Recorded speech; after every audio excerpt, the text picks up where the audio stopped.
Oh, I got my music blaring. Turn that down. Bit easier on the eyes. Or not the eyes, on the ears, I guess. Hello, everybody. It is November 9th, 2025. Hey, everybody's having a fantastic day. Enjoying their time on their Sunday or Monday, whatever it may be. So, excellent stuff. Awesome. So we're returning to PVRivers for some more farming. What I want to accomplish today is a little bit of logging. Also, well, to try to clean up the logs, because I got enough logs that are just sort of sitting there from the last live stream that I did. Try to get those to the factory. I also want to try to get something going for for onions. That going.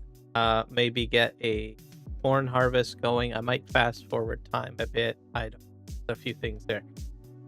We will do. Let's see here. I've added Mark Thor's Ford 70 series to the map.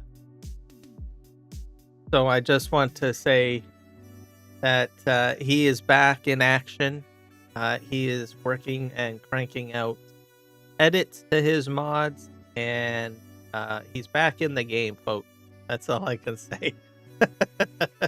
So I'm eagerly excited about that. So hopefully we might see his baler come back as well. I don't know if he's going to do that. I encourage him to do that. I've been good friends with Mark Thor for a extensive amount of time. He's been a part of my community. He's given so much to Farming Simulator over the years. Top-notch moderator. So I send him a lot of praises because it's well deserved. I have learned a lot about farm sim from him. He's been in the farming community where I was part of it. I met him within the Argsy gaming community, and I know he's actively moderating YouTube channels. He'll even moderate like 5 or 6 live streams at the same time. Literally, it's amazing.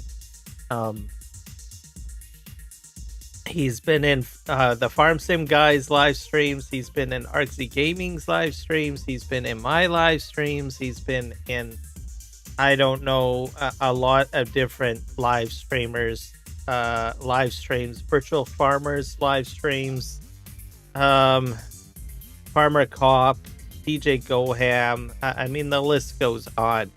And sometimes some of these live streamers are live streaming all at the same time, and he's juggling between all of them at the same time, moderating, keeping active in there. He's taught people how to play Farm Sim on multiplayer servers. He's managed multiplayer servers for some of these content creators. He's built mods. He's done edits to mods. He's done... I don't know. He's just out there. I'm propping him up because I know he's had PC problems since Farming Simulator 25 came out. And it's kind of like you take your best player and you put him on the bench in the penalty box. Okay? A hockey reference for all you guys. And that's the truth of it. It's so he's got a PC now. He seems to be getting back into the game, I guess you could say. More hockey terminology here, right? And he's in the warm-up part, and honestly I think we're gonna really see him come back full and hard. with all sorts of interesting things for the community. So that's why I want to mention him. Anyways, yeah. I've got his 470 in there. What else did I grab from him? Onion pickup too. I asked him to. I threw it at him. He's got some edits that he's bringing over from 22. So I've got.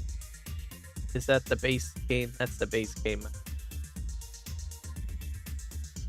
But I gotta keep on scrolling here. I've got. It says mod under. Not sure if any are his. I think those are base. Or maybe that's only in the shop. So I think the Tiger 65 multi is his. And what else? Probably the premium or one of these. Anyways, he's got a variation of this in here that I grabbed, and this, and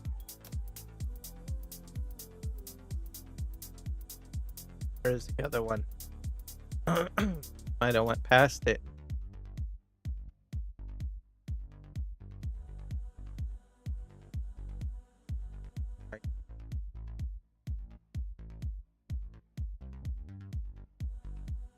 I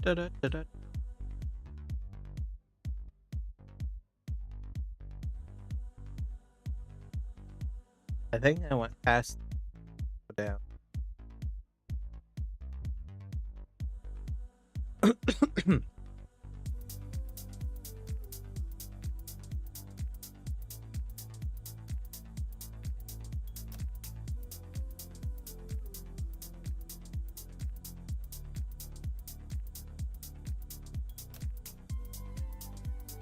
Here we go. Mouse 5 Pro. So it's basically an over glorified auger, right? So for ground pickup, these particular machines. So it's what I wanted to do with my onions when I was on the Scottish map, the Highlands map, because during my gameplay session I had dumped them on the side of the field. That's sort of the play that I want to have, and these are outfitted to pick up other things too. So I think all of the root crops, and that's the sort of gameplay that I would like to do, I guess. I don't think it's probably realistic in on all of the root types. I think potatoes are done that way. What else? Definitely sugar beets and beets in general are done that way, but I thought, well, I'd like to do it for all of them. I don't mind like plucking them out of the ground and dumping them to the side of the field, and then going ahead and loading them into a truck or something. And I'll be honest, I haven't had much of an opportunity to use this in any of my farming gameplay. From 25 down to 22, I might have touched a little bit on maybe a multiplayer server in 19, where there was like massive silage needing to be loaded in the truck, but even I wasn't even operating. I don't know whose multiplayer servers I'm sort of randomly joined. Wasn't sure what I was getting into. Anyways, it was all new at the time before I was even live streaming. So yeah, that's what I'm doing there. What else? I think I added the new combine. I'm using Redneck Modding's Tribine 1000. If I skip ahead in time, I might do a corn harvest with this thing. Give it a try. It holds about I think about 35,000 liters of crop, and it articulates. It's pretty nifty.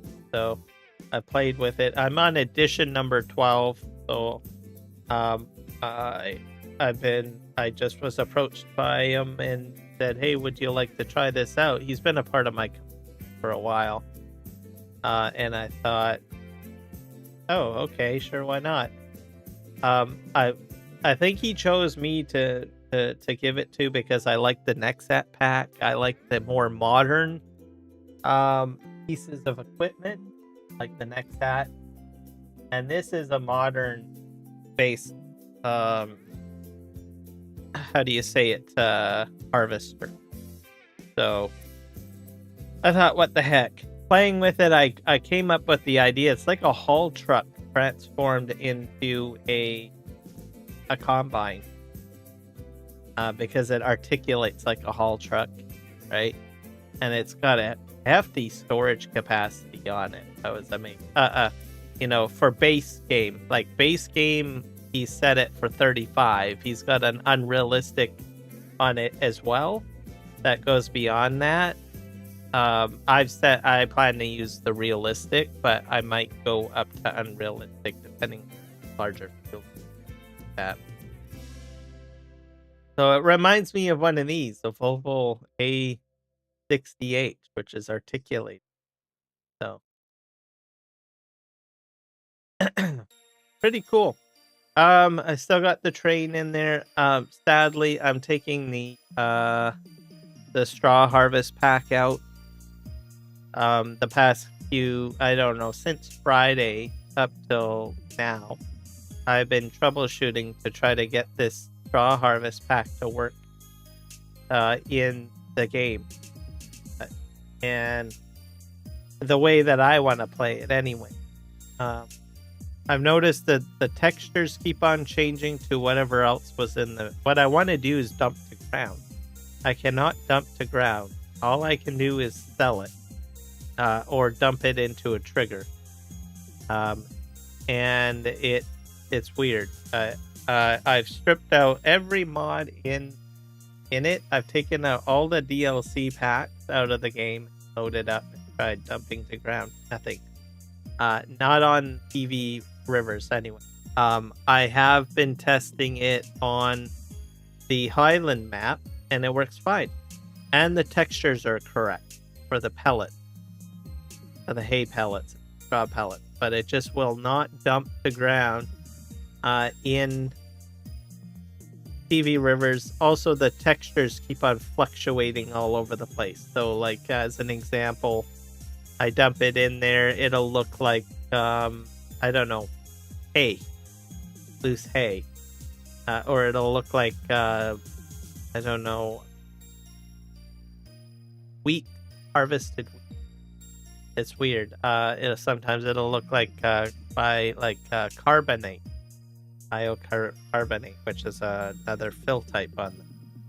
So I don't know. I've added in mods that will allow me to dump to ground. I've increased fill type mods. Those mods that you have multiple fill types. I've added that in there, and nothing. So it's a problem. Now I can sell the pellet, but that's about it. And I can dump into probably a trigger, but I cannot dump to ground. So, which is a problem, because if I want to use a trailer, I can't dump to ground to use a conveyor belt system to dump into the factory. Yeah, I just given up on it. I thought about putting like a message into the SGA Discord about it, but I thought, no, I'm just gonna give up on it, because I honestly don't think a lot of people play with the straw harvest pack, and I'd hate to have those guys go through a whole whack of editing that file to try to get it to work on their map. So I'm just gonna put it to a side. I may enjoy straw harvest. I know over the different generations of farm sim, I've enjoyed Straw Harvest, but there's always been something that just doesn't work. So something goes wrong. What it is. One day, the only thing that I can hope for is maybe it might become base game and Giants might just say, look, we're just going to take this and we're going to just make it our own. Put it in game as base game instead of a separate DLC. But I know since 19, I was happy to utilize it. I've had issues in 19. I had issues in 22. And I think probably the 25 version is probably the best, but I think that there are some hiccups. It's great. I mean, you got some interesting equipment, but it just doesn't like to play nicely for some reason. So, and you find something with it that doesn't work well, I guess. And it just frustrates you. So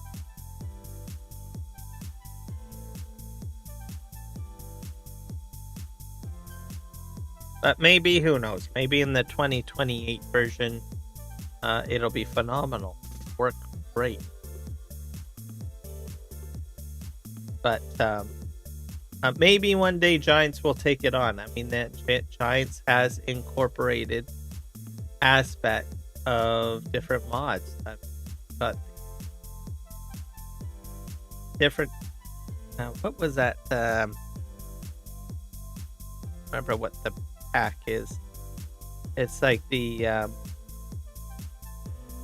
stationary balers, where you dump in like hay into it, and then it starts turning it out. Also, we got so that's one example.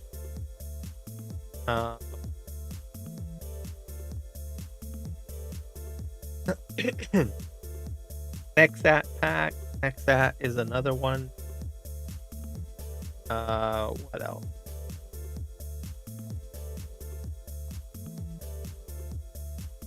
BC Bueller's farm there. His I forget what you call it, Swather pack. I saw that brought into as base game as well into 25. So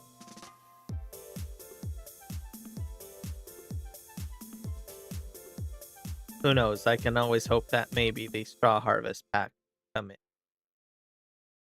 That people might have enjoyed that a lot more than maybe the fishing.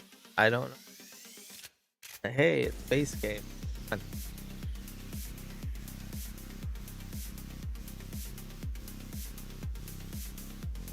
Gonna let the game load up here. Patient about it.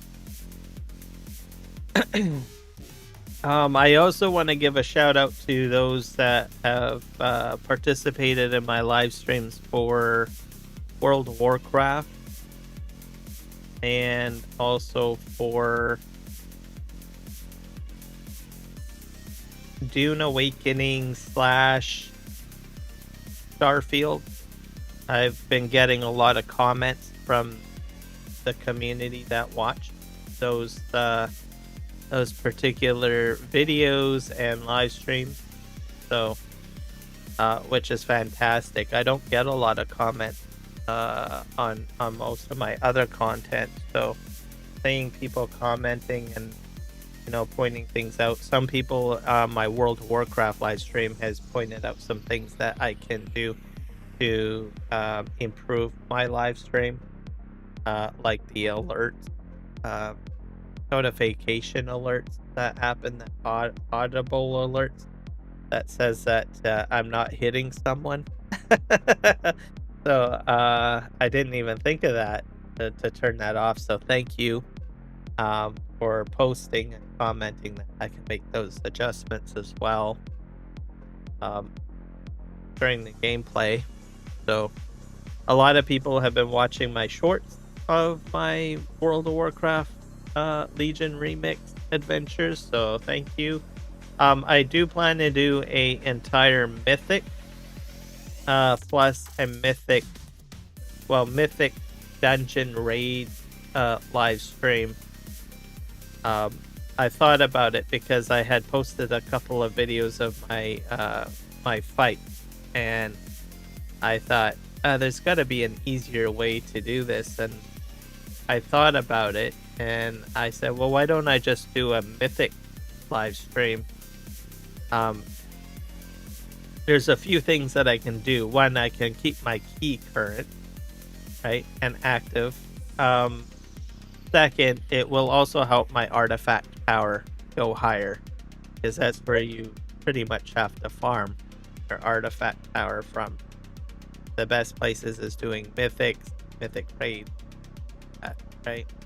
So there's two things. The third thing is that I can ensure that I hit all of the achievements, because that is also another big factor from getting artifact the knowledge, infinite knowledge added to your account helps you level alt. So I'm going to be doing a mythic, I don't know what I'm going to call it, but something to do with mythic. I'm going to do mythic plus dungeons and mythic raids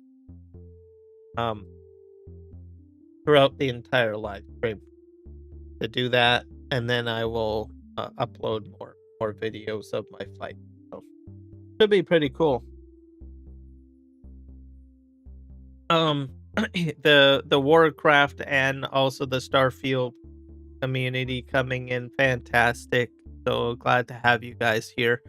I've had a bit of a slow weekend.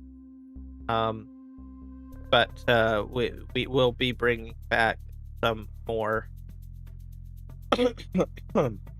Legion remix content and getting on with that. So I still have like what, 2 more classes. I have to finish off the Warlock till at level 80, and I still have to do a rogue character to level 80, and I have to do what else is there, the monk, and then I'll have all of them up to level 8. So lots of good stuff with that. And then Starfield, I am just lost in that. I'm gonna figure it out at some point. I made the mistake of shooting someone in the bank, I think, is what caused me to get a bounty, because I had intended to go in there and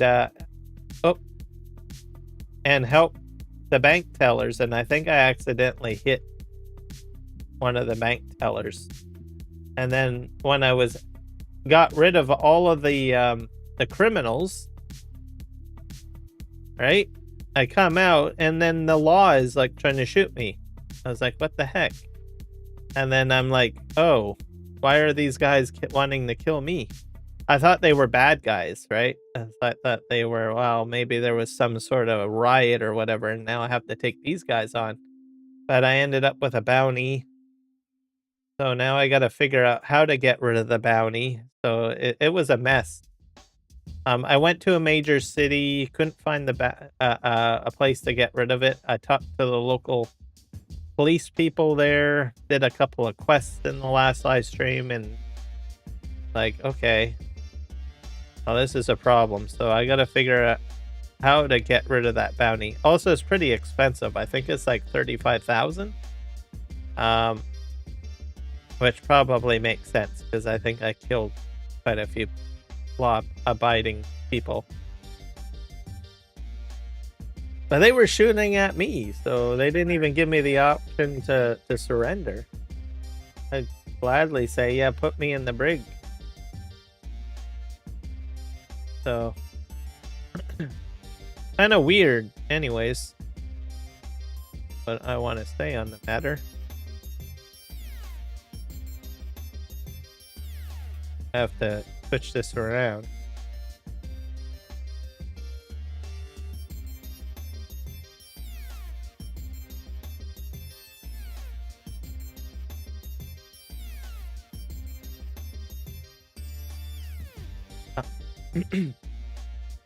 So while I was making the thumbnail yesterday, I did extend the railroad track a bit. So I'll show you guys that momentarily. So pretty cool. I have to clear out all these trees though.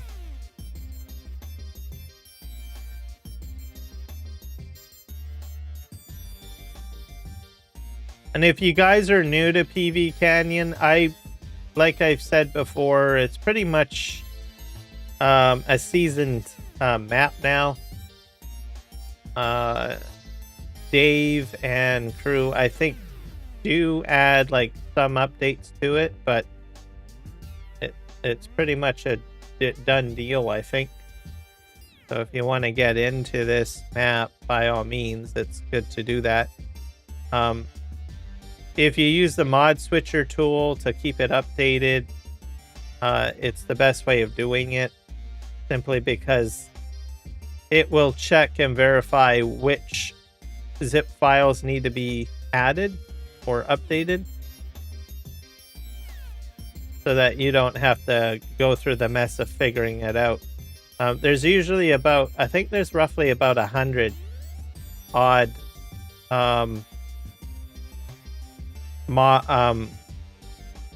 additions or zip files that support mod zip files that support the map.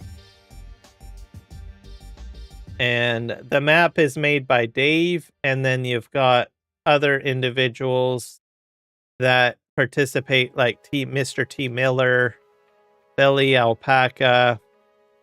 Let me think here. There's a guy named Viking. He's watching my live stream. He's probably like, "What the heck? You don't know my name? Sorry." I know you're there. What else? Boomhauer. Missing someone that's off the top of my mind. Oh, Mr. Green Thumb Farmer. That one's probably a name that most people might know a little bit better. I try to mention names that people might know a little bit better or have been around. And they've uploaded mods to the mod hub.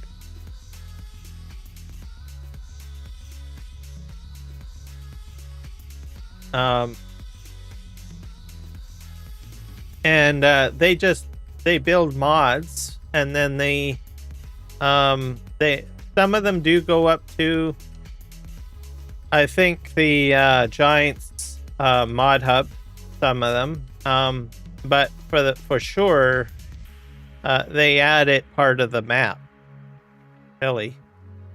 And you can use it in other maps too if you want to. They have their own Trello page and stuff like that. So really cool stuff, I have to say. And they're just, I think I give them a lot of praise too, because they're a community within a community. I mean, they've been around for quite a while. And they just, they're the Sim Game Alliance. And they just enjoy each other's company, and they build their own farm sim, really. And then they share it with everyone else. Which is fantastic. They could have just made it a closed community if they wanted to. And some of the stuff that they do, or how they make this behemoth of a map happen, is just... Is that going offline? Hit the power button.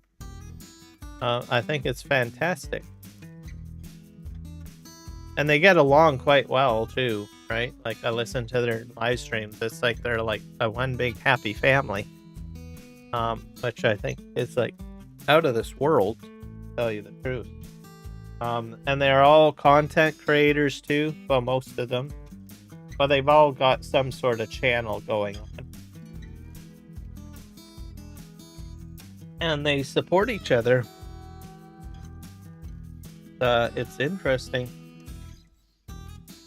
So yeah, check it out. I think they've got another map on the go, which is Uncharted. That's been brought over from 22. I think I'm just going to stay on PVRivers. I don't think I'm going to go to Uncharted.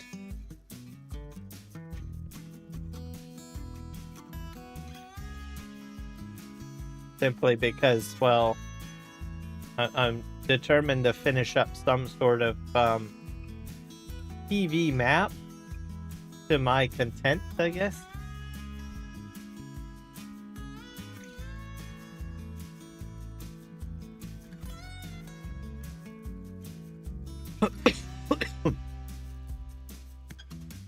Go up the hill. I'm going to stop at the base of the hill.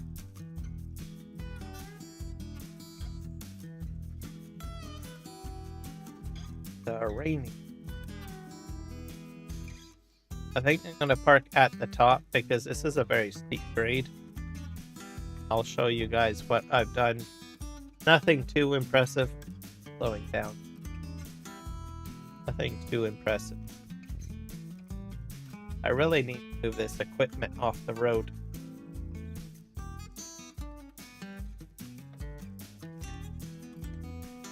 I'm in the rut. This is not going to be a good thing during winter because the ice and snow is causing me problems. This is one of the new trucks too. Sheesh. Regretting going with this one. Okay, what am I hooked up on? Probably. All right. How am I? I'm gonna move the front end loader out of the way.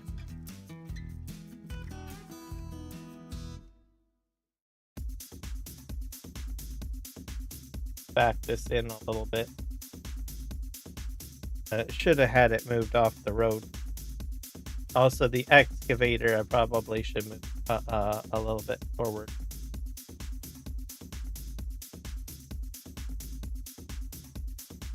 Oh, I must have went over a stump. Round out my bucket.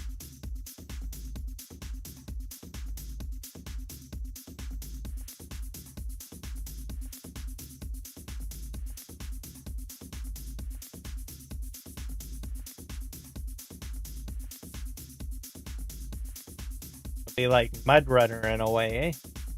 I have to back down the hill. All right.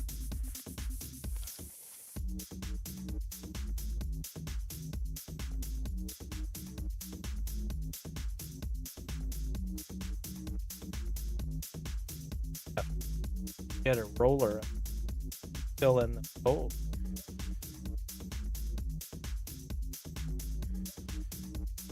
I'm going to park up here where it's flat.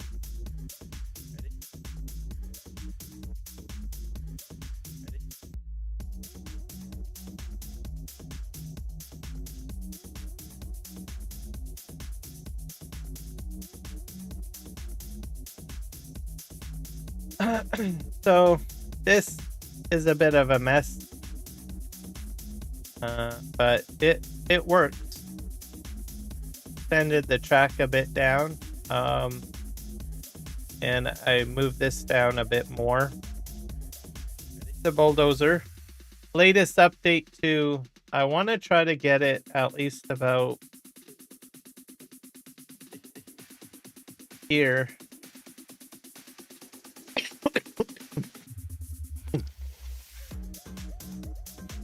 Probably here, and then it has to turn this way and go here. I would rather have it as flat as possible.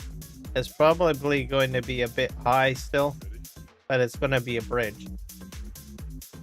So that's what the plan is. That's why we're logging this area here.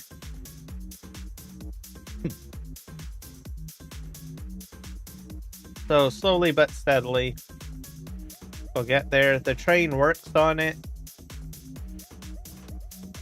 It's quite possible I might rip up all this track and then put the track down fresh.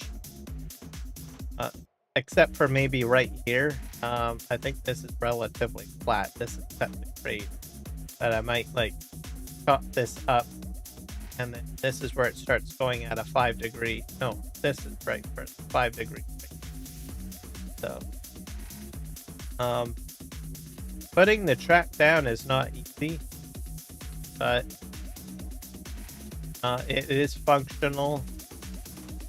And with the improvements to Terrafarm, like I took the summer off, and then there was a different edition of Terrafarm that I was using originally, and it didn't do a very good job at cutting to grade. But when I came back, I mean, it did sort of a good job, but I noticed some imperfections, stuff like that.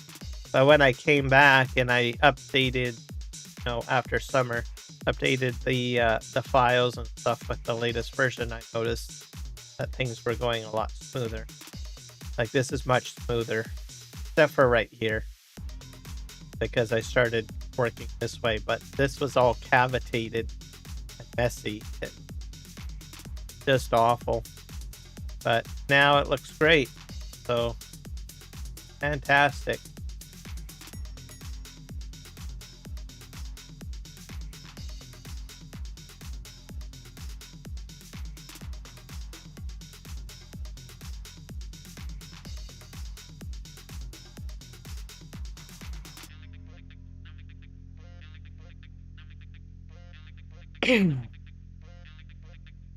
To get my wheel aligned here, the Logitech software.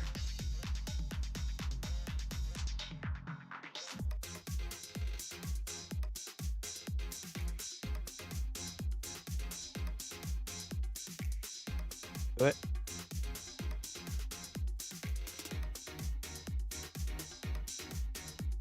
Off we go. So yeah, I did a lot of work to try to get straw harvest in. Some of the stuff that I did, I have like about 320 mods or so for this map. So I wanted to try to find a mod conflict, and there isn't one. It's just the map, I guess.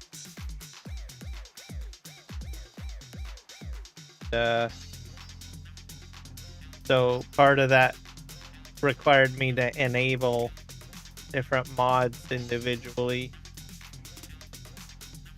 all the way up to 320 something. That might be a little bit more, but took a bit of time.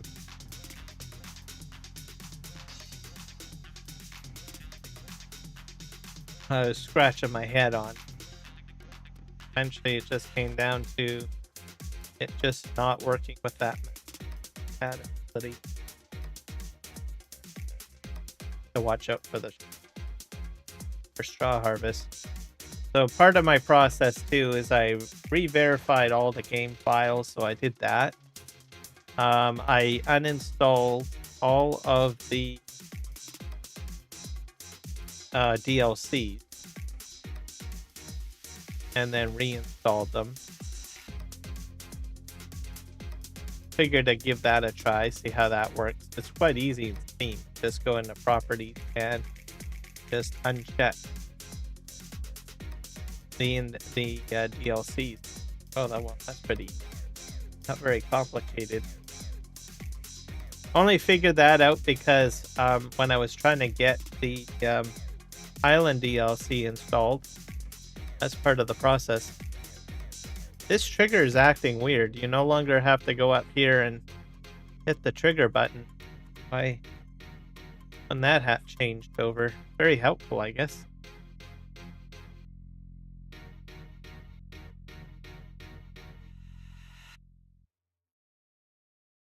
Go downhill again.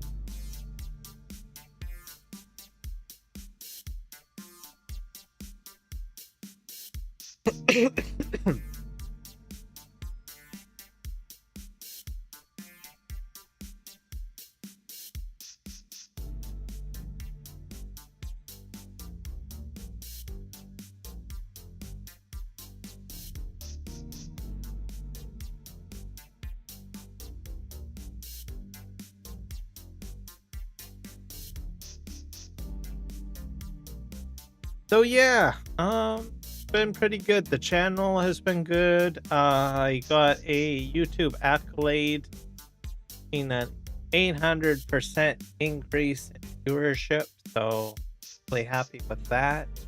So in the analytics, they basically give you like milestone markers. Most of it's from the World of Warcraft community, watching my content, so thank you. I'm predominantly a farming simulator content creator, and I'm slowly getting into doing other games as well. So I know that World of Warcraft has always been, a very active community. I mean, there is so many content creators for World of Warcraft. It's crazy. So, and you guys have been very well established for quite some time. So, I want to thank people for welcoming me into your live streaming niche. So, very cool.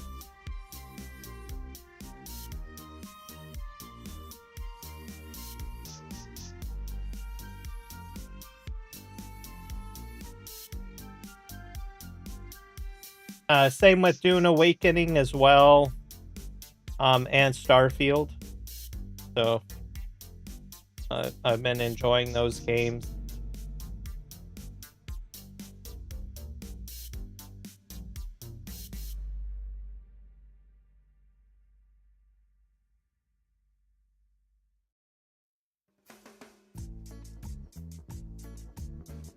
See if we can load this in here.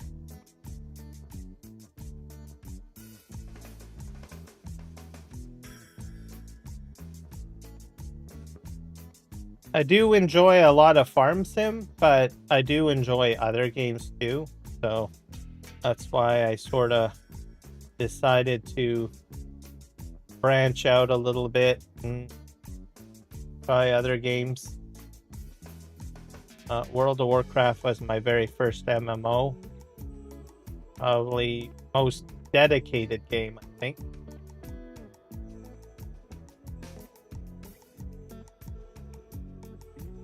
And then doing the remix content, I think it's been good. I noticed that there's a lot of people that enjoy remix over playing retail.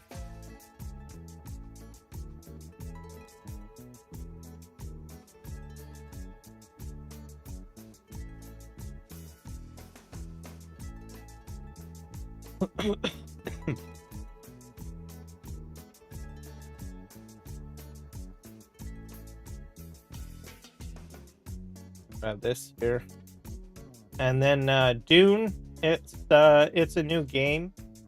It's still growing. I think it's going to take a bit of time for them to get the momentum really going, I guess. They had a good launch. I will not deny that. And they have a lot of good things going on with that particular IP. But right now, I think, we're at the point where it's trying to find the balancing, right? I've read comments from people that like PvP, and I've read comments from PvE. And it's going to be a challenge, I think, for them to, I guess, make everybody happy or somewhat happy.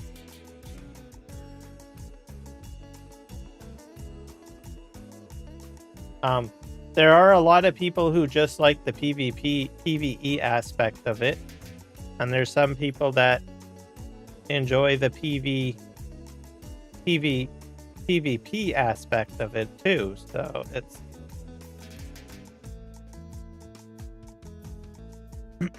it's possible to do it. You just need to put in the right mechanic that reach the right balance.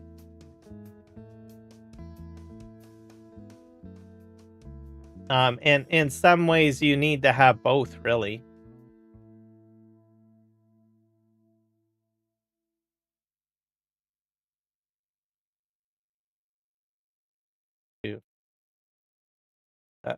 fall off. That fell off.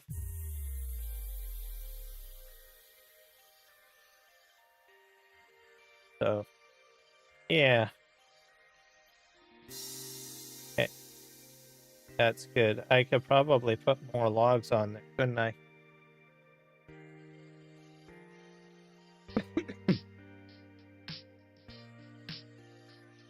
Here's my stump grinder.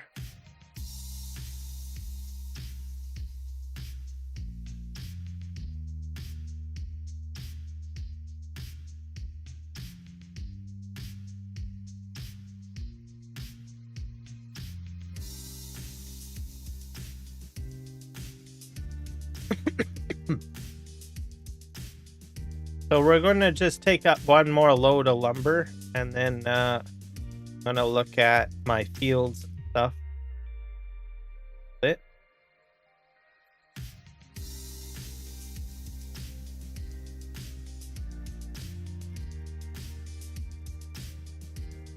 See if I can snap these up to the top.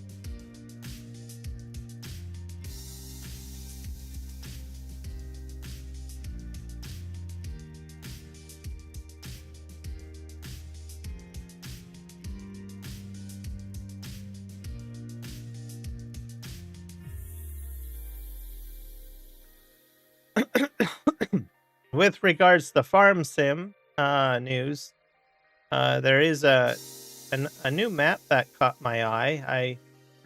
I haven't posted it yet on my YouTube channel, but most people have seen. The farm sim guy did a map review on Sudbury, Ontario. So I have family from Sudbury. So it's kind of nice. There's small things in the map that I noticed, and also he pointed out during his walkthrough on it. So one thing is it's got the Ontario Provincial Police vehicles in the map. So in Canada, we have a federal police force called the RCMP. Municipalities can elect to have the RCMP run. How do you say it? To be a local law enforcement, they usually have to, pay a wage to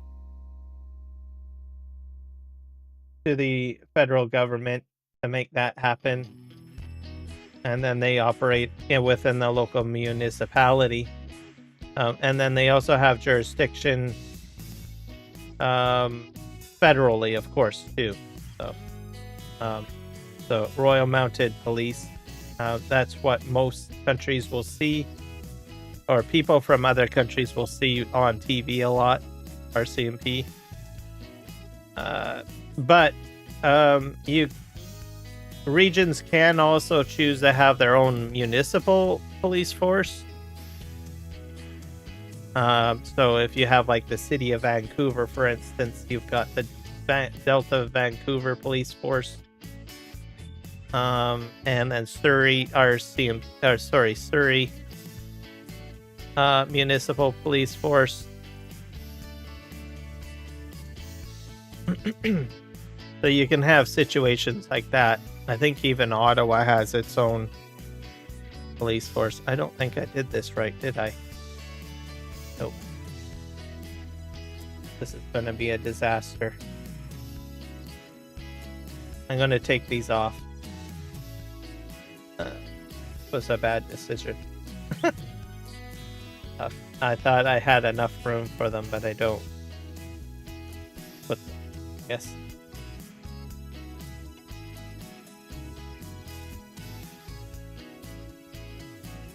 I might bring more over. So yeah, you've got that. But what's shown in the video are OPP.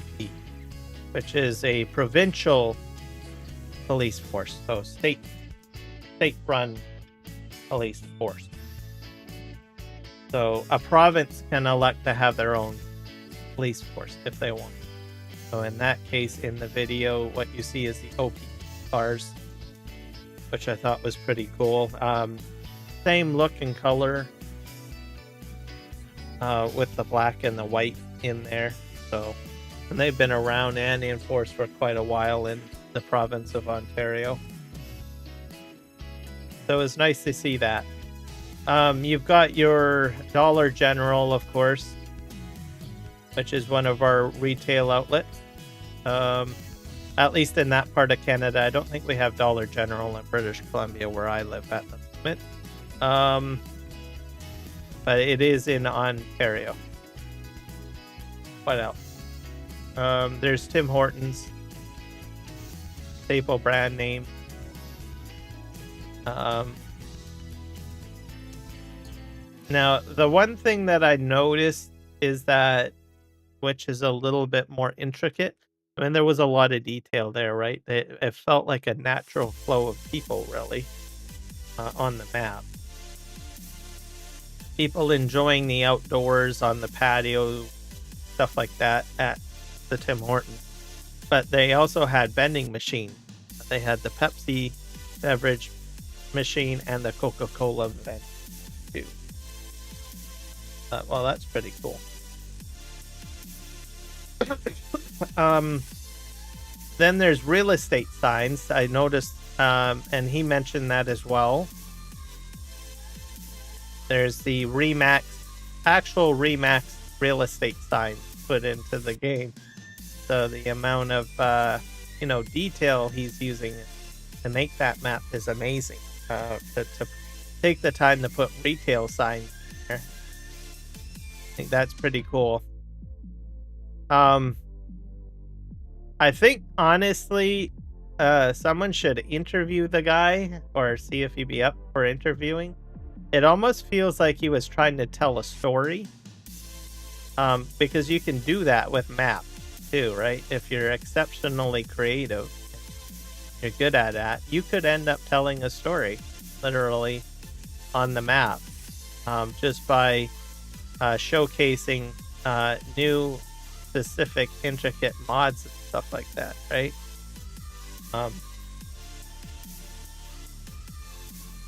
Be kind of interesting to see, like, an interview of the map developer, especially with that much level of detail put into it. It kind of is telling. It makes me wonder, well, is there a story behind this? The other thing too is the school bus. There's in the video, Farm Sim guy mentions the school bus on a property. It's quite common in rural areas that school bus drivers will just simply take their bus home. That's their way to and from work. Even in British Columbia, Canada too, some school bus drivers will not return the bus back to the bay or whatever, except for maybe routine maintenance or like refueling.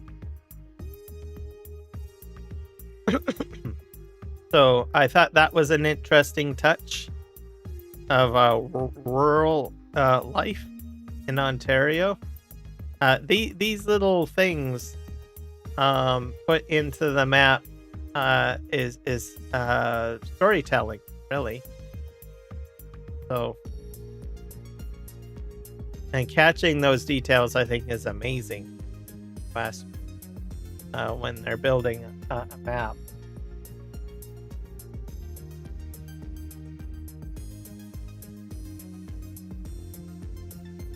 I can't think if there was anything else that I wanted to mention about the Sudbury, Ontario map. Trying to think here. Of course, the crops and all of that is all legit, right? Like the corn. Oh yeah, the snow plows. I was going to mention that. So the seasonal weather. There's a truck on the side by Tim Horton. a grain truck during summer, and then during winter it changes over to plow truck for fall. There's that. Ice fishing shacks with a little community out on the ice. Another example of storytelling in the map structure. That's like next level map development, where you not just put a bunch of random objects on the map that slightly represent the area, but actually putting the culture into the map, I think, is telling. That's why I think I'm Canadian. And as everybody knows, we've been kind of under the bus up here in the north, right? Politically, right? And I think a lot of Canadians are really trying to, in different ways, at least trying to say, this is who we are. This is what we are. This is what our life is. This is what, makes our money, right? Or our livelihood, essentially. And what I'm trying to say is that I noticed elements in there that are not common with map developing for Farming Simulator. And with this particular map, I could definitely tell that Canadian Phoenix, who's the map developer, was trying to tell some sort of story or whatnot about Sudbury and the people there, right? The amount of detail he's put in, a lot of thought, right? It's definitely telling there. So I just wanted to point that out. I'm a little biased because I'm Canadian, but I recognize those things and I'm pointing them out. And I think I've seen that with a lot of different Canadian map developers. Even during Farming Simulator 22, I was like shocked to see the Chilliwack map hit, right? Or the Fraser Valley, British Columbia map. The amount of detail put in is just like, wow, and they are trying to tell a story, right? Saying this is who we are, this is what Canada is, but even beyond that, this is what this particular region is about, right? This is what Sudbury is about, this is what Chilliwack is about, right? And I think it's like next level map development is what I'm really trying to say, where you have these map developers not just building maps for the sake of making maps and hoping that people will play, but they're actually trying to tell a story with the map, right? And educate with the map, which is, I think, a step up from just putting out a map of an area. What I'm trying to say. I recognize that. I noticed that, which is phenomenal. By putting in custom mods and stuff like that. I think it's just wow.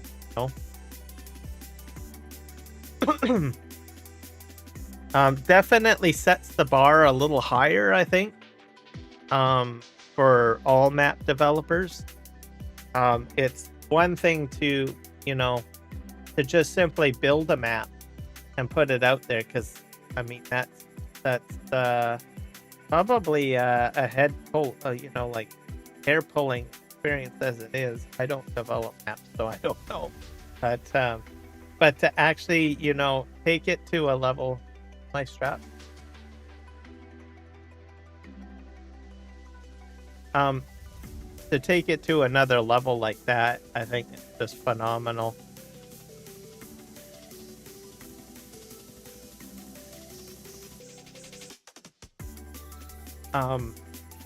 I think it's a good thing too, that you get map developers doing something like that. And here's why I'm saying that. You've got the community you got the farming simulator community ambassadors. I think they're called cultivators.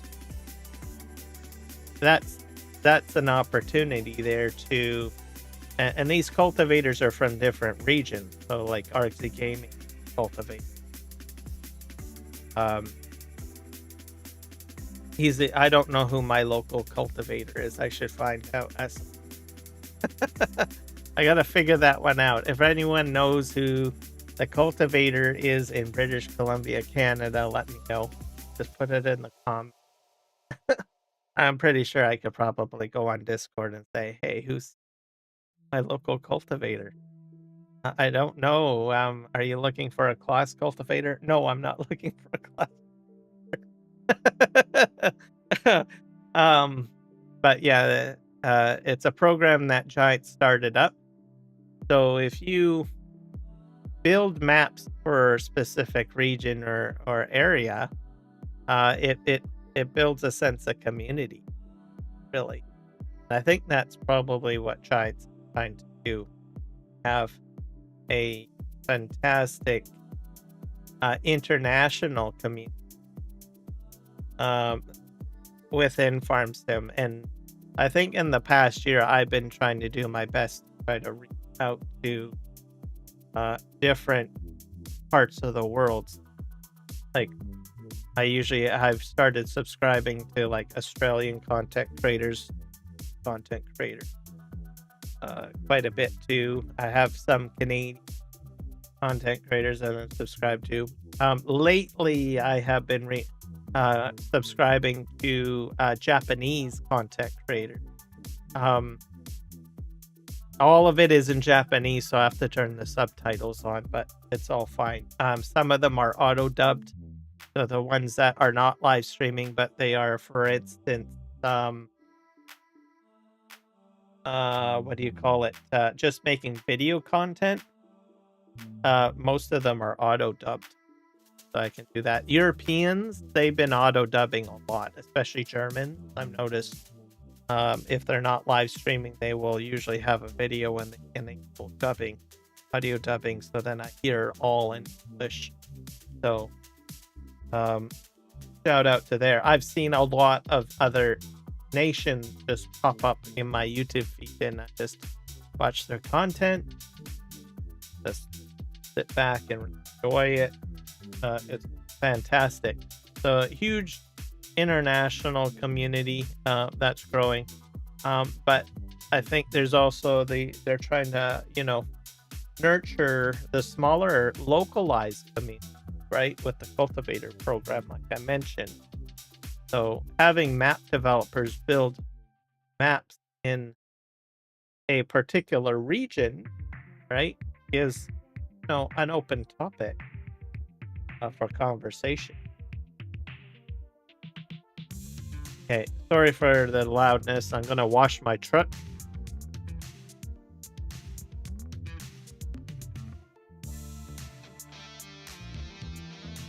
That's a car wash mod in case. No, all you have to do is just drive through it as long as it's activated. That.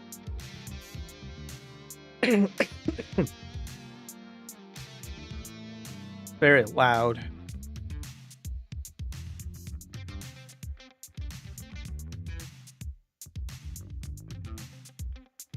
But yeah, that's sort of the sense of it. And Giants is really focused on smaller communities. I think to nurture that. I think that's what they're trying to do with Farming Simulator.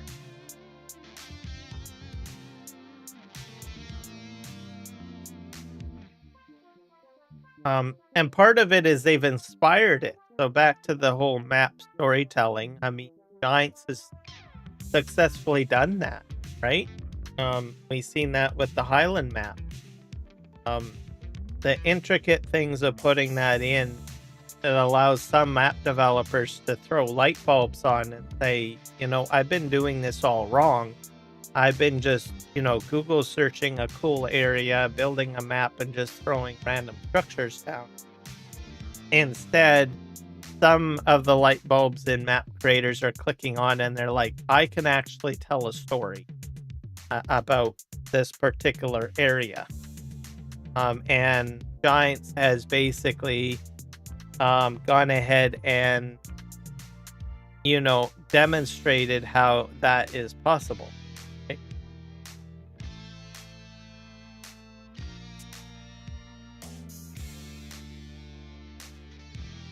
I think I need to go further forward. I have to turn around. Drove over the log.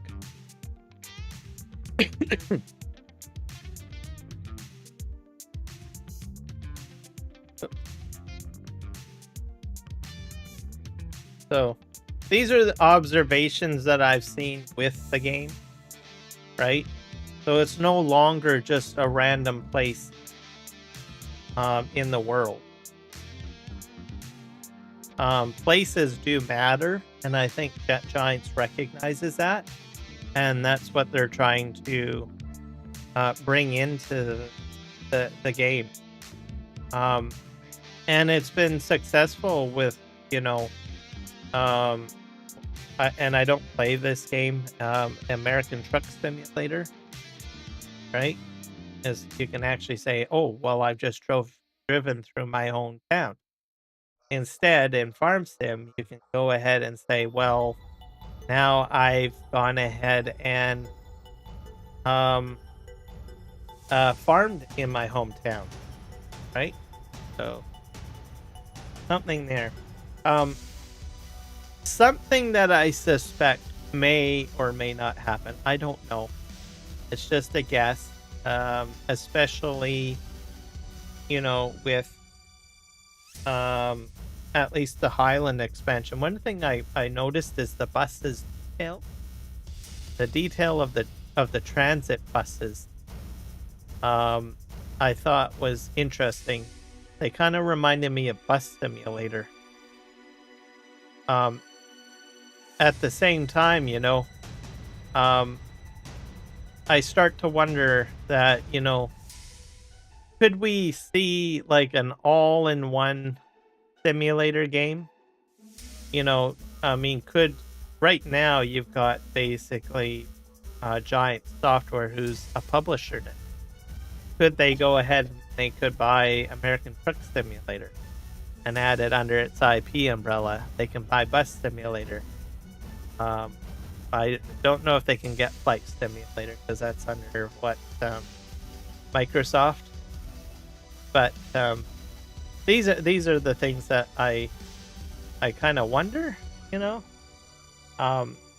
you keep on growing, essentially, right? Your IP. Construction Simulator, same thing. Could we see these types of things happen? What I'm trying to say.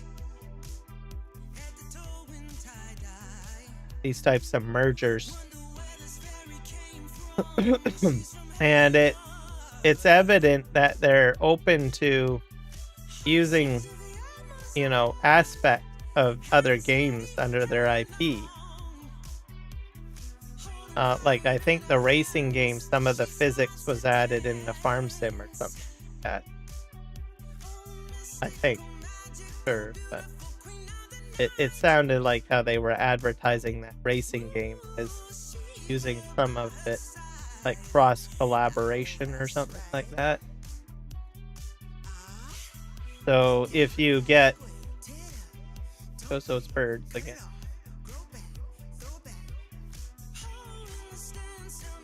Can you get those types of, you know, interconnections happening? So, everything I just said in the last like minute here is speculation on my part. So, but I like to read into things, and sometimes, usually, my reading into things is right. Sometimes it's wrong.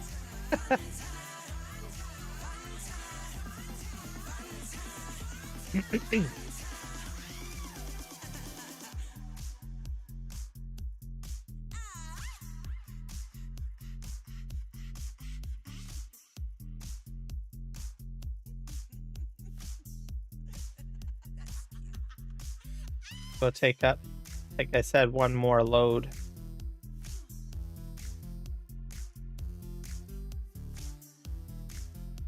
Stopped raining. Good. And this way.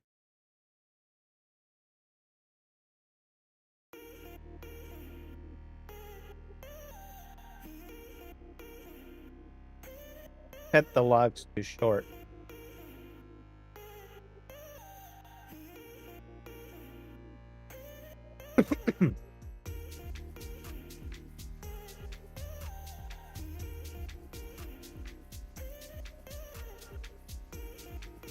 Forward. I don't think I'll put these on board.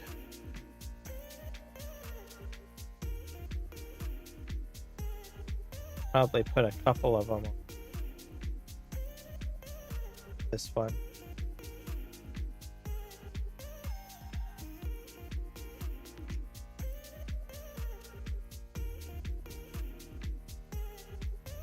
It's like threading a needle.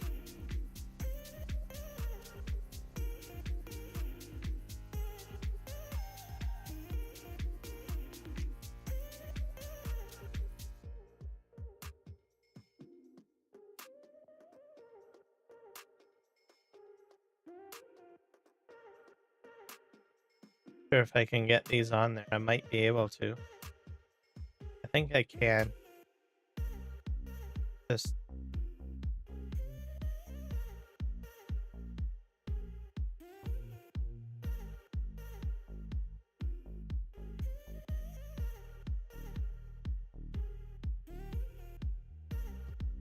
there you go.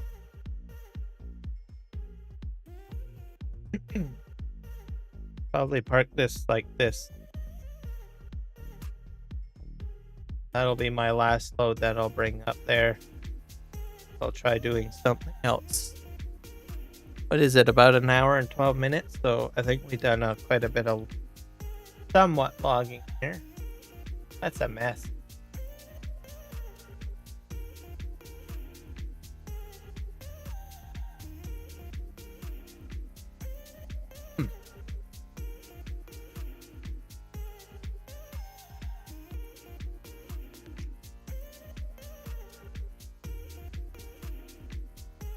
Last episode I put this road in. I needed to do that because the AI helper, like, I made it an entire field. So I had the tractor going into the cow paddock. So, like, our water buffalo paddock. Creating mess. I've also removed the realistic animal mod because I noticed some of my baby buffaloes were dying. I thought I had removed it. I took it. I noticed that it was still in. Thought I had done. I never did. I thought about doing the realistic animal mod, but I thought I've got way too much stuff on this map as it is, so I took it out. Plus my animals were dying, so my baby buffalo would catch a disease, something dies, like,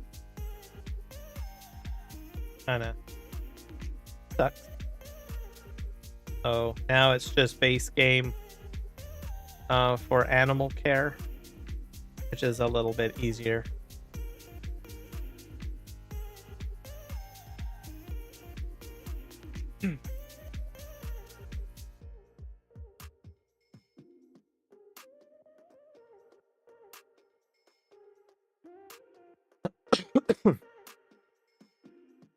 So we're going to try to establish onions, I guess.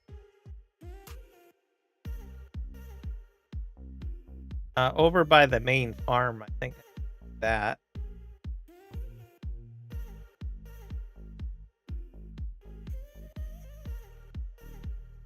Okay.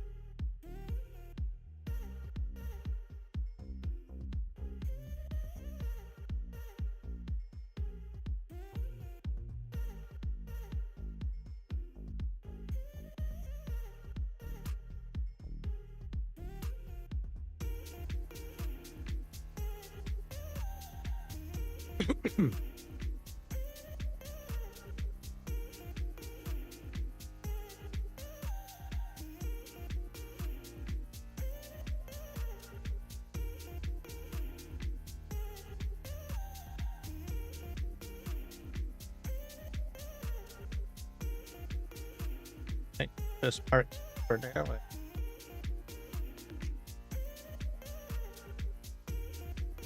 Just unloads automatically. I think I changed something in the script to do that. I don't have to hit the trigger anymore.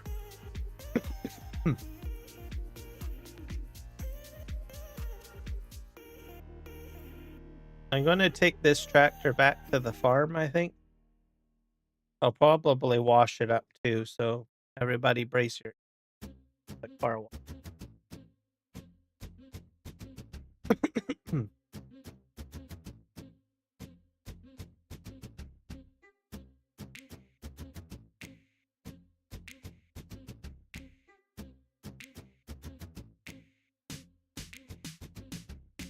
Up.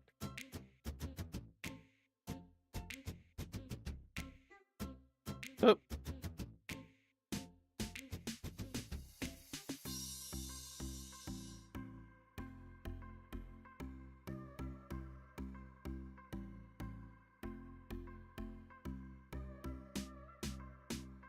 So all nice and clean.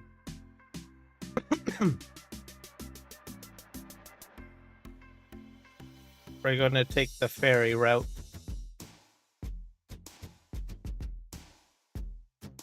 I think right here.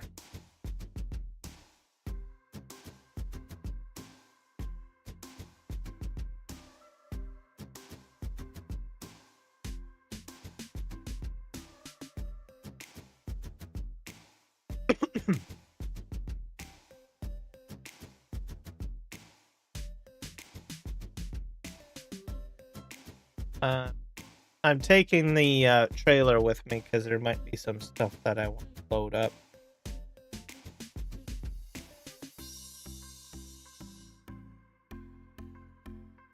Should be okay.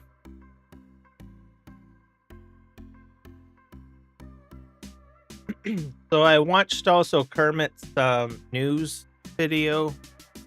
So it looks like we might have some additional free content updates coming between now and December. And we won't have any major announcements till probably maybe closer to Christmas or after Christmas, as it seemed like what he was indicating in his video. So there might be some sneak peek or hints to what the next season or 2026 roadmap will be like. So don't expect anything anytime soon. You'll have to wait till probably into mid-January. So Giant Software usually takes about 4 weeks off, I think. Not the entire staff. I think they're probably on rotation for the holidays, right? About maybe 3 weeks, 3 to 4 weeks.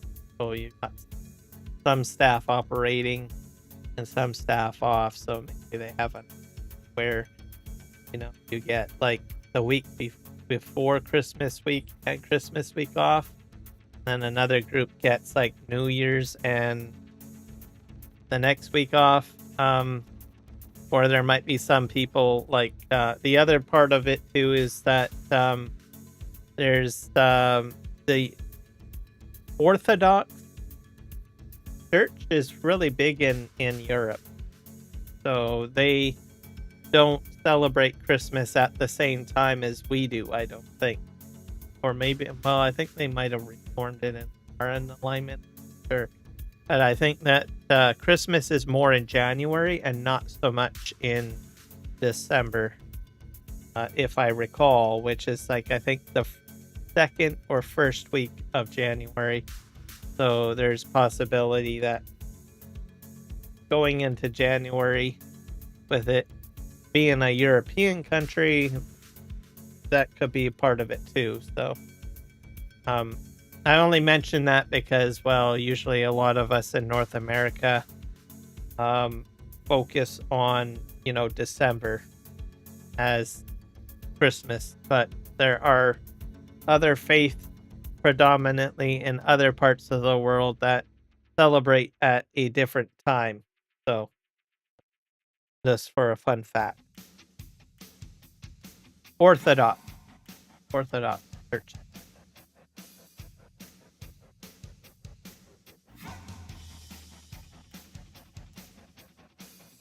And if you want to know more about Orthodox Church, just look it up. Constantinople Orthodox, all of that. I think it lightly saying originally it was all Catholic, right, under the Pope, but there was, I think, a disagreement or something, Constantinople, where there was a division in the Catholic Church, and then it moved over to Orthodox. Something. But anyways, I'm not an expert on it. Just look it up if you want to know more about it. But it is pretty much predominant. You'll see it in Greece. You'll see it more around Turkey. Turkey is big, I think, for Orthodoxy. Ukraine. What else? Russia. Probably other parts of Northern Europe as well, I believe.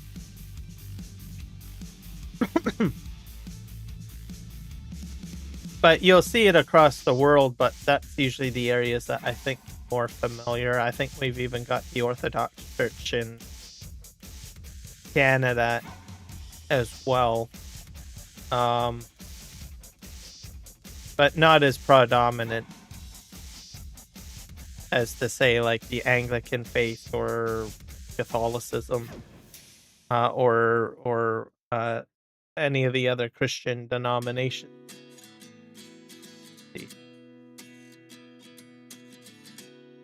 Right here. Okay, what were we going to do? I think I wanted to buy this field.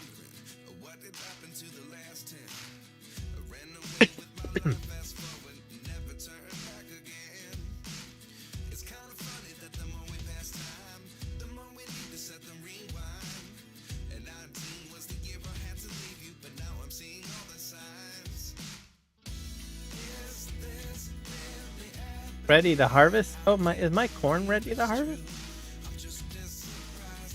That's just lying to me. Nope, it was lying to me. Remove foliage so I can probably buy the potatoes. That.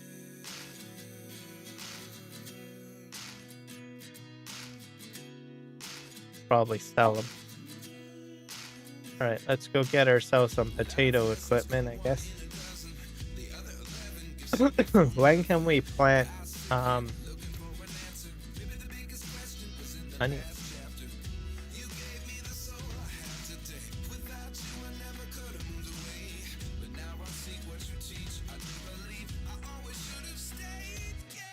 Yeah, canola, cotton.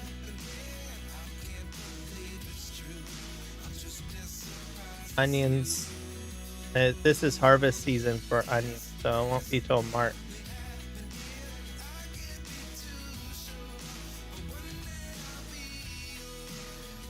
So I will buy myself a potato harvester for now.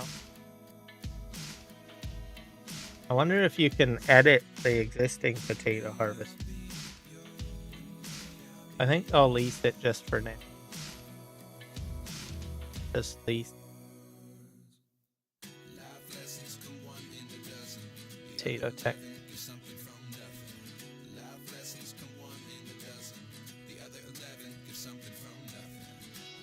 That holds 22. This one holds 9.6.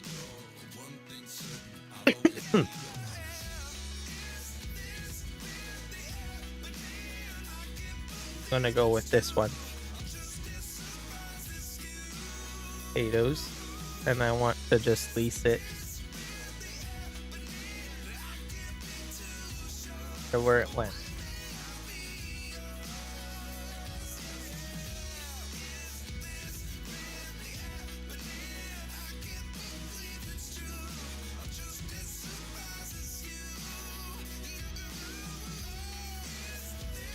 All right, let's go potatoing.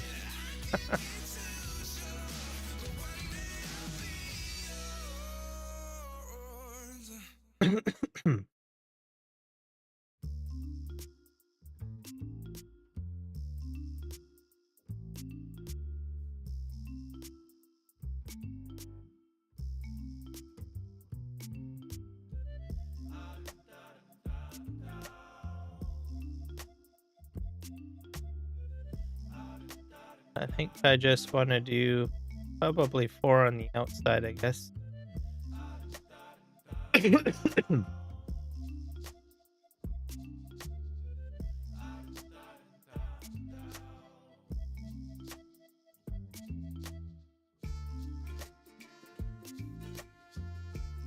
If I can set the AI helper.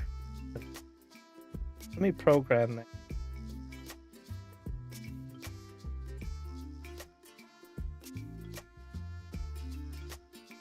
Control. Oops. Control driving.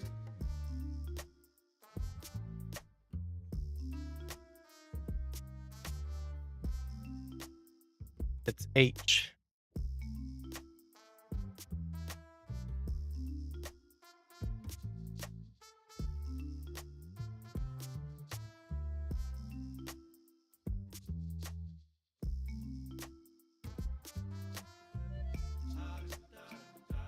Vegetables.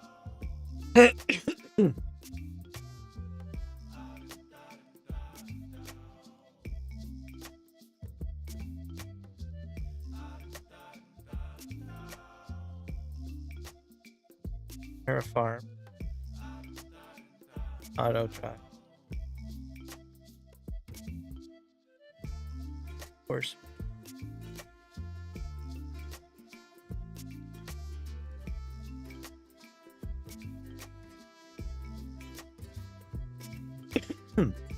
Passed it somewhere.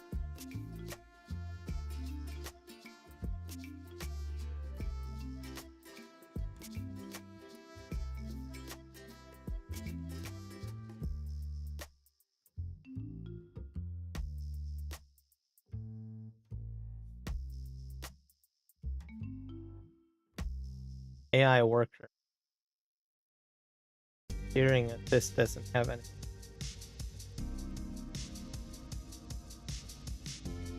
Oh.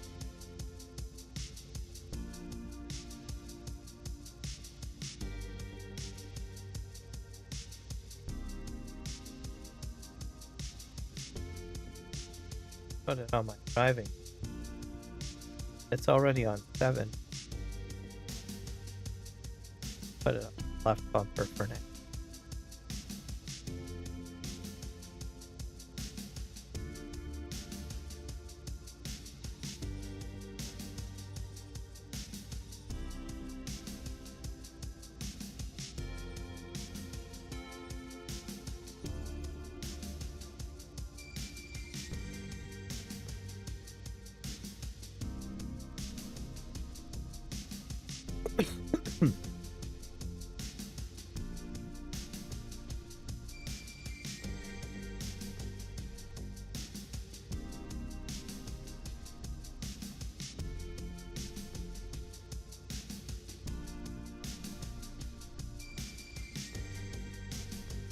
I think we're topping, right?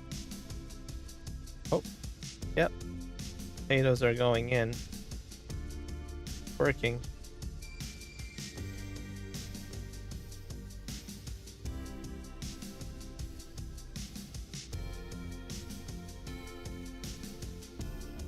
I'm gonna go to the end and work our way back down.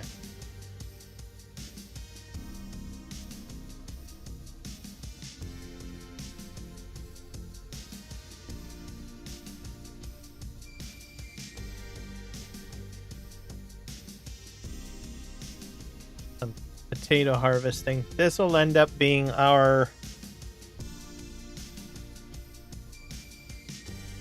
onion field, I think.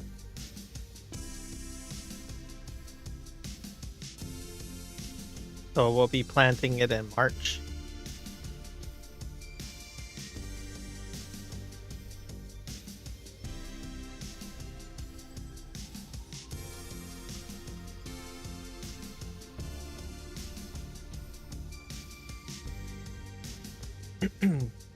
These potatoes, I don't know what I'm going to do with them. I'll probably just sell them, unless I can use them for fuel somewhere. Not sure I have fuel capability or not.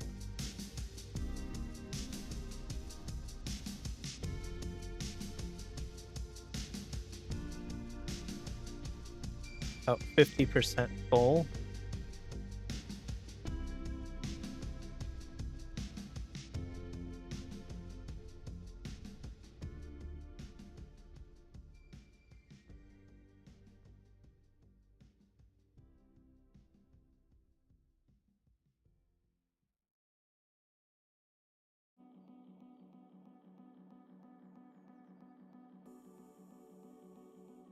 First,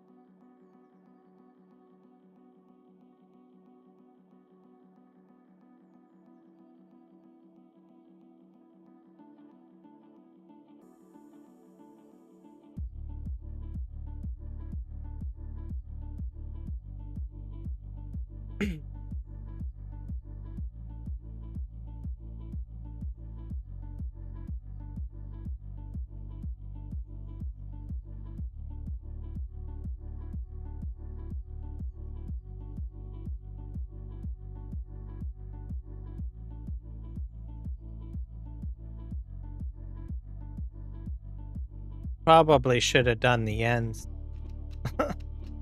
What I should have did. The shorter distance.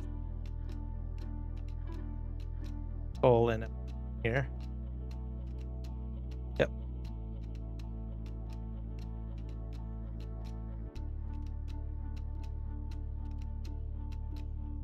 Probably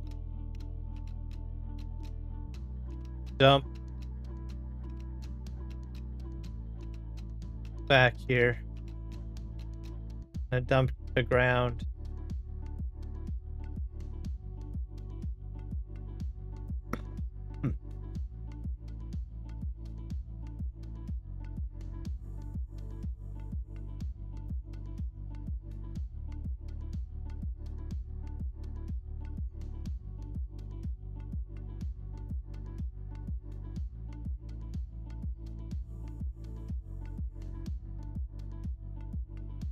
Go.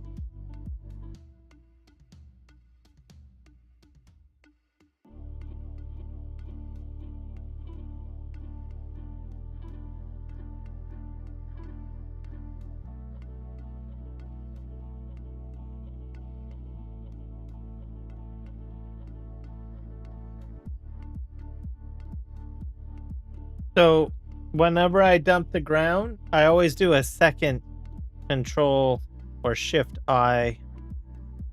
The reason for that is that you'll notice that the belt will move, and then you do it again till it stops so that you know that it's functioning properly.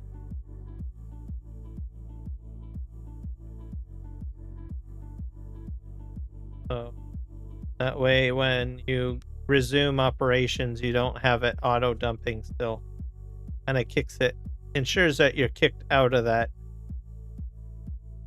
dump to ground function.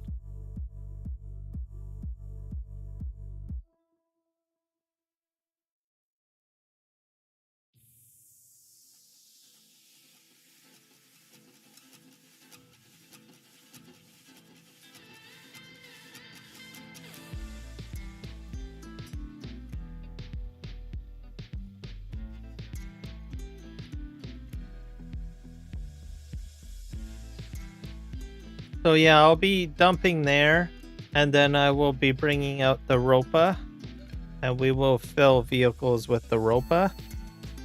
I might bring a transport truck over here, I think. potential.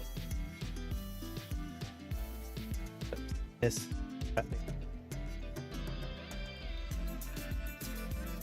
probably go over that. Yep.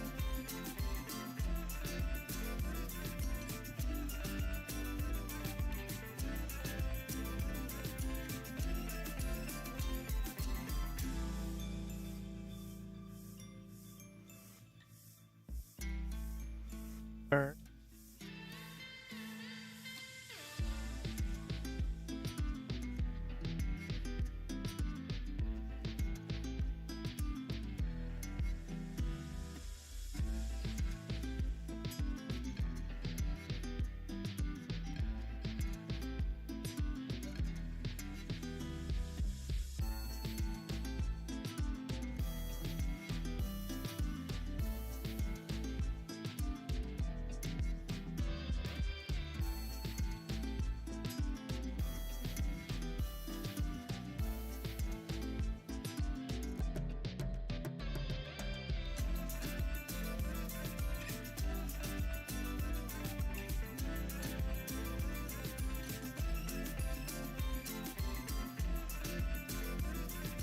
This is going all right, I think.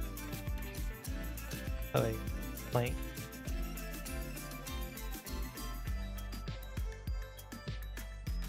This is probably a little bit faster than doing onions, because I think with onions it's like have to windrow and you have to what do you call it? Top. Windrow and top, and then collect. Extra task.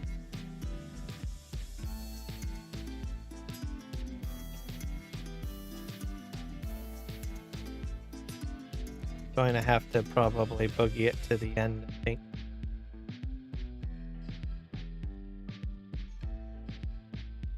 Just wait. I think I'm full. Yep.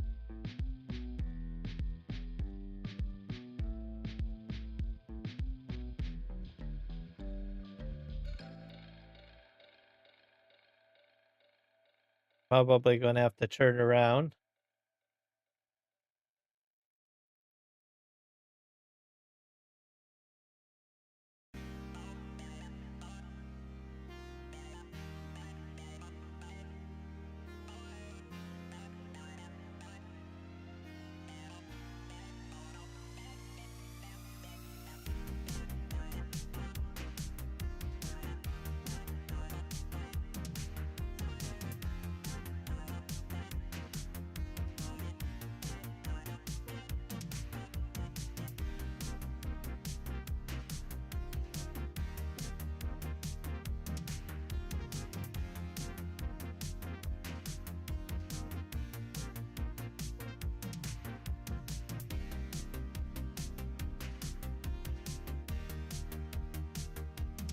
Go back in there.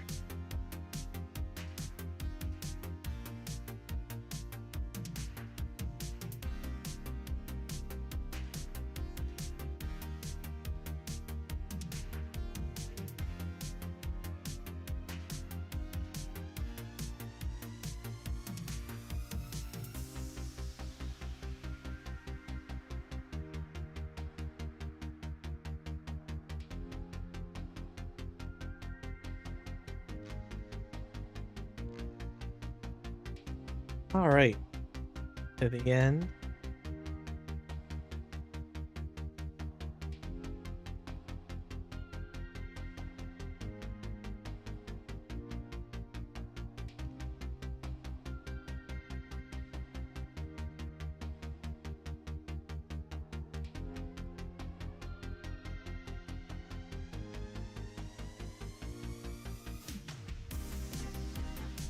So I think this is my first time doing potatoes, like on this, or any of my own personal for farming.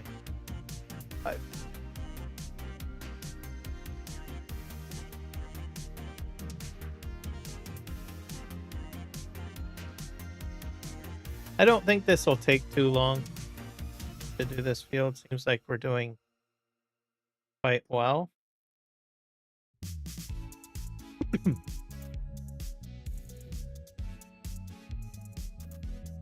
What's interesting is my sister who lives in Ontario, she posted some pictures of potatoes just sitting on a field. Like, oh, look what I found, a whole whack of potatoes. They're sitting on the side of the field, so not sure whether or not, I guess I have to comment on her pictures. Hey, do you know what they're doing? I don't know. She works in atomic energy here in Canada, so I don't know if she knows what's going on with those potatoes there. But anyways, she pointed it out. I think she probably knows. Yeah. They do it like that in Ontario, I guess. Hello, Eric, the crazy Viking. Welcome in, sir. How are you today? But yeah, I was surprised. I saw that she posted some images up on her social media of potatoes on the side of the field from southern Ontario. Just like what I'm doing in this game right now, where I'm just kind of like putting it on the side. You missed the logging, Eric. Just to let you know, I did a little bit for about an hour. I might return to some more of it later, but I wanted to get some this field at least harvested. I'm doing potatoes right now. What the heck?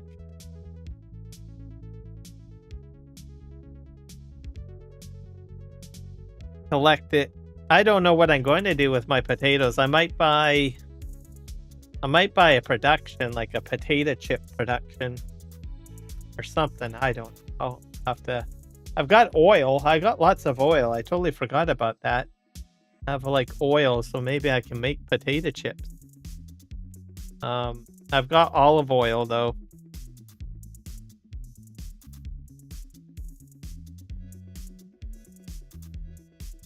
Oh. Is everything okay? I hope.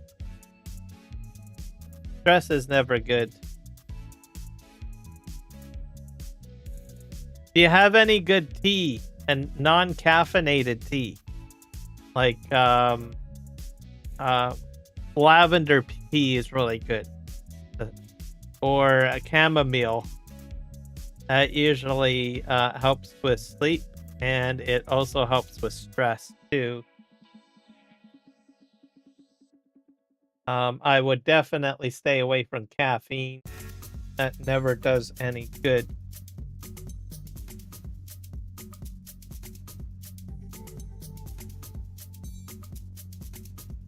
Isn't that neat?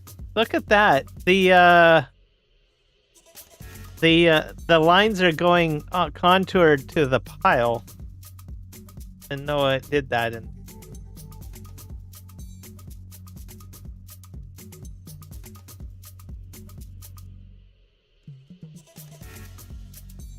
Sleep is a good way to de-stress too, but the problem is if you're too focused on the problem, it's sometimes hard to go to sleep. So I would probably, like I said, usually the best thing to do is like tea.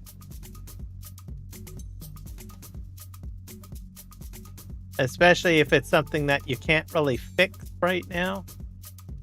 That's usually what gets me. Like if I can't fix it, then it just, I don't know, turns my gears.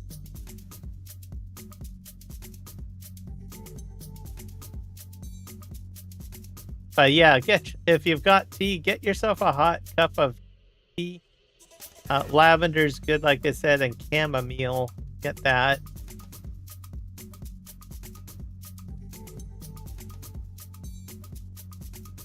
They kind of mellow you out. And you can hang out with me while I go ahead and try to harvest this potato crop. I think I'm going to do potato chips. I don't know. I'll have to look at the production of how that works. I'm going to do that. I just out of the blue wanted to do onions in this field. And then there was potatoes in here, and I was like, oh, okay, well, I'm gonna have to harvest the potatoes. So, what I'm doing. I better put the lights on. Go inside cab. Oh, that's so beautiful.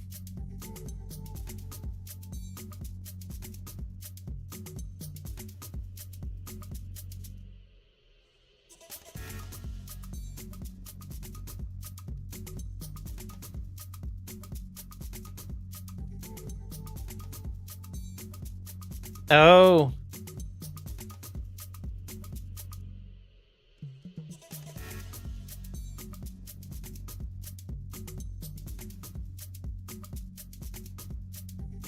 Oh, this is construction on your own home? Like the home that you live in?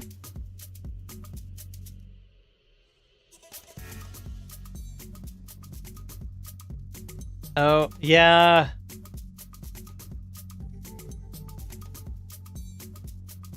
Oh, man, that's shitty, dude. Wow.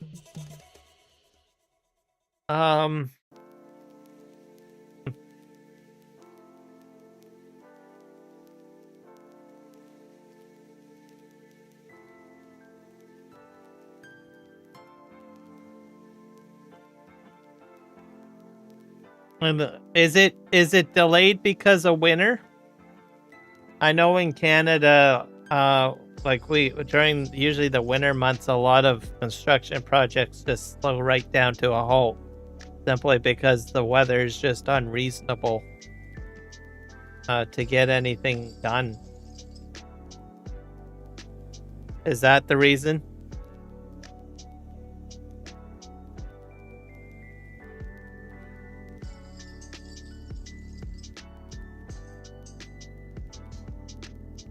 The only other reason too is sometimes that and that this is a Canadian problem too.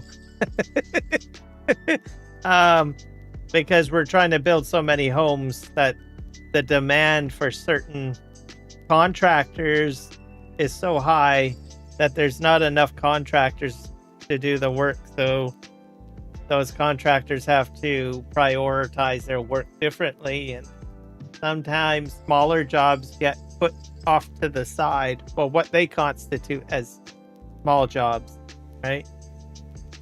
Major jobs here in Canada are like large development projects and stuff like that. So usually the average homeowner that needs like a reshingling of a roof or something like that might have some problems getting the work done, or basement work, stuff like that.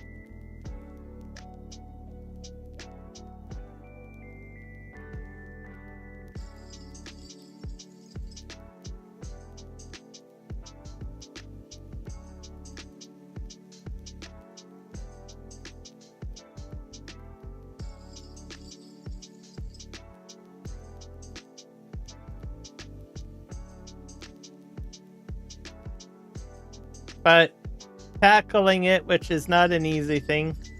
I don't know. I don't know how much work they're doing on your house, but if you're still living in a part of it, maybe you can kind of like downsize and rearrange stuff. Mind you, that is like, you know, easier said than done.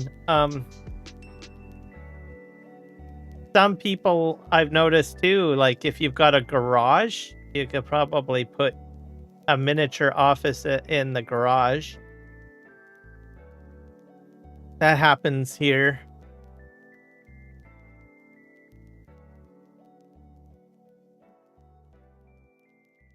Or if you've got a shed that is like on you, like, you know, a small building on your property, like a shed or something like that, that has power and reasonable amenities, you could do something like that too.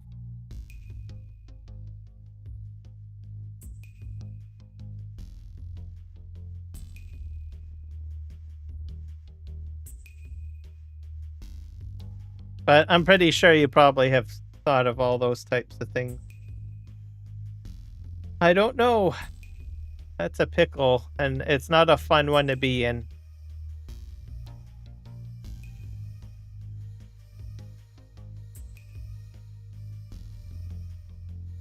Okay, where did I end my row? I think I was down here. Gonna hit this again. There we go.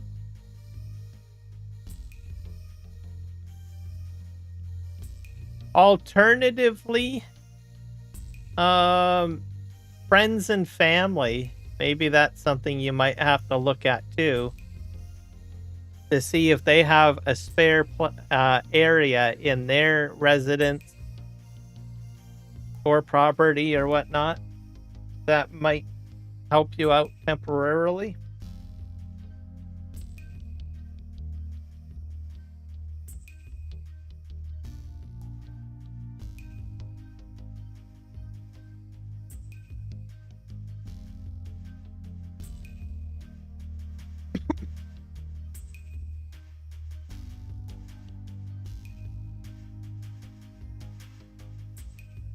The lighting is amazing, I think. Love this. Quite bright.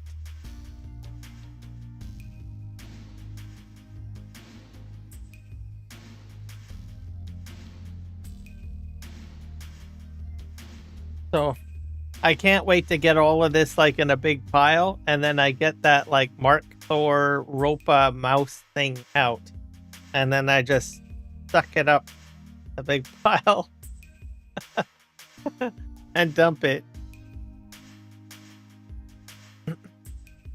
He also has a multi-fruit harvester. I could have used that, which is like a Ropa that's multi-fruit, but I want to do it this way. I find it therapeutic its own way.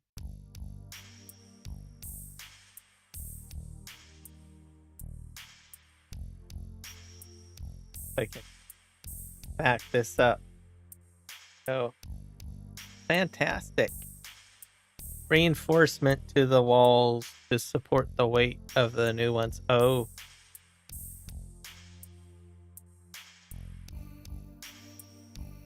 I missed a little bit here.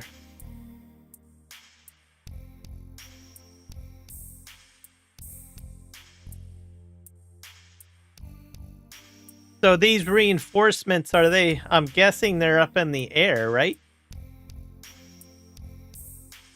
I've seen those types of reinforcements being used in like construction shows and stuff like that. But if it's more ground level, then that means you've got drywall probably removed, and which that's even a huge mess in itself. And very dusty. Why is it not? Oh, I don't have the topper.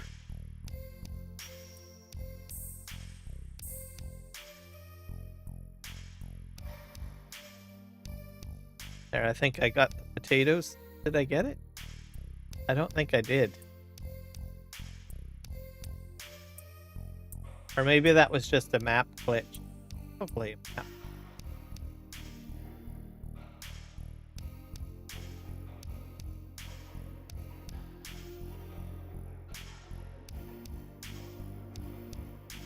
Way.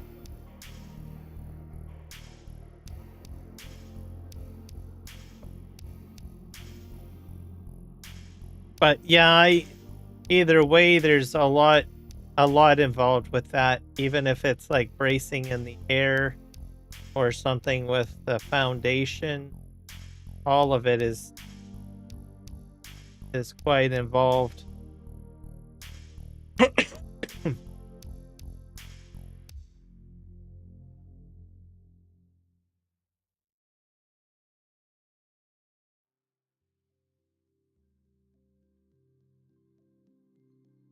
I don't think the weather would impact that, though. Workers should be able to work during the winter time. Winter month. Because that sounds like more indoor work, not outdoor work.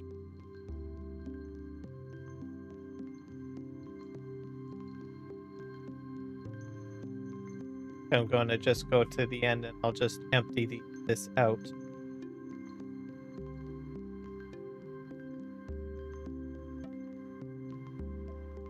Way. Since I'm going to the end of the field anyways, I might as well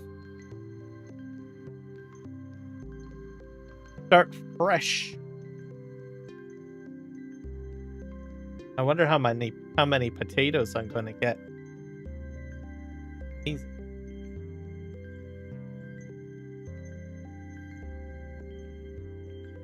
All right.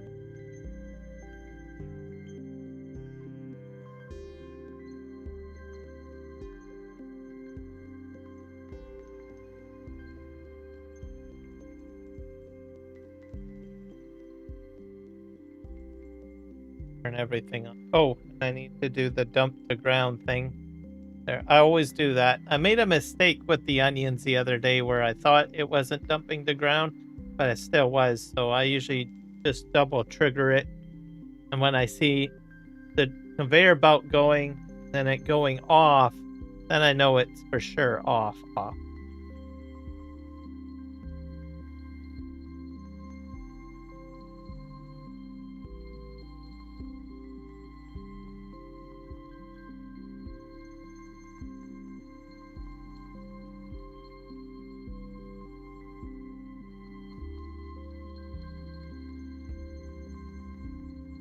This is exciting. Relaxing.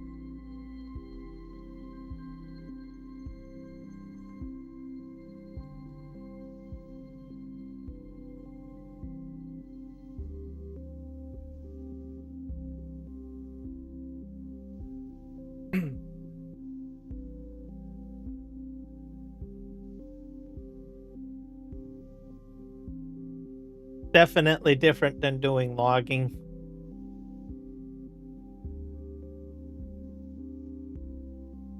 Because I do a lot of logging on this map. So, nice little trade up to try something different.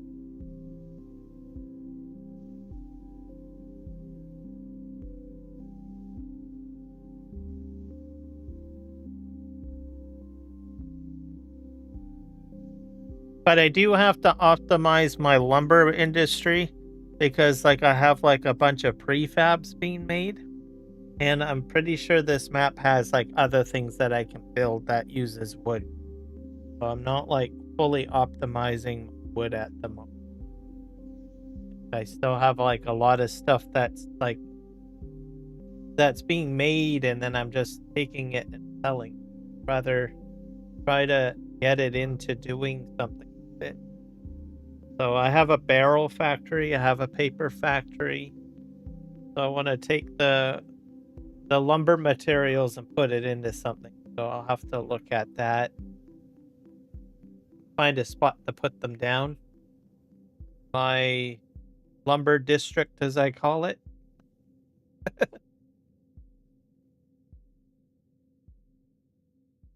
And I kind of want to keep all my lumber like productions all in the same area. Like the map has most of the production set up that way as it is already. And I thought, well, that's convenient. I don't have to drive across the map to like deliver my lumber here or there. And I'm also using auto distribution, which I find is a bit handy too. And I need to get another bridge built. Get the bridge going. I think I bought like property for a bridge, but I haven't gotten around to doing it yet. So we'll have to see.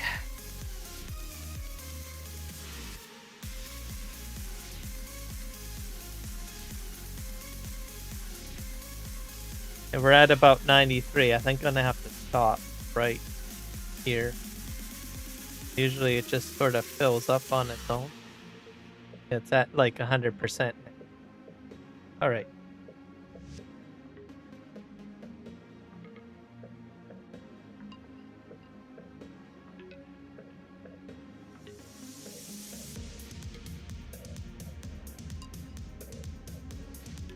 I'll dump the pile over here.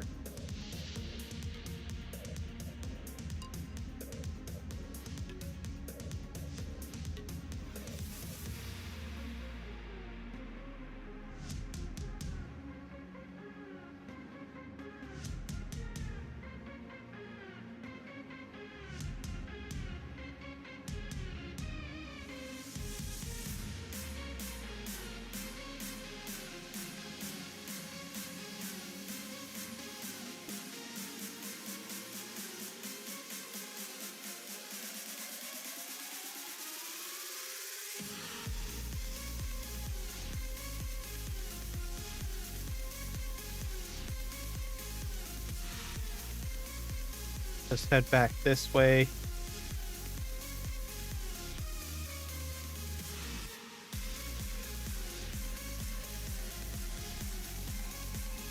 See where my about around here.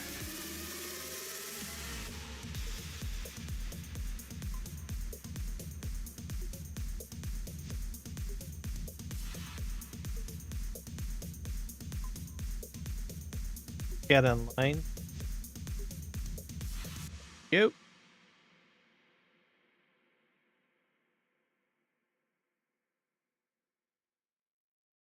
I can see that I topped a bit, but it didn't pick up.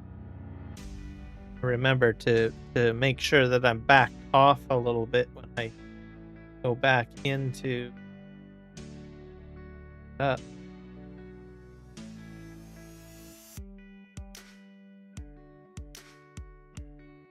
So welcome back, Eric.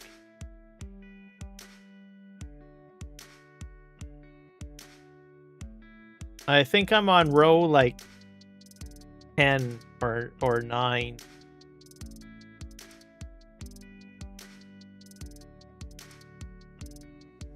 And then I'm contemplating what I'm going to do with the potatoes. I think I'm going to put it into some sort of production. Here. Oh.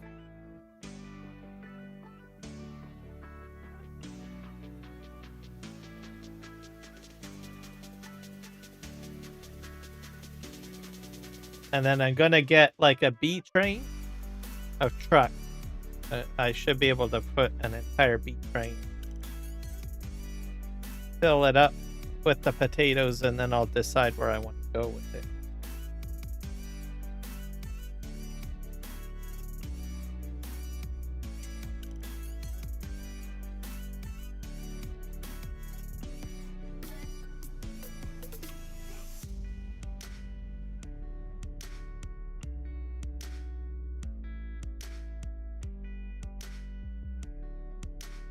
Back together. Fries, fish and chips. Yep, I could do that. I've got a lot of stuff that I can do on this map. I've got like a Frito-Lay potato chip factory, and I've got all sorts of things. It's tough to see what I've got. Production.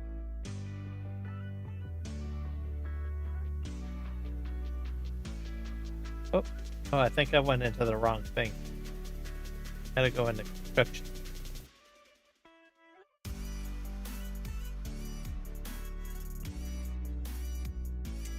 I bought field 6. That's what I'm gonna turn off my engine because gas is a premium now. Running out of gas. Oh, that's interesting. I did not know that would show up on the map like that. Cool. Factory. We've got. We'll be doing a bakery.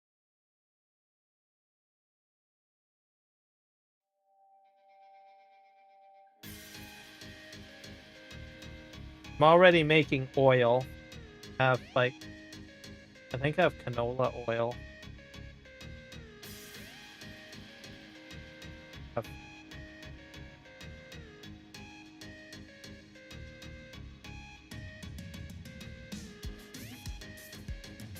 These are dairy potato processing.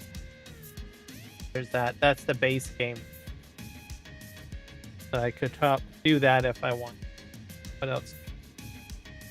Preserve factory. Is there like potato soup?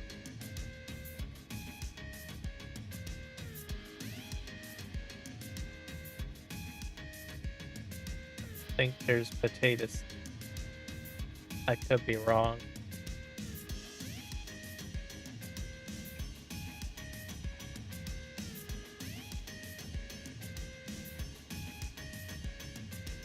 Oh, here's one. Soup factory.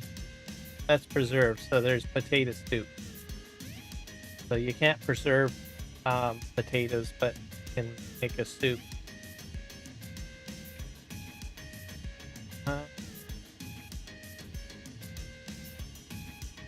Preserve, carpet, there. Grapes, oil, some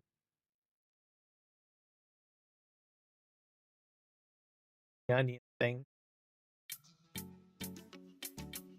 There.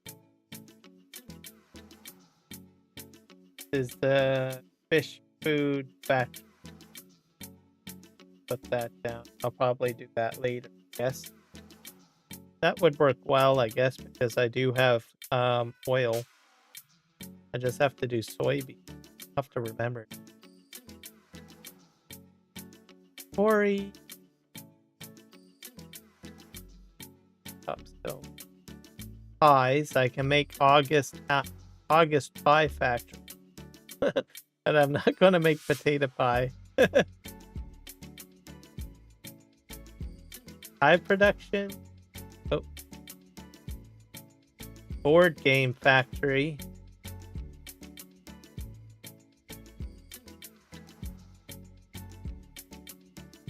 What's this?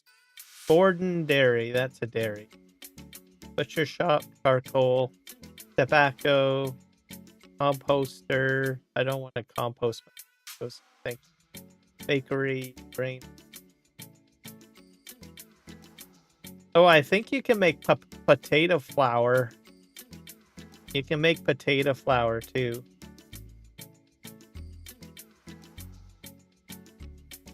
Yeah, grain mill extended. So if I put like that down, I could even make it into potato flour if I wanted to. But I don't think I'm going to do that. Maybe down the road. Dairy extended. Sugar mill extended. Cereal.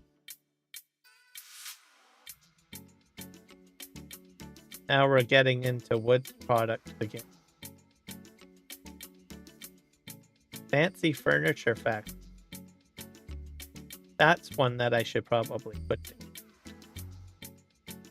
But we're not focused on lumber right now. Let's sort that out a little later. Frito-Lay. Here's the potato chip one. But you gotta put like additional ingredients in. So that's potato chips. Cheddar soup chips. Classic chips. So I'll probably make the classic chips. Sour onion chips. But I would need onions.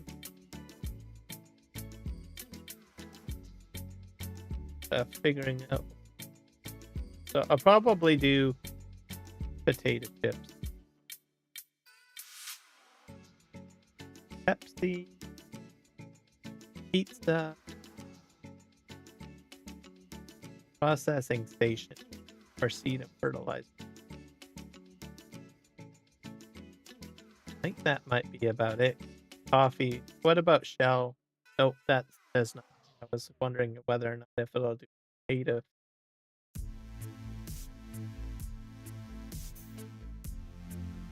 Vodka? What vodka? I don't think it does. I don't think they have like. Oh yeah, there's potato vodka. Interesting. To do a vodka factory if I want.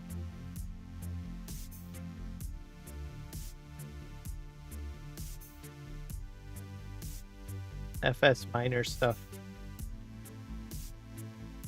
Soap. So back the nose. The maple syrup. Flour factory. Potato flour. There's probably one on the map I could probably buy if I want.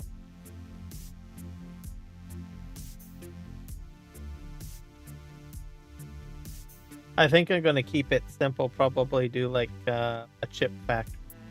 That most of the other ones require other ingredients.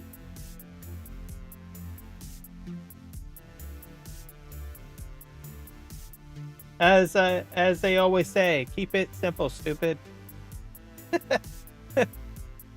Yay.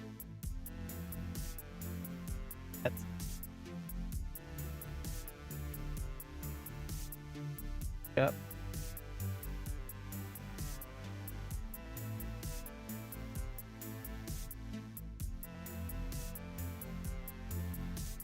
Don't think I'm gonna have to back up, I think.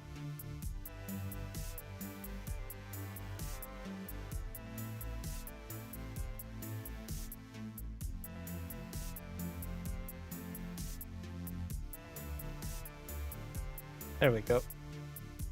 Better. And fishing I can do on the map. I just cannot do the large pens in the water. I can only do like fish that is like the fish lake and the little fish spawning pools. I can do those, but I cannot do like large salmon pen, stuff like that.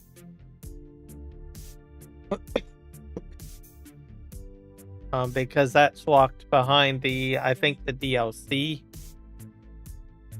Either that or it's just that nobody has figured out how to implement that functionality.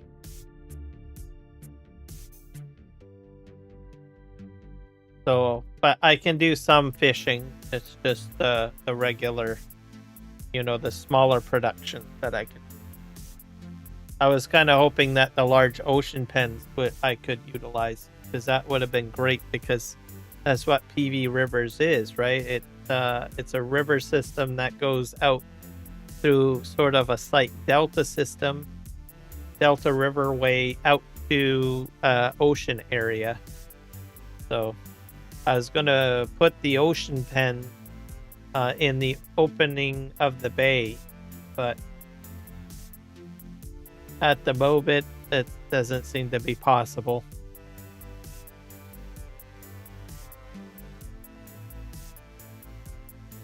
I missed some right there to go with that. Reverse.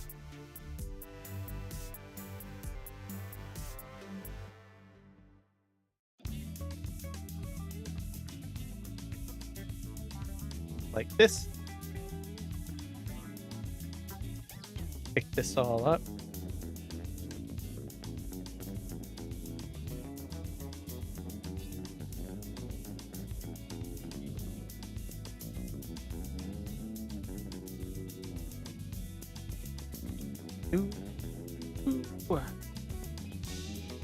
I think I've done half of the field so far.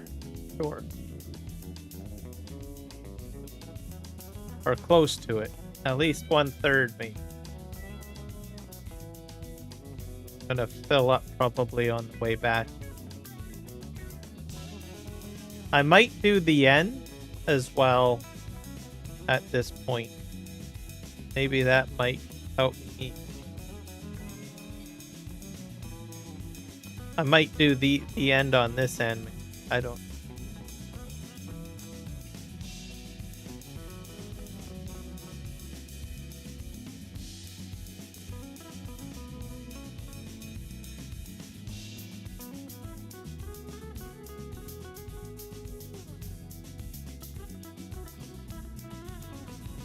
I'm at about 95, so I usually stop and it'll fill up. Yeah, go. Lifts up.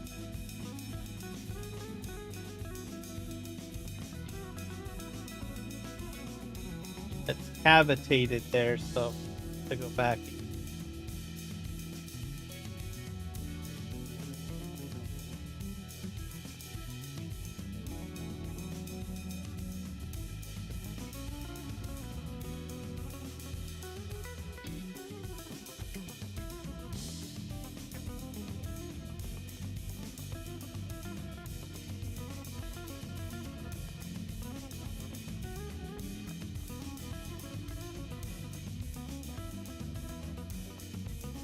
Put it right here. Empty out.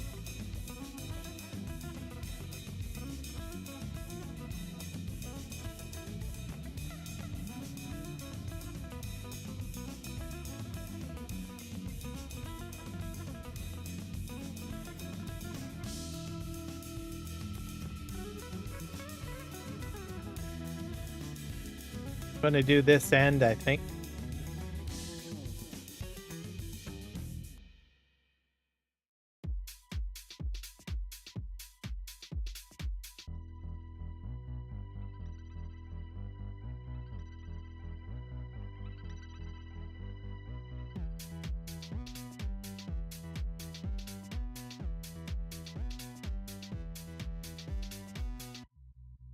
Oh, we go.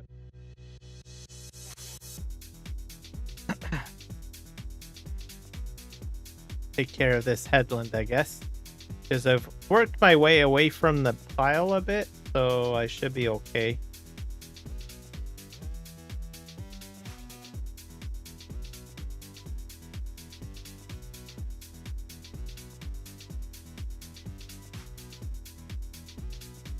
Maybe this field is a lot deeper than I had thought. Oh, here's the end.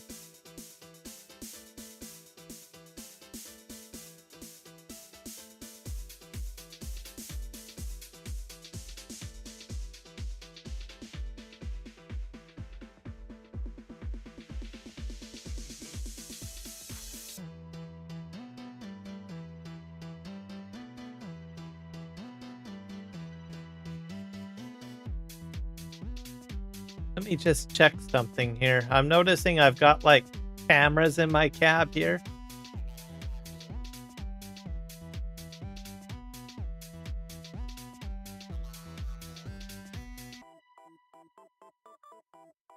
Oh, it is. It is cameras. Interesting. They added cameras in here. I did not notice that till now.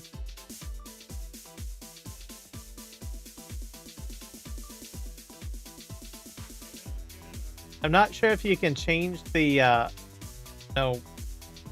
if it can go to like a backup camera, or is it just stuck on like operations mode only? Because right now it's focused mainly on like the machinery and not so much on the like if I want to reverse.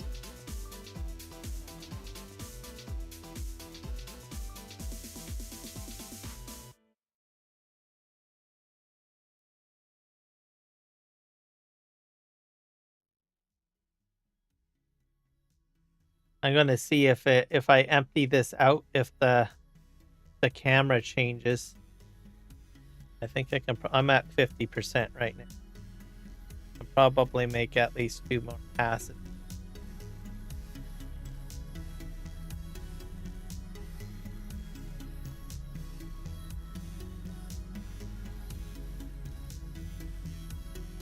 We'll just go down this way. Ta-da.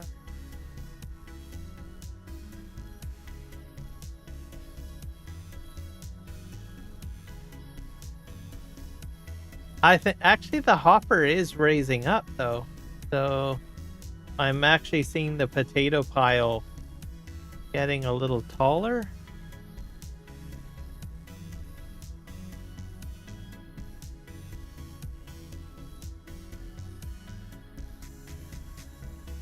This is like new to me, so I believe it's a new feature with the Highland functionality, I guess.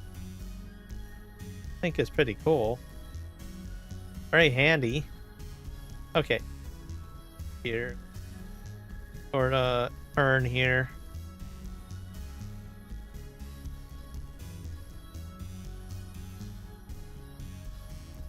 Just gonna try to scoop this up because it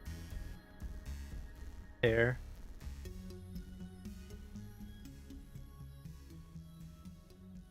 I'm at 86, so I'm probably not gonna make it to the go. Maybe I will. I don't think so.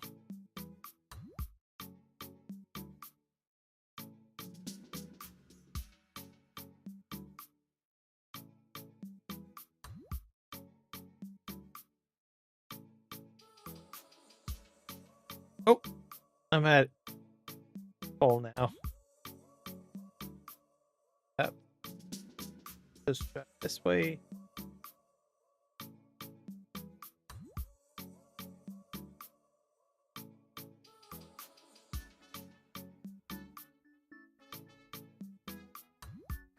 So I'm gonna probably have the pile come this way, I guess.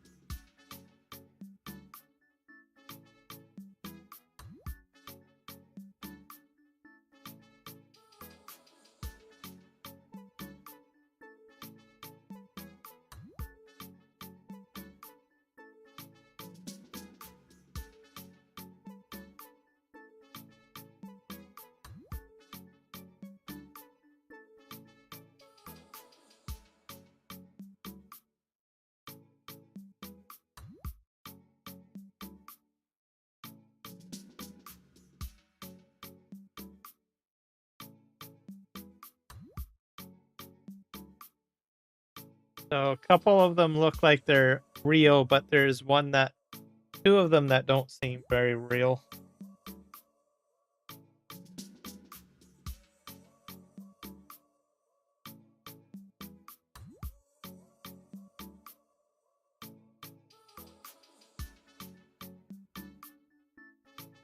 Of the cameras, that is. Forward. Okay.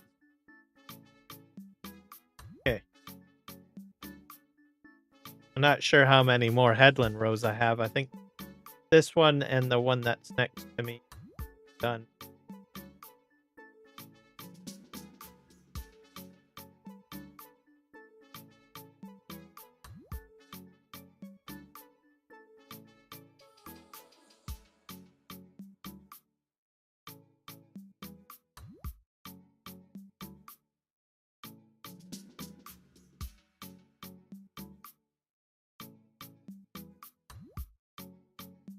You have one more headland row. Nope. I'll just go this way to the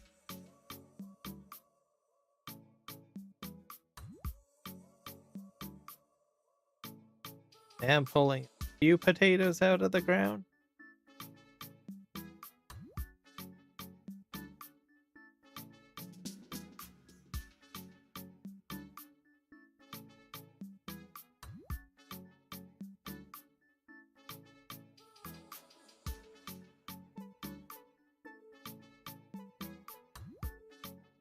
Fantastic.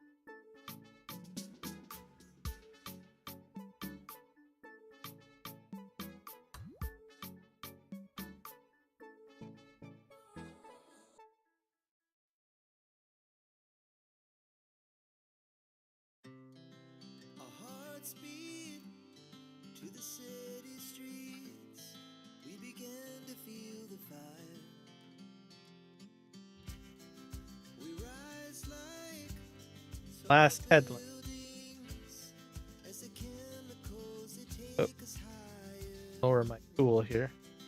The night's young, Or implement. just begun, as she puts I think I went in properly.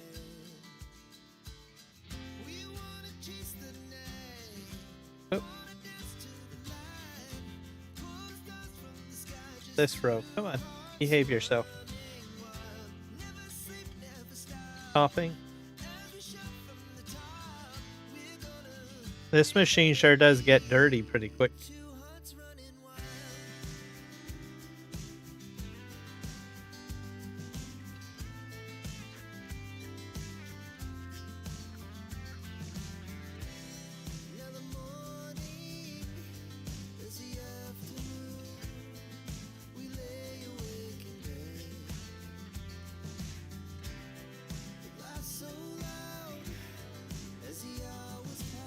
And then I'm gonna empty out this 30% or 32 or whatever it's gonna end up.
And we'll soon have a corn harvest for in August.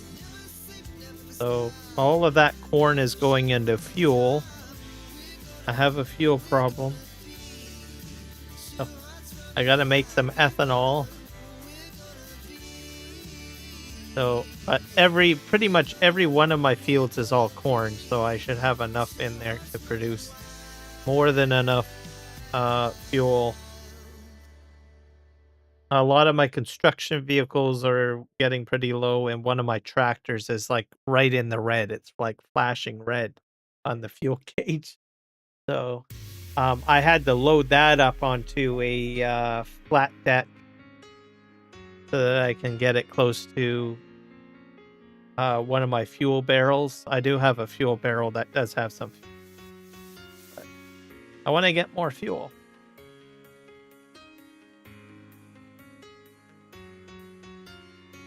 Go right to the end, and then I'm just going to take a quick break. Right back.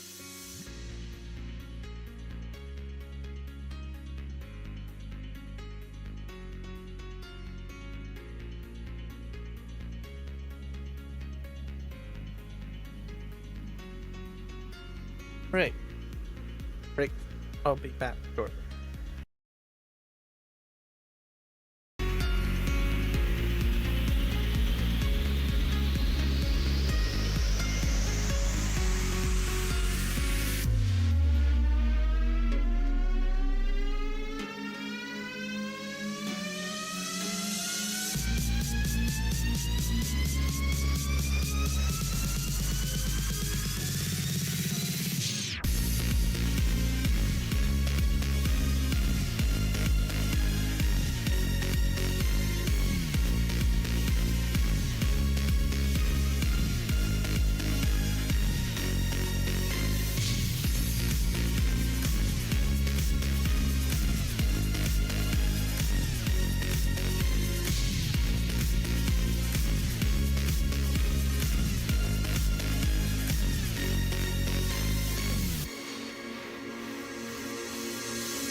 Okay.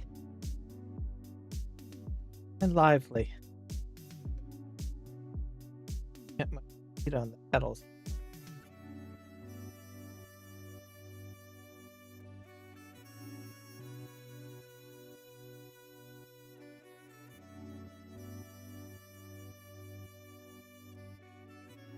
Here.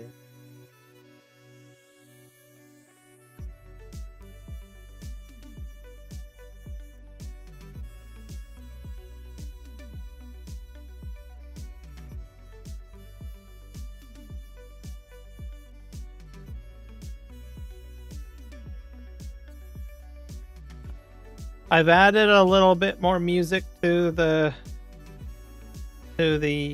mix. So as you might recognize a few new songs.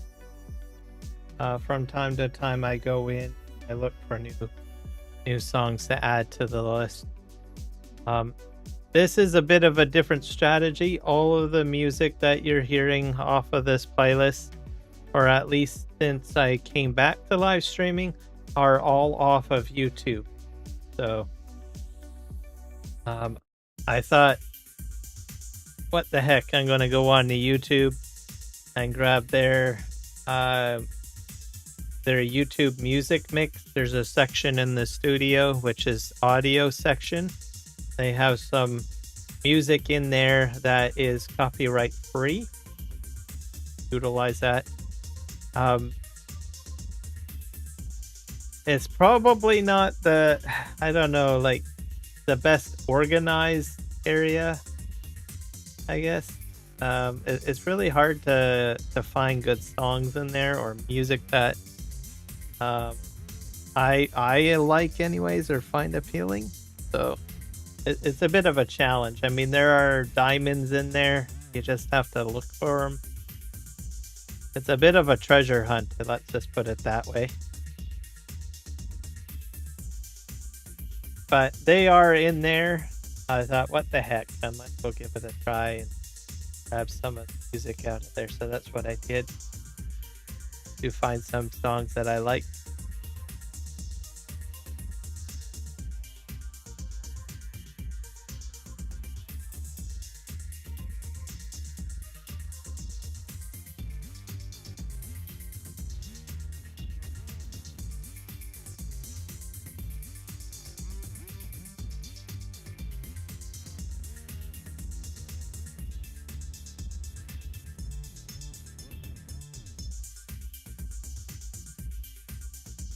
But I think I might go back to Epidemic Sound for the holiday season.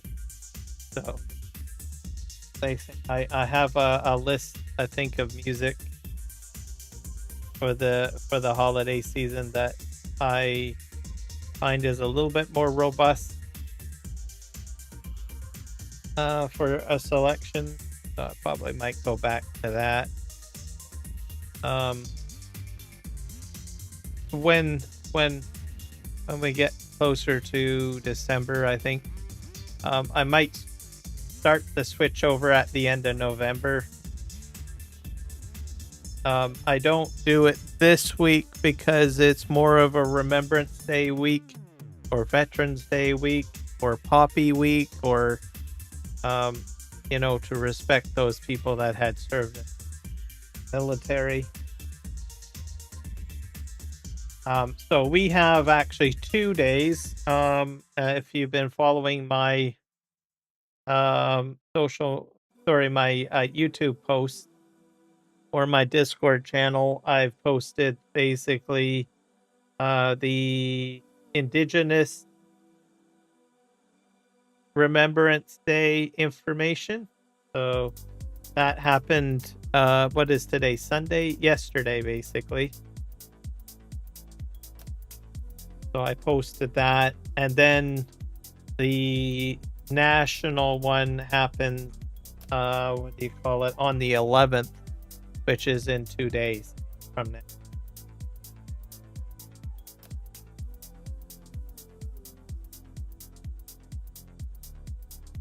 So the Indigenous one is to remember those indigenous people that had served in the different world wars, even since back 1812 war. So maybe we go a little bit further back with regards to that.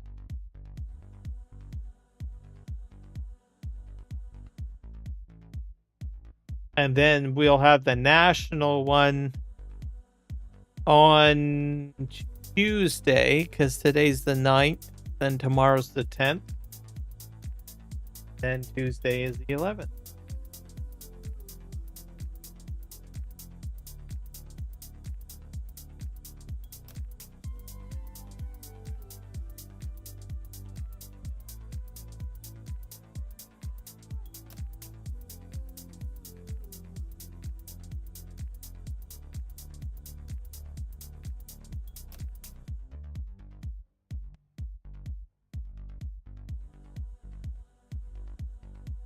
So in Canadian culture, we do recognize a lot of, First Nation.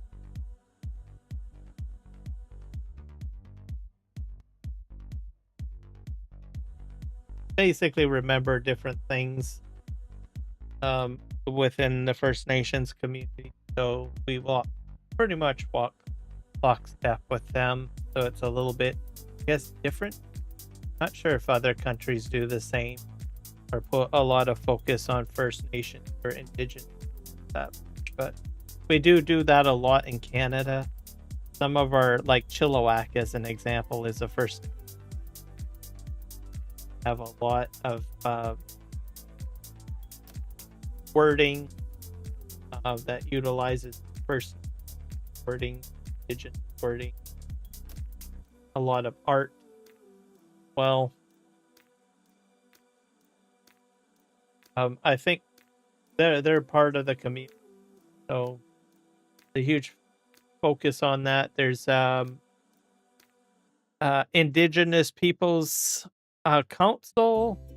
They have their own news network as well. So there's a lot in Canada with regards to Indigenous people.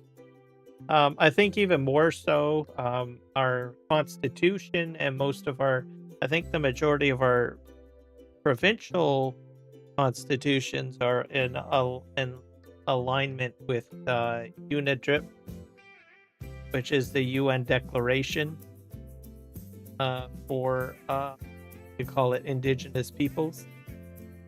That's a worldwide effort. Different tribal peoples across the world, and Europe, Russia, even China too. Apparently, I had to do a lot of research. Apparently, it's quite far. Aboriginal peoples of Australia, New Zealand. I guess probably even parts of the UK. I guess can fit into that category. Well.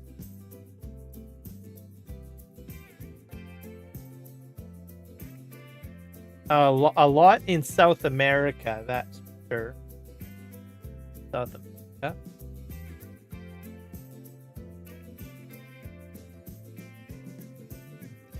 I was like, oh wow. A lot of crops, potatoes.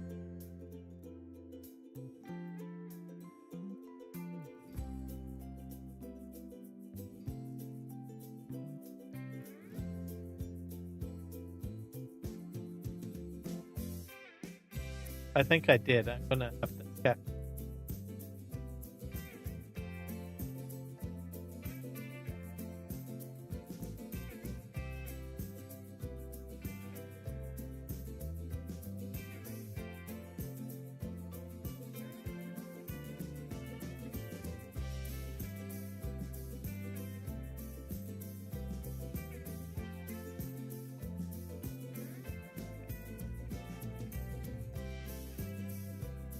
Get sent out. That's going to be a huge pile.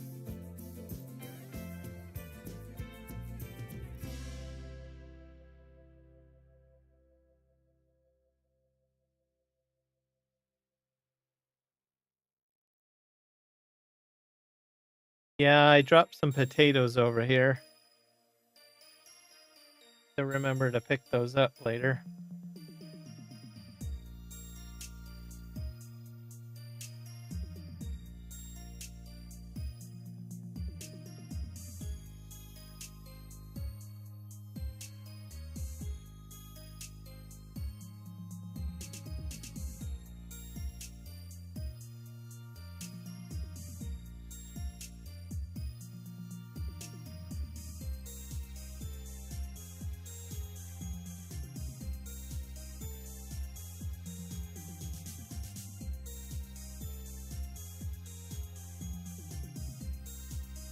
Go back and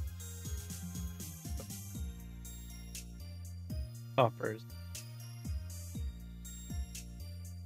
Like it.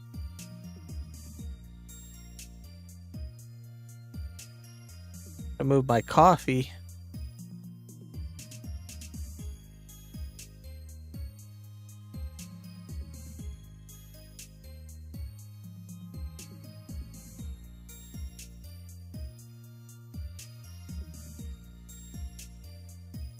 So yeah, I guess coffee preparation is very important.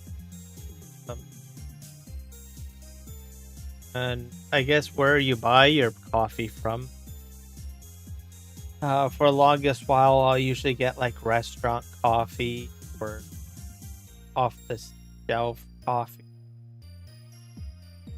And I used to get like really bad acid reflux because of it, which was unpleasant. And do all sorts of weird things.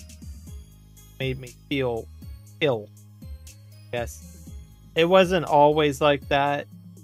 I mean, when I don't know, either I just got old or or they changed something with the coffee. I don't know. It could be a combination of both. I don't say. But I used to stomach most of the coffee that's sold out there, but not so much. It's almost like I get like a kind of an allergic reaction or something, right? Maybe not hives or sneezing or anything like that, but my body reacts differently to certain coffee brands. I used to be able to drink like Tim Hortons. But not so much.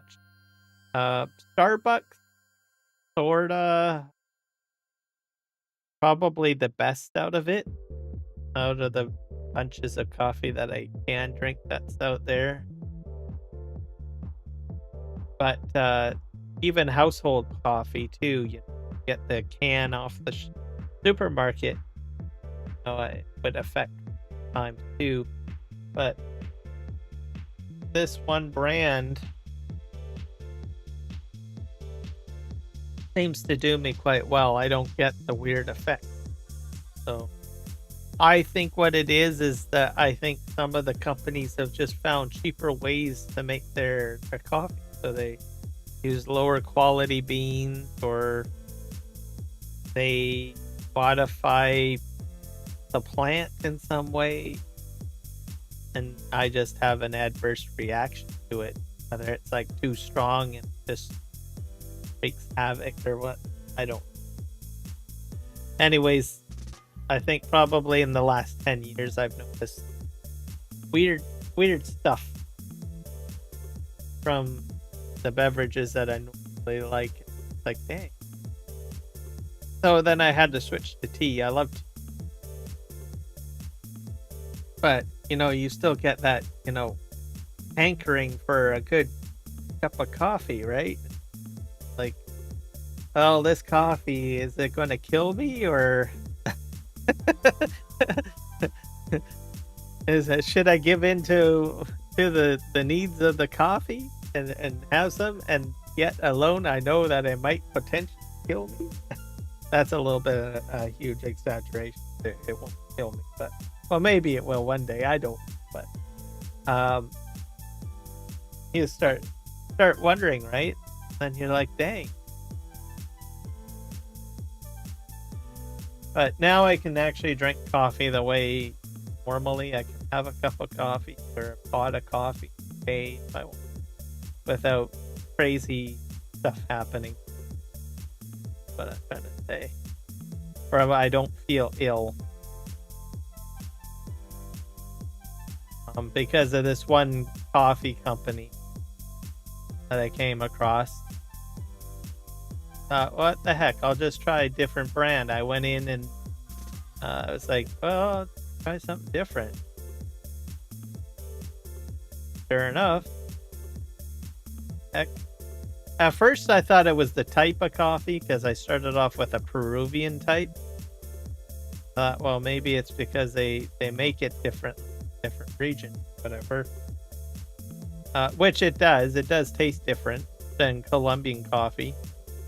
And then I tried Ethiopian from the same brand, and then I decided, what the heck, they do have a Colombian version, which is usually the common store brand that you get.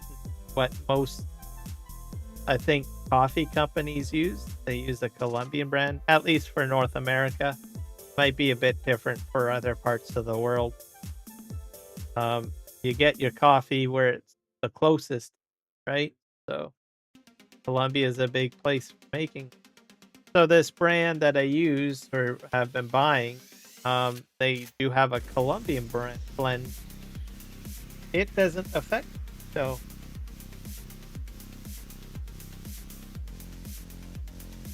it's the companies, as I've included. They are either getting, like, I don't know, Frankenstein coffee, or are they meaning that they've genetically spliced the plant and mutated it? But like Tim Hortons is an example. I used to drink a lot of Tim Hortons, and then out of the blue, like, they eventually went like commercial.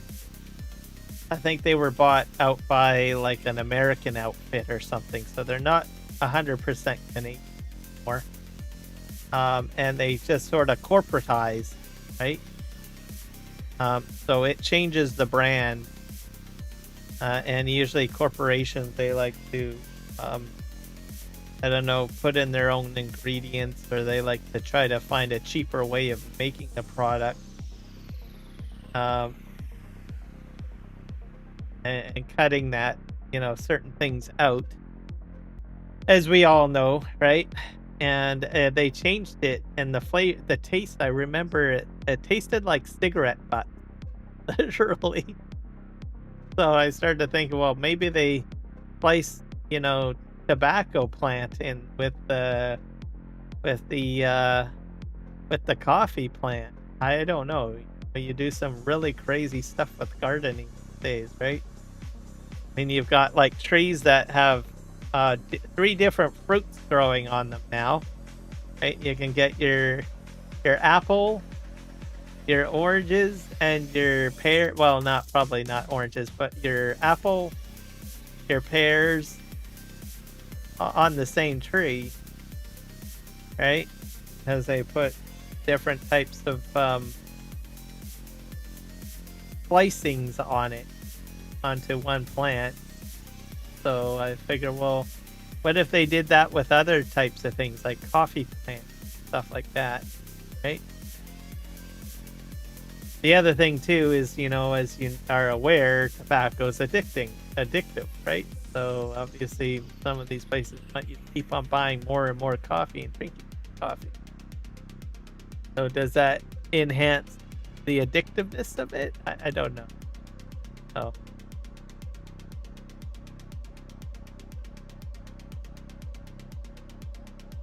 But anyways, I noticed Tim Hortons changed it, got to that point. I was like, oh, this is awful. I don't feel very good drinking some of it. So, and other companies too, go to McDonald's, they have their brand, try that.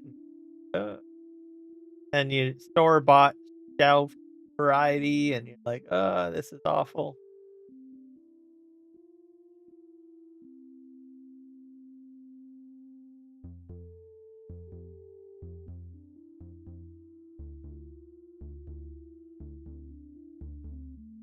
But fortunately for me, I found the one brand that works for me. So stick with it.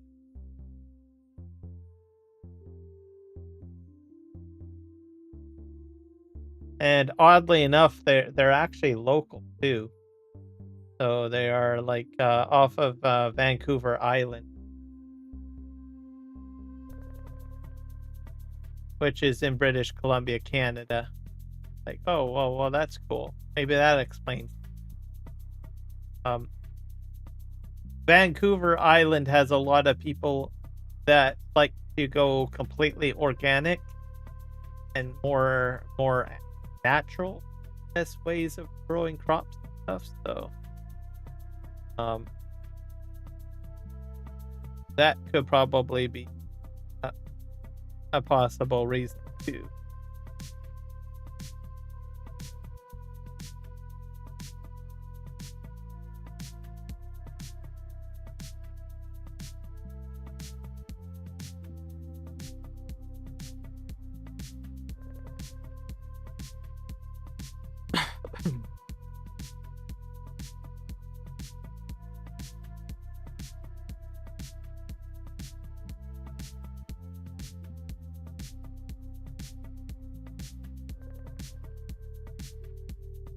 But that's for me where I live. I can't say that that's the case for where everyone else that's watching my live stream.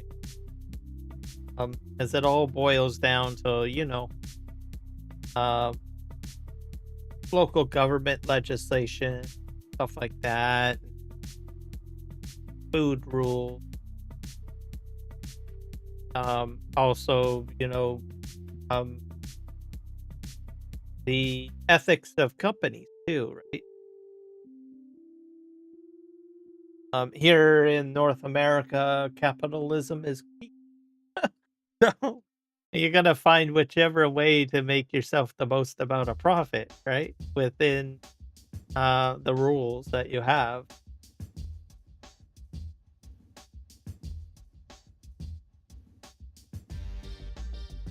Head to the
I'm glad that I didn't buy like a majorly large field, because there are some very large fields.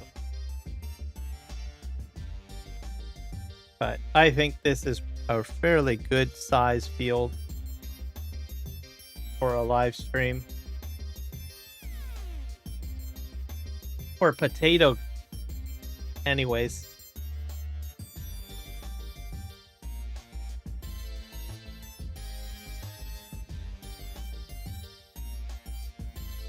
Back up a bit.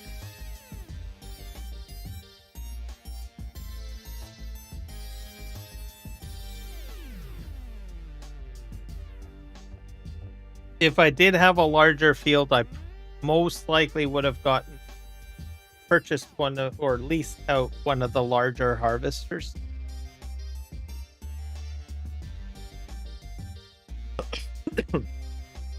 Because I know that there is one that's larger than. With this one, because it tied into the other thing too, is I'm figuring out, whether or not, if I need something bigger for onion. But because this is the same machine, right?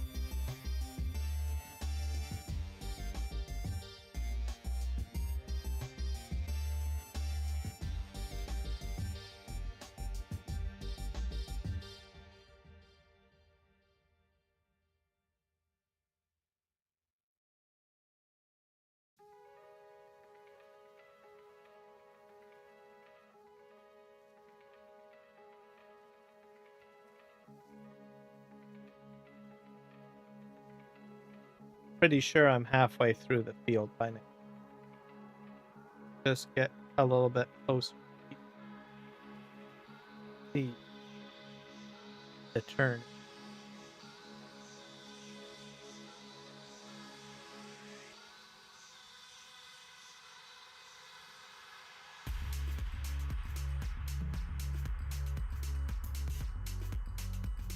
So my biggest question is, what the heck is Eurovision? So I've done a little, I think it's like, is it almost like American Idol or something? I only asked because on the news I noticed that apparently Canada is going to get involved with that or something. So it, like, I saw it on the news. And, what the heck is Euro? Right? It's the first time I've ever heard of it. So I thought, well, it sounds like a bank. Is it a bank?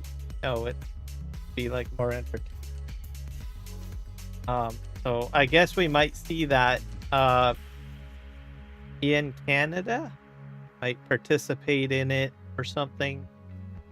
Have Eurovision. So in Canada, we have a national broadcasting station, which is, I guess, safe to say, is somewhat. It's financed by the federal government. So it's a national, federally run broadcasting company. So we have usually a lot of Canadian TV shows and content on there. It is also regulated under the Media Act in Canada, CRTC. So it's really ingrained in there. So I guess you could say it's like it's a federally run media organization in Canada. We've had it for years. It's been around even before I was even born. So it's always been there. It's been a part of Canada like forever. So it's and it's federally funded. It's run by the federal government. It's all news. It has shows on there, and has like the bulk of what Canada is essentially in the broadcast. The other Canadian stations, I would say, are tightly or somewhat connected with the CQ. Like they're in line for the most part, but I think they run slightly on their own a little bit, but more so in line with the whole show, I guess you could say. Anyways, they are looking at including the CBC, Canadian Broadcasting Company, inside utilizing Eurovision. They kind of like they had on the news, they mentioned it a little bit. Like, what the heck is that, right? So it looks like it's for entertainment purposes, like music talent and stuff like that. So never heard of it. It's brand new. I mean, obviously not everyone has it. I mean, there's some people that probably have heard of it, but hasn't been widely promoted in Canada up till.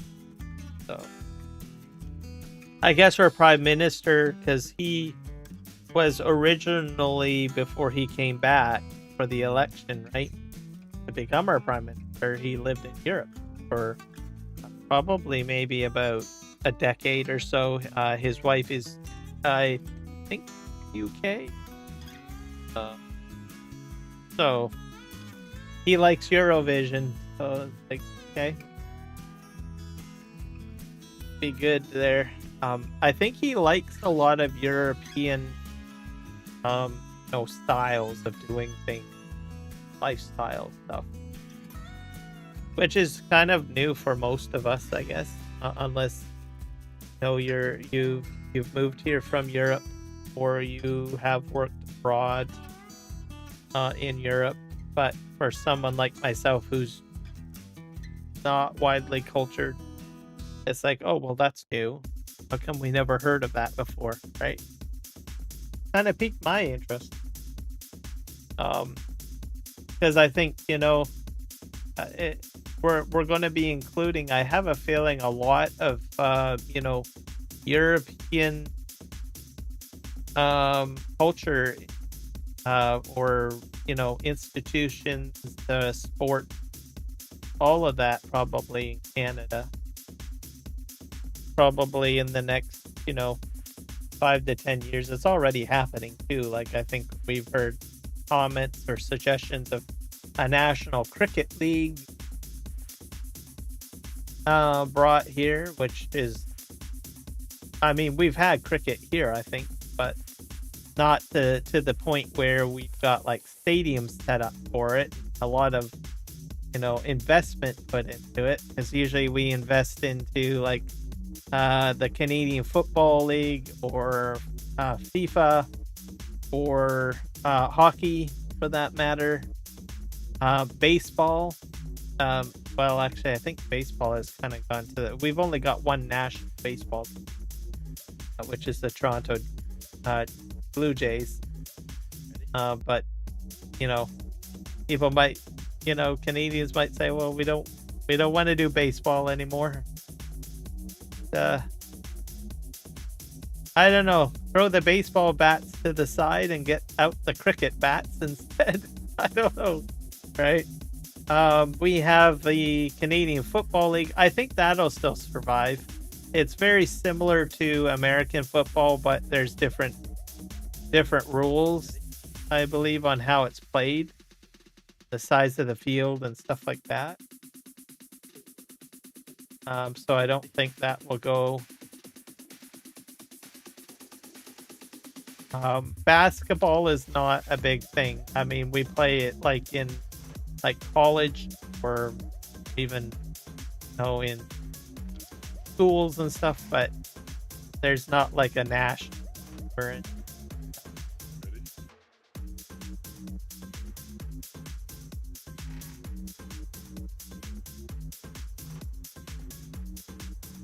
But yeah, it's kind of like a new adventure. We'll probably see more stuff incorporated that's more European into, I guess, what we have in Canada. Interesting enough, we are also we're bringing in a lot of Asian stores too. Like I went to the mall the other day. I don't usually go to the mall very often, but I noticed that there was an Asian kind of like electronics store. I never went into it because I just wanted to go to the mall to eat. So usually we see like more or less like food, Asian food, but to actually have like Asian style lettering and an Asian style store in the mall, I noticed that just recently. That's brand new to the mall, and I thought, well, that's new. So more diversifying beyond the traditional North American norm, I guess is what I'm trying to say. So it is slowly happening. And then, you sit there, you're eating your food from the food court, kind of like looking in, kind of seeing. You don't have to actually go into a store to know more. You can observe from the outside sitting on a bench if you want, right? And you just kind of pique your curiosity, right? So I notice these types of things. Like, well, it is changing. My community also has a Persian restaurant coming too, which I thought was kind of interesting. So even food culture it is changing. Well, at least Kilowatt. I think that's kind of interesting to notice that there's like a Persian downtown restaurant that has come to my local city. So it's kind of interesting to see the diversification that's happening. Oh.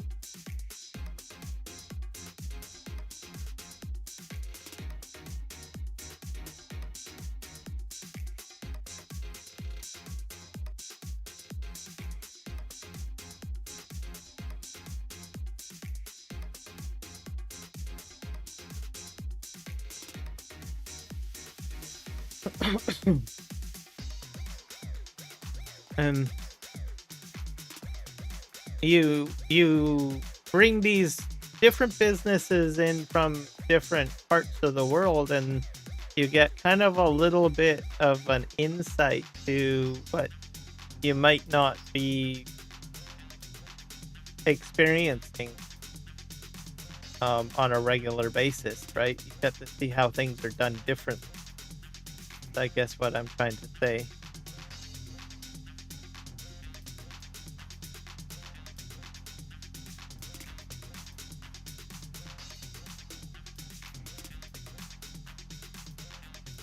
And you're kind of like, well, that's kind of interesting. Yeah, we don't get like I know that there's a lot out there, but most of the stuff that we've got is like all, North American or American, right? But now that we've seen all of these shops coming in, Eric, it's like even myself, I'm like, oh wow, that's interesting. It piques our interest, or at least my interest, and I think it's a great thing. And I think for me, I'm like perplexed because I see this stuff and I don't see it on a regular basis till now. I'm like, what the heck else am I missing out on? You know what I mean? So I'm kind of excited about it. I'm literally excited. And it's just small things, that are coming in. It's like, it's kind of like your eyes are just sort of opening up a little bit and you're like seeing stuff. So I'm excited. I can't wait. I just I don't know what else I'm missing out on. That's all I can say on the matter. But you're right, there's like so much food that different types of cuisine, culture, all of that, I know that we're missing out on. And it's slowly creeping into Canada. It's crazy. I'm excited, to tell you the truth. Especially when you get to see, small shops. Like, it's not like massive amount of shops everywhere just popping out everywhere. It's just one or two little shops popping up here and there, and it's almost like you're opening the door a little bit and you're peeking inside and you're like, oh, well, that's interesting, right?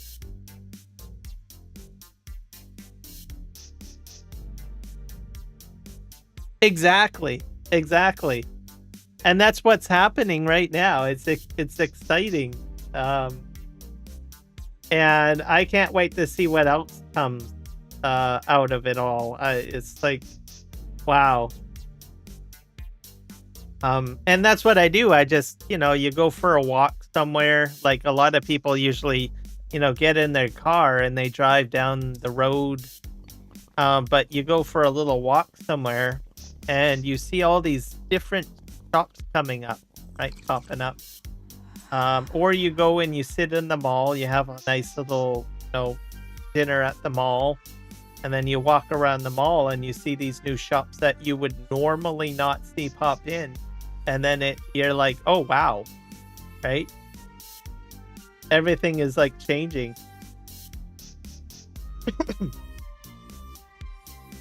And this is just, like in the last, 6 months, right?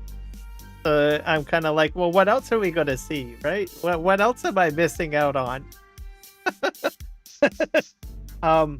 For me, I don't travel much. I'm more of a homebody type person.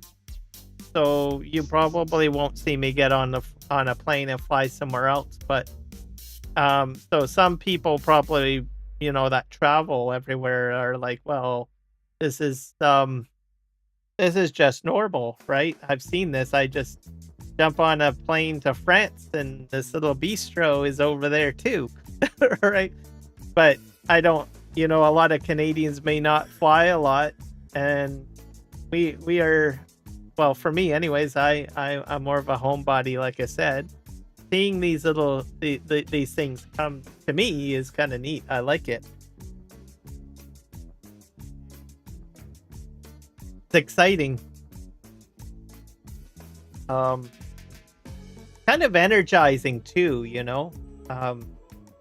For the longest while, you've got like a set direction of, you know, well, this is how it is and how it's always been. But then you bring new things in, and it's kind of like invigorating or energizing. So I can't wait to see what else comes down.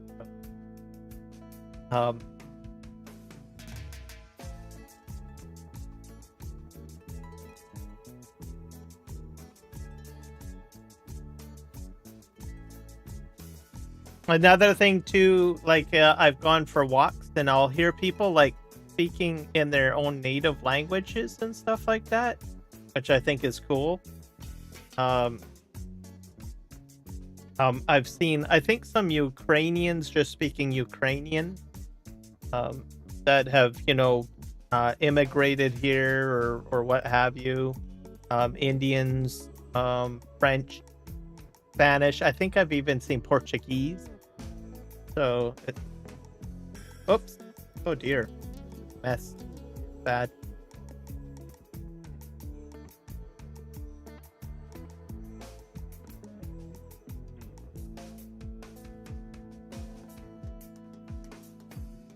So, it's kind of like the start of a new adventure, I have to say. And I'm excited to see where it goes.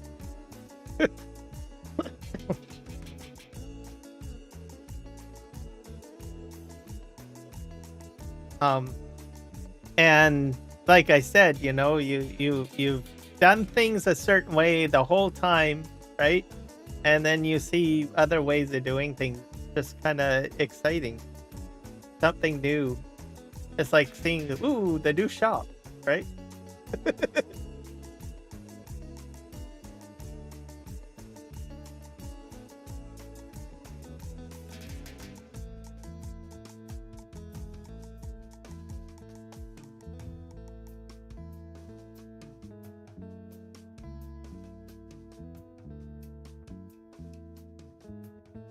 I think we're gonna get the potatoes.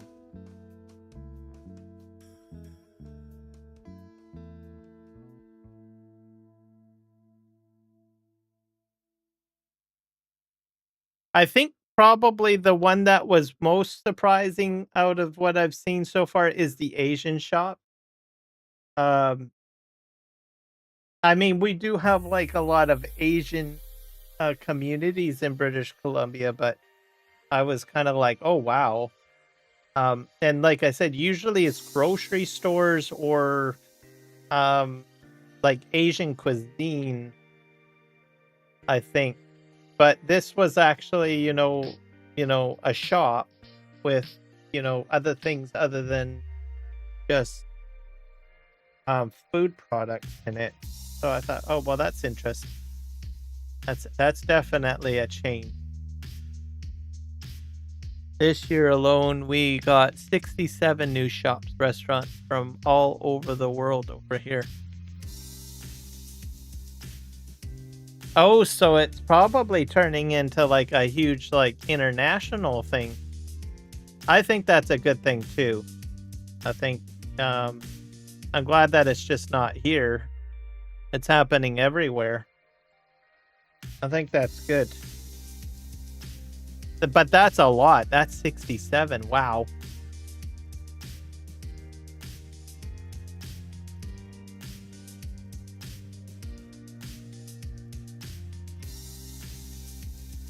I honestly think it's kind of like a new adventure. We're going to probably see a lot of crazy stuff happen for the good.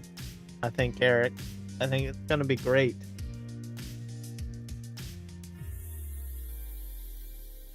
The way, you know, the world connects and everything like that, I think is going to be great.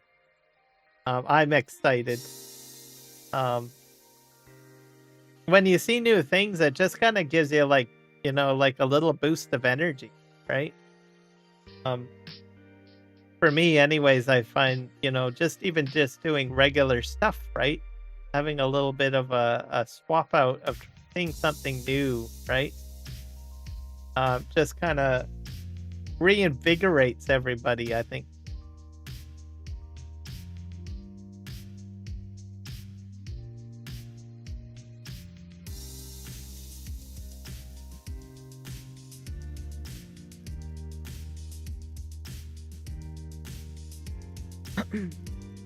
And then you meet new people too, right? You go into the shops, especially if the shops or the stores are, um,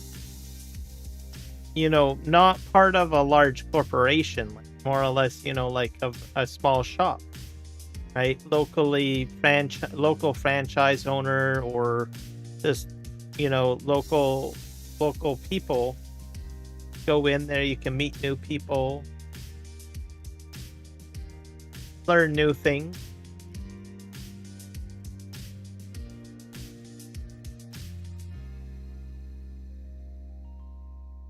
Oh. With the little glimpse that I have seen, I think it's kind of, I think.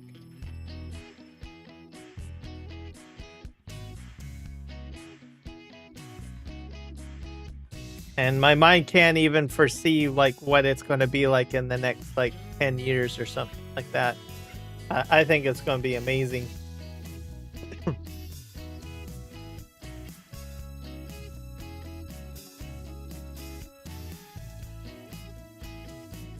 Go back in cab here. I wonder how well I see the edge of the field now. Getting sort of.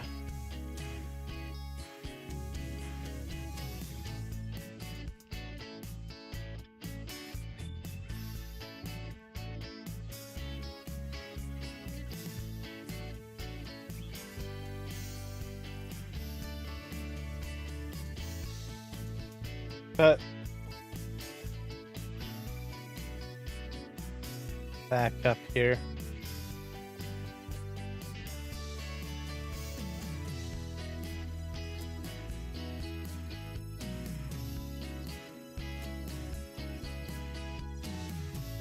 My community, I'm not exactly sure what like our big plan is. I honestly think that like my city is traditionally a farming community, but I think it's slightly going to turn into like a tourist destination, I think.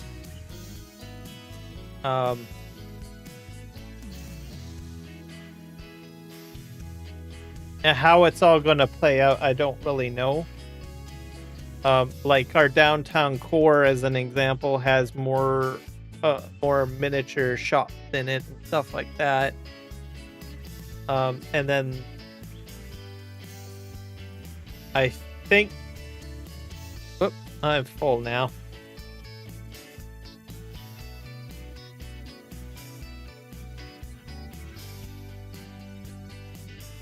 Different types of housing development is a little bit different too. Like they have like in the newspaper a proposal to have like a riverside community set up with kind of campgrounds and kind of like light cabin housing in it or something, which is a bit different. And then they've got another part of Chilliwack where they want to put, because we're in a valley, so we have like mountain areas. They want to put like a gondola system up into like the mountains a little bit. So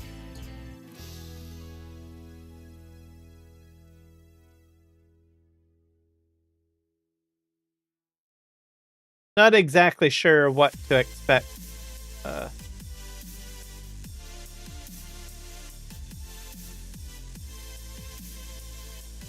But I surmise it's going to be a tourist location, I think.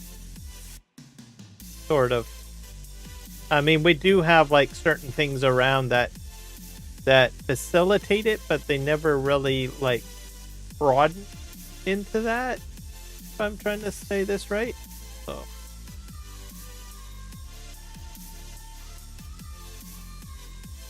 So we'll just have to see, I guess. Interesting and different.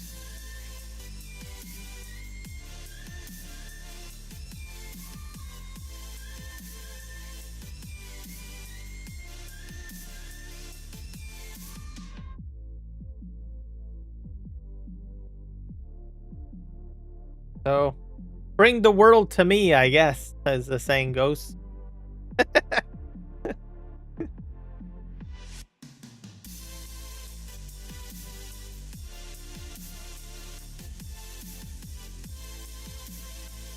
What's this?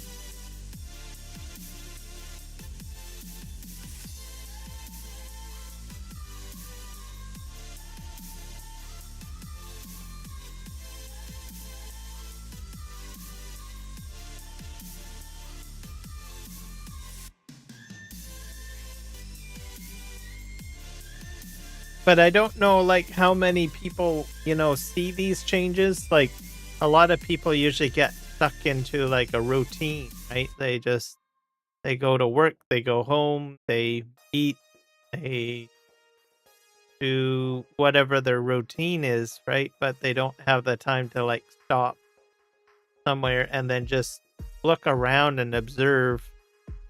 Um, and these changes, they happen slightly, but you take the moment and you observe them. It's kind of interesting.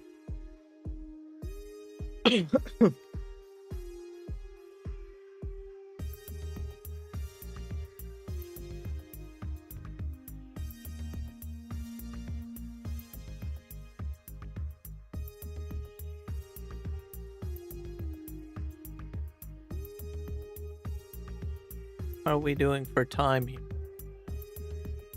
Half hour live stream so far.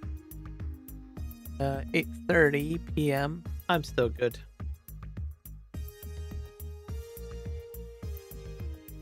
I might upgrade my like, I leased this one.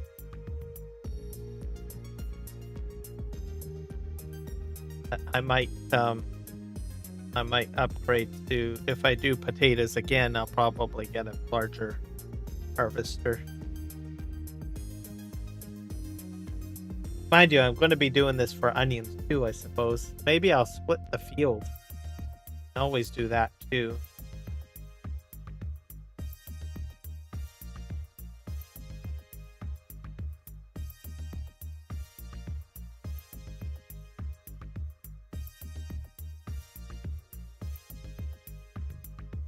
What's going on? Why am I not collecting?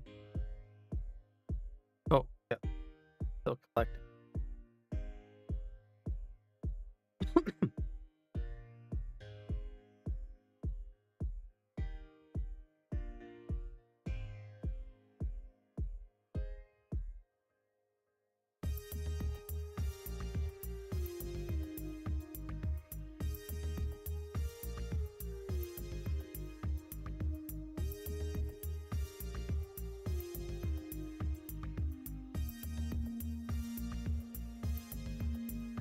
Doo, doo, doo.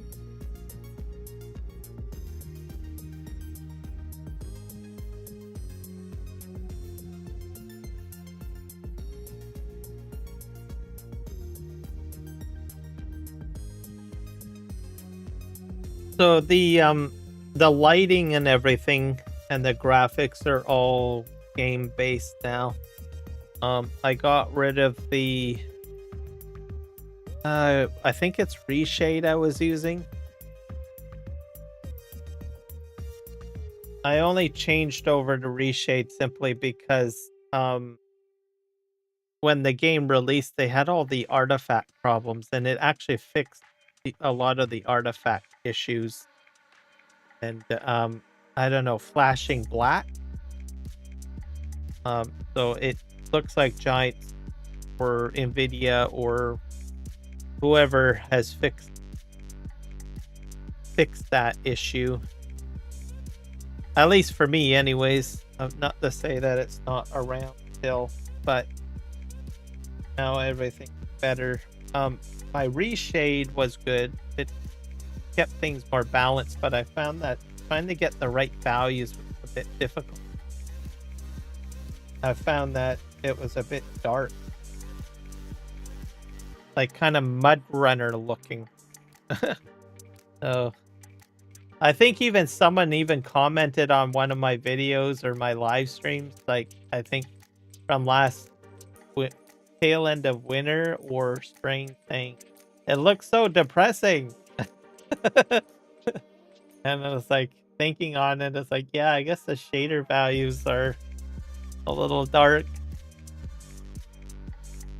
This one, I'm not sure who it was. It wasn't one of the regular people that show up to my live streams, but I remember it. And then I started thinking about it and looking at it. Gosh, this looks so much like Mud Runner.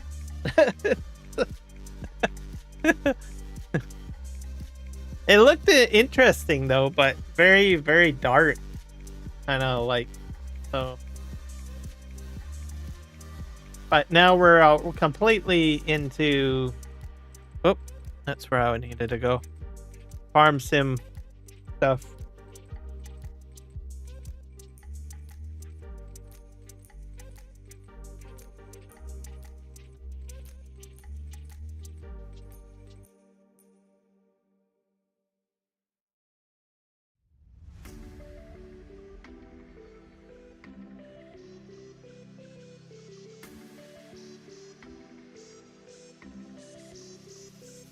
The other mod, I did take out a mod too. Like there's a lighting mod.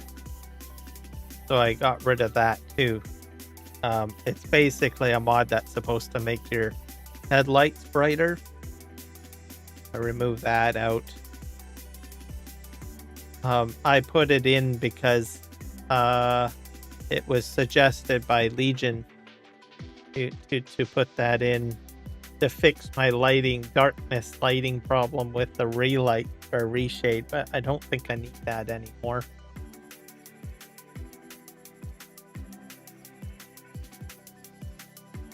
But I'm always going to keep the reshade around as a possibility, I think, for future releases of Farm Sim.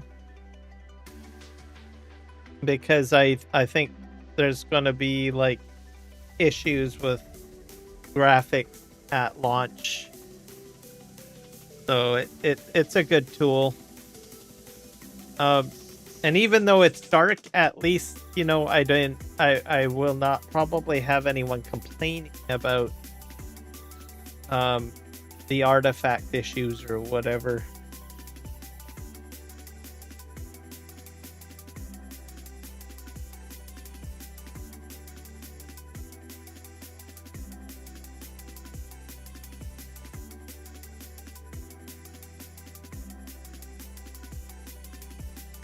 And I didn't really talk too much about it because when I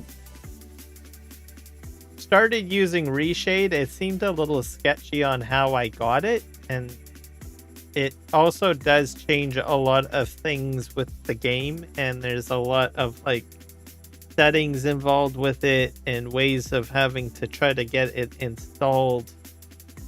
So I didn't really want to. I'd feel bad if I said, "Oh yeah, this is great," and someone from the community tries to install it that has some technical issues with it. Just kind of becomes a bad experience. So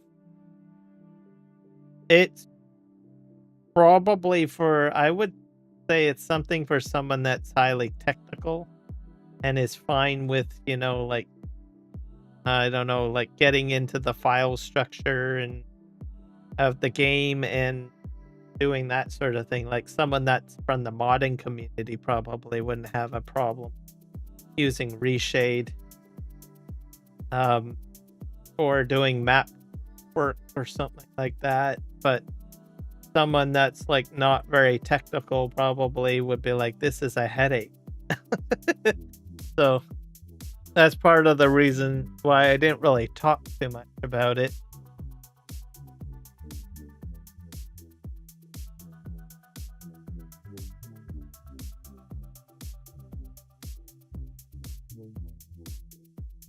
And the fact that it was on a website too, like that I wasn't too familiar with, I was like, I don't know if I want to talk too much about it, but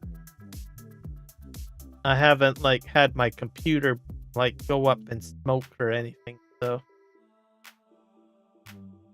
I think a lot of people in racing that like to play racing games tend to use it a lot.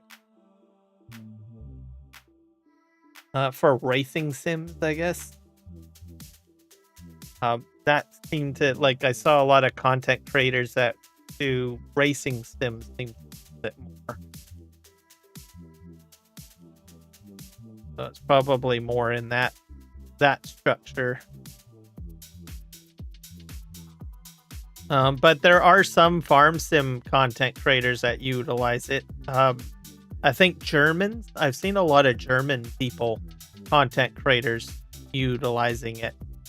Or using modified shaders or something. I'm assuming that they are using reshade, but putting their own personal touches to it. Because I've seen a lot of videos of that.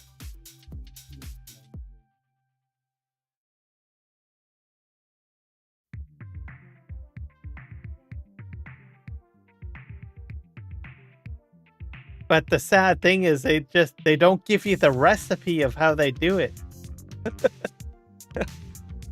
So there's like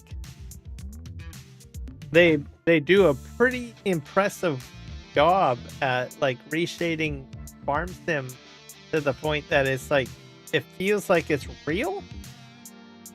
I mean, if you look at it and you watch enough of the video footage, you can probably see certain things in it that makes you say, yeah, this isn't real. But there's certain aspects of how the lighting works and everything that they use with the shader tool or whatever that you're like, oh man, this is like real. It feels real.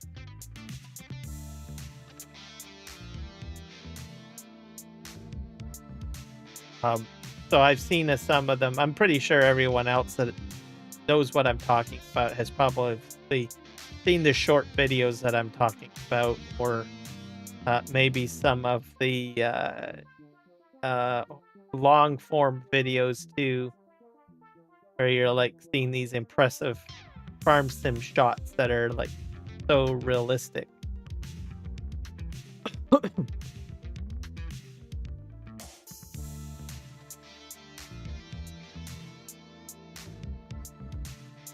No, in most of those videos, they all talk about like the actual tool or mention the tool that they're using. Some of them, but they will not give you the recipe to make it happen. Though, like Map, I've watched so many of them trying to get that perfect. I think there's probably maybe one or two in the farms, but they actually give you, okay, you need to set this setting to this and that to that.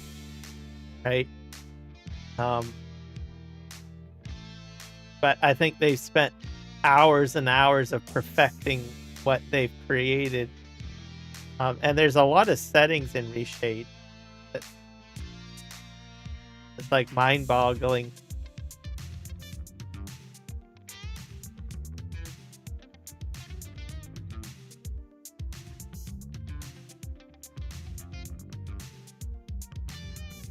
I tried a couple of times to try to duplicate some of the stuff that I've seen, but I'm not really good at that. So I just basically tried to set it up that would at least look somewhat a-okay for me, because I only really got into using it as a tool to try to fix the artifact flickering.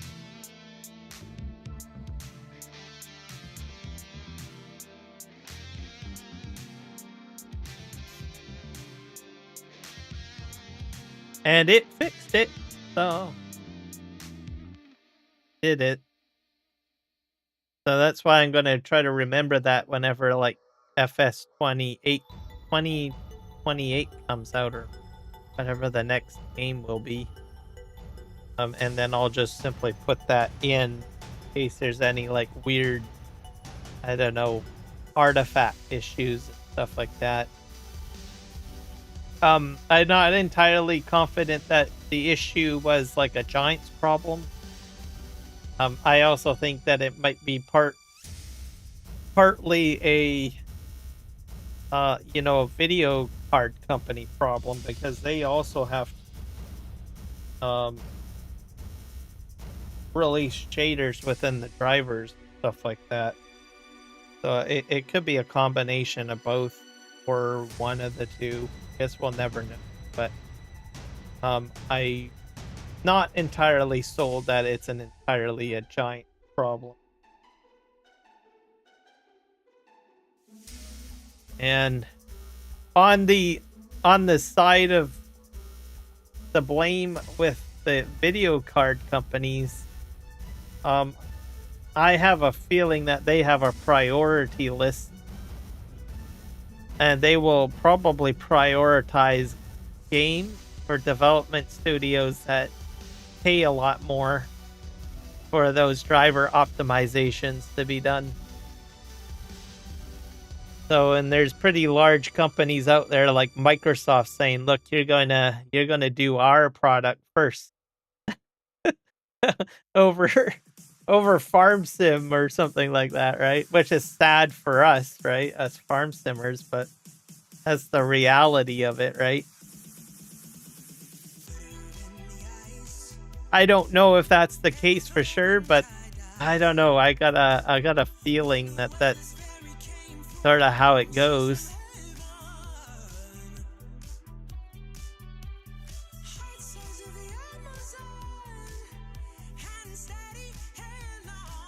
But the thing is too is like release date times might change in the future. Like traditionally, the fall in the northern hemisphere is usually when you see like brand new game titles come out and stuff like that. But smaller companies might decide, well, maybe we should choose a less competitive release time in order to ensure that our product is pristine, right? And looks good. And that we get, you know, the optimal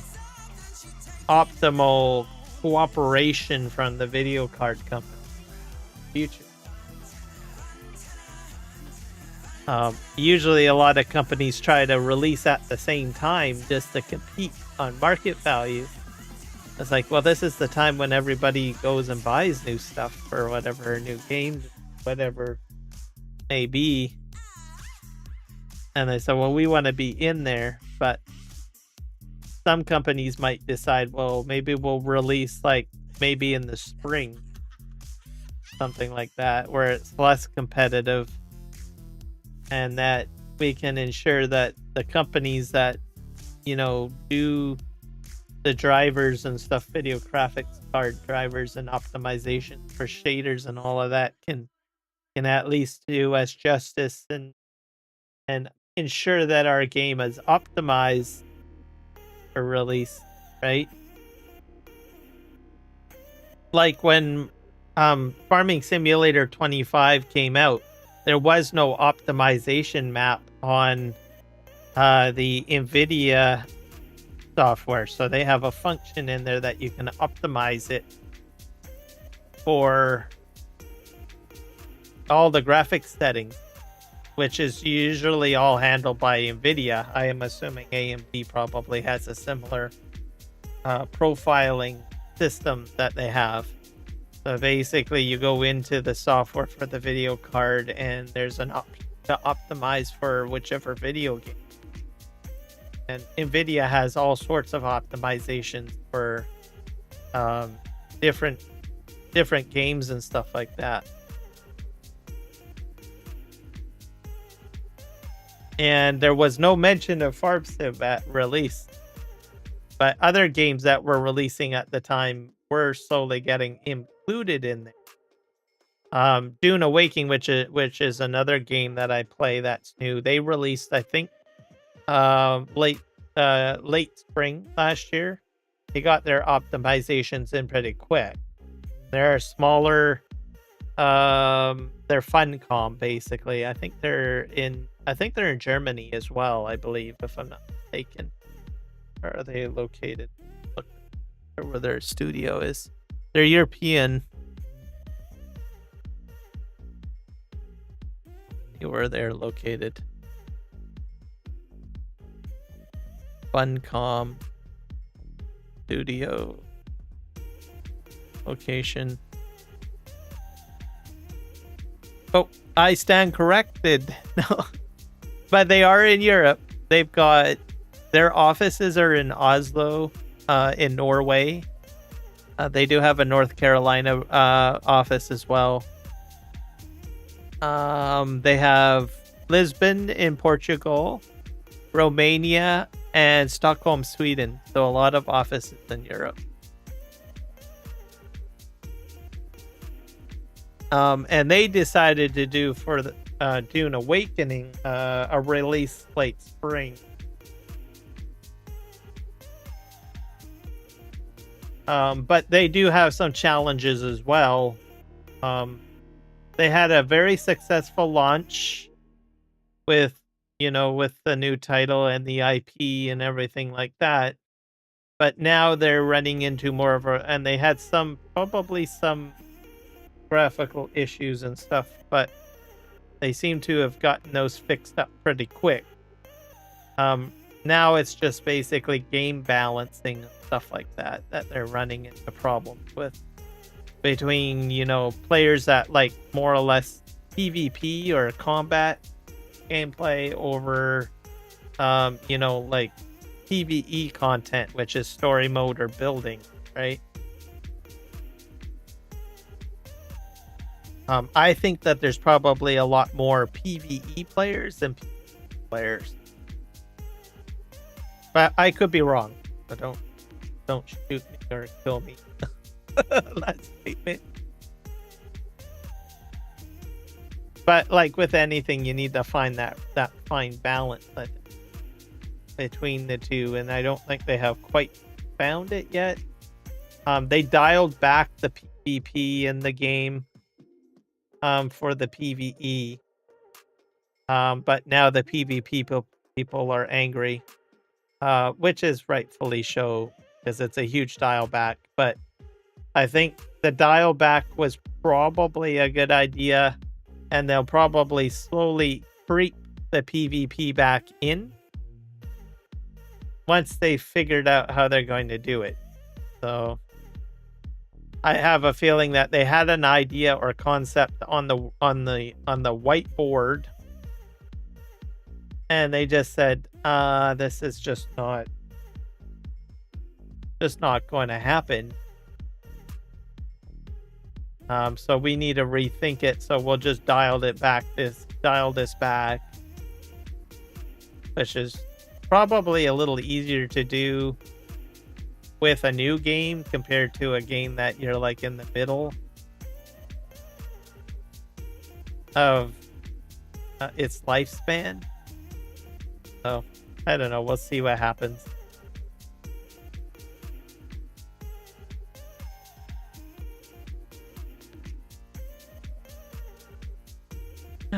It's amazing how I went from one topic to another topic into another topic into something completely different. It's flowing everywhere.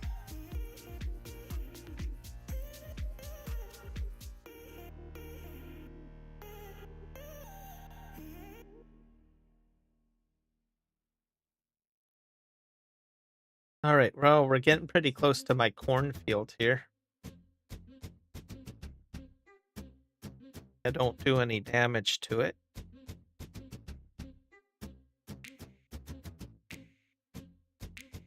I think I might do the headlands down here, just to give myself enough room. I probably should have done that earlier on, but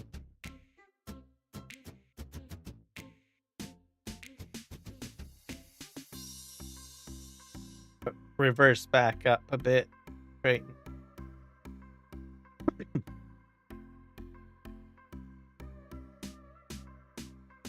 I totally forgot about my cornfield.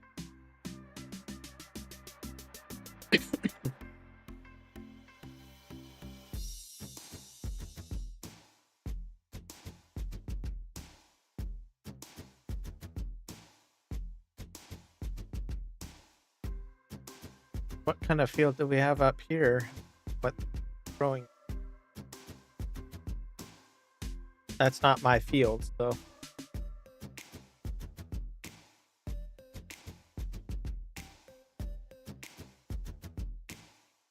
kind of curious. Looks like canola? Cotton. Oh, it's cotton. Okay.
I'll probably be able to make one row back, and I'll probably fold.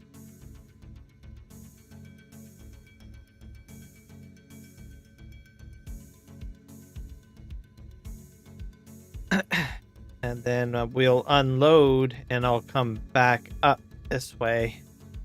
I think strategy.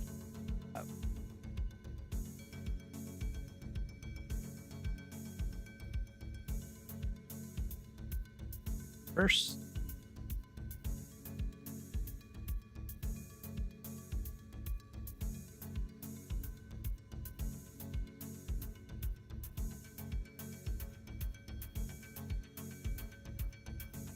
Get to the end. Slightly full.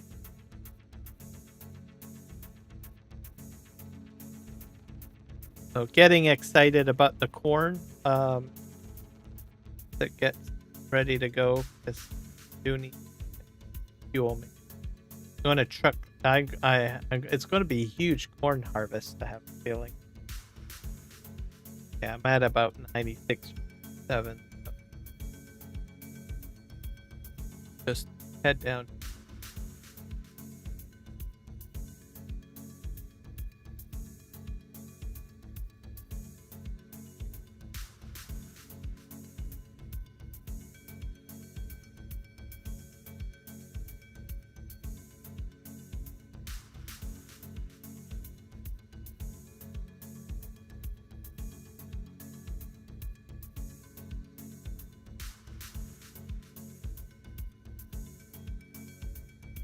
To pick that up.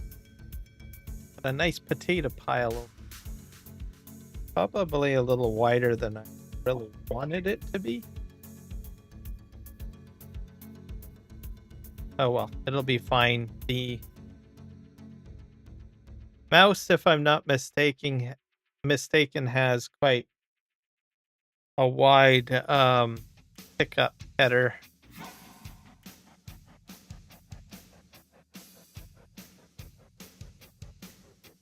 All right.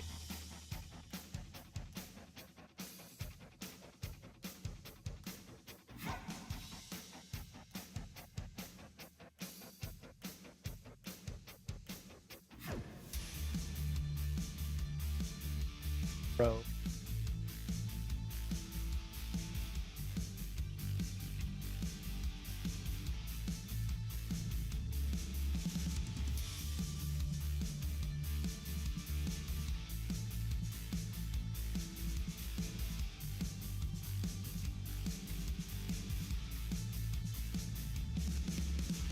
Yep, it's working.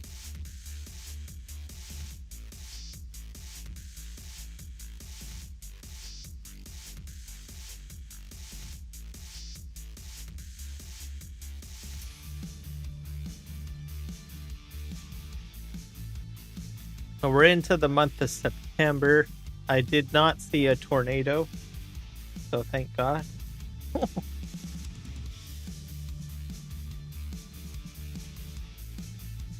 I think since I've been playing this month, or sorry, this map, I've only seen like one tornado.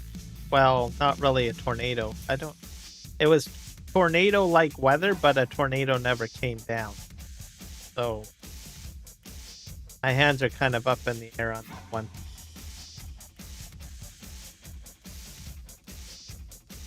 But I think that's normal.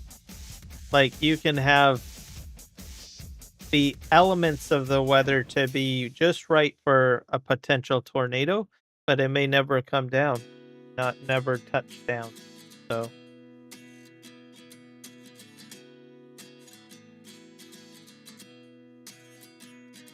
but I have had hail damage on my fields. It's not as frequently as I had thought. So not every year have I had any hail. This year in the game, I have this year's crop has not been hampered by hail. That's a good thing. I think I'm gonna go ahead and just finish up this headland here. Oh, yeah, this is good to do too.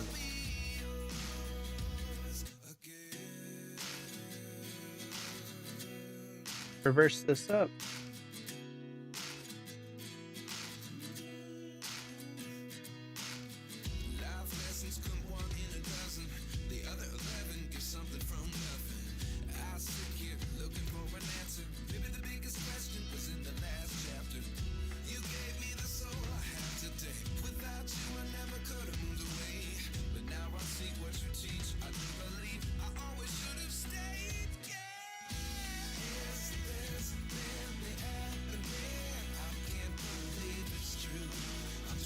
I'm at about 81%.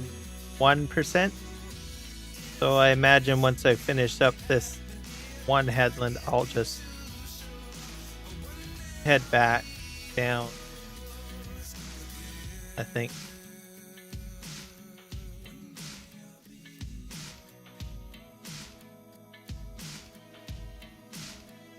It's like the sun is coming up. It's like, oh, I guess it's 6 a.m. So getting some sun.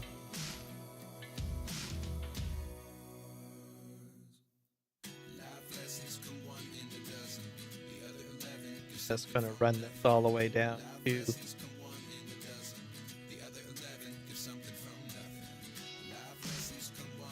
we're at 94% full.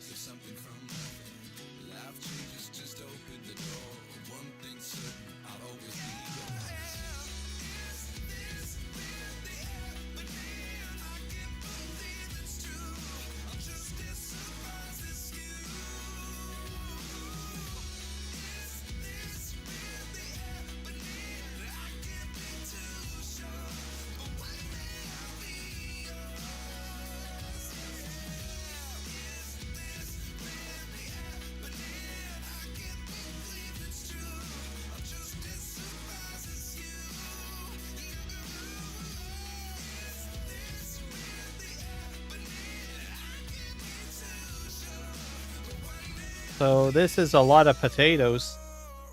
So I will definitely have to bring a B train up here. I do have trailers. The other thing I need to check is my productions with regards to what uses coal. So there was an update on the map that could potentially have emptied out all my coal reserves. So that's at least what the patch notes had said with the latest one, because they were using the same name, as I understand it, as well the coal. Oops, I think are the same naming convention for the fill type. So it caused a conflict, so they had to rename it. But the existing coal, as I understand it, that is on the map or in a production would be deleted.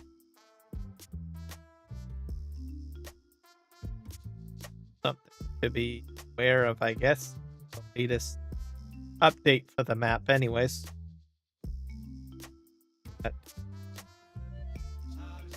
So, but I'm not doing a lot with coal at the moment, except for my metal factory.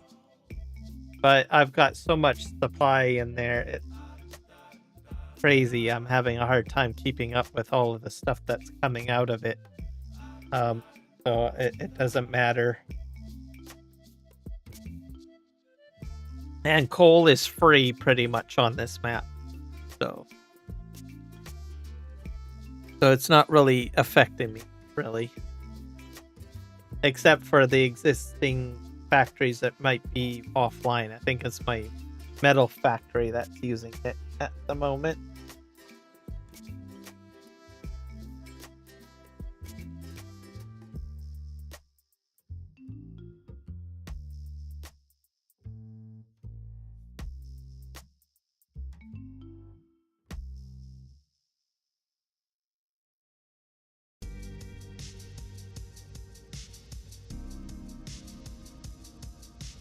So the mouses that I've got are edited by Mark Thor. So I will be using those to do the pickup. They will work with onions as well. The base game mouse works with potatoes, if I'm not mistaken. Well, one of them. I think it's the Ropa. So there is one already in game for that, but I'm going to be purchasing Mark Thor edit.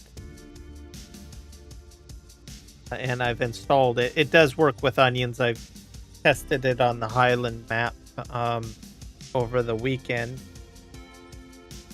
It is the capacity on it is increased, so it doesn't have an exact realism to it. So I'll just warn people of that. So it does have some capacity to it for storage.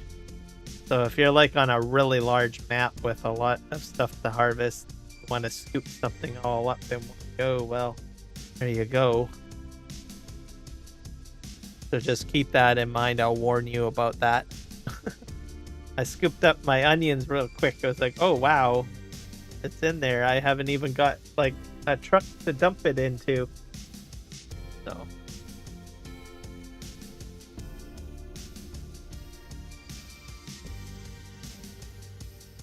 but it'll pick up anything off the ground, from what I understand. The majority of the fill type.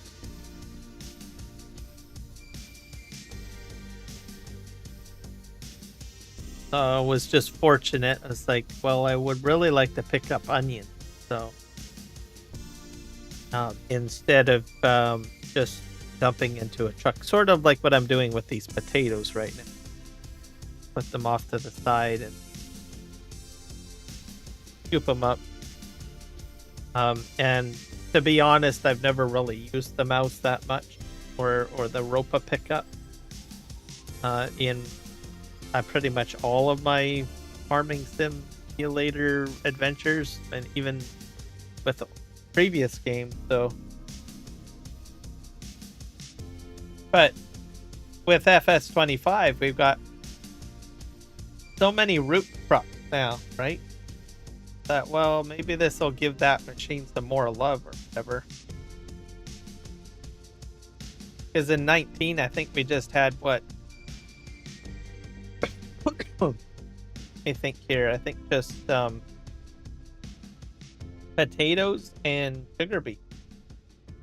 We got all sorts of different crops that are root crops.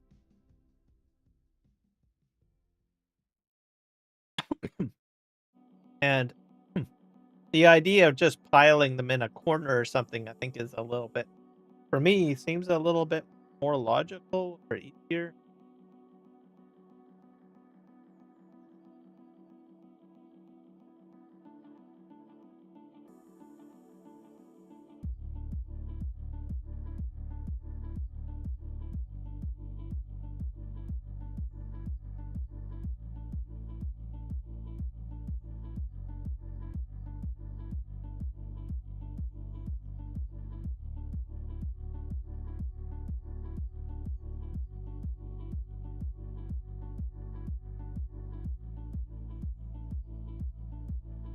think September is like the last day, and then eventually this all withers. So got the rest of this month to do to get these potatoes out of the ground.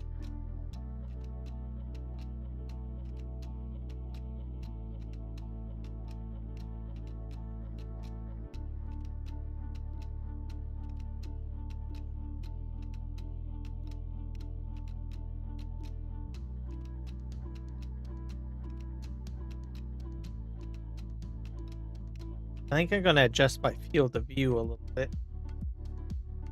Did have it adjusted for some.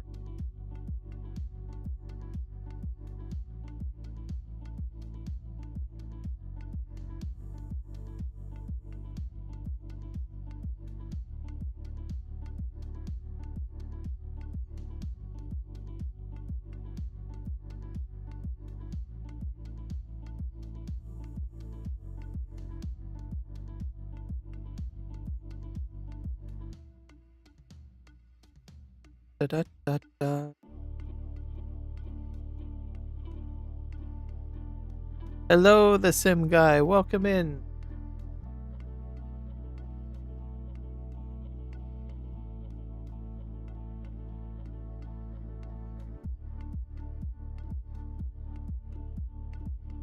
Field of view for that.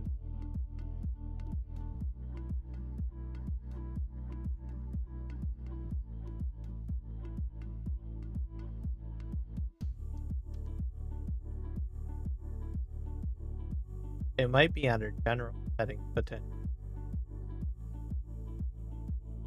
Field of view.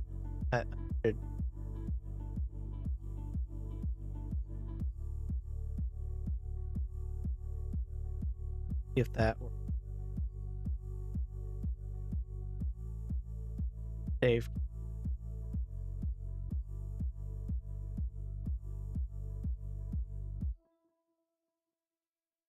The new map is kind of interesting. I played a little bit on it for the testing. And some onion.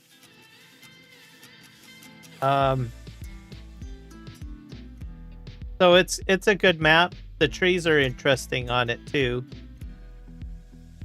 I don't know if I'll do a game series on it because I'm dedicated to my PVRivers. I'm on PVRivers right now. But with what little gameplay, I think they've done an excellent job on the map. I think it's phenomenal.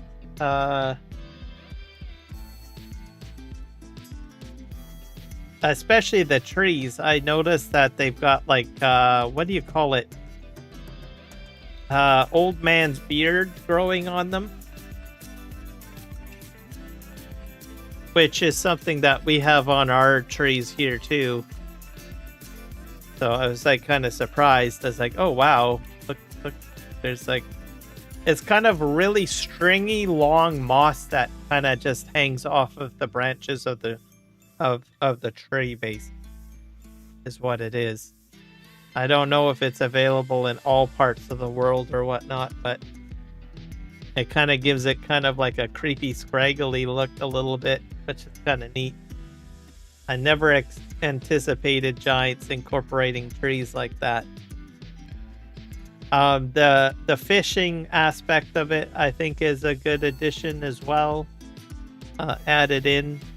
We have in British Columbia, Canada, we also have fish farms too, similar to what is in the Highland expansion map. And the aquifers and the fish ponds, we have them too in British Columbia, Canada too. So kind of interesting. It's a very familiar Scottish map, I guess. The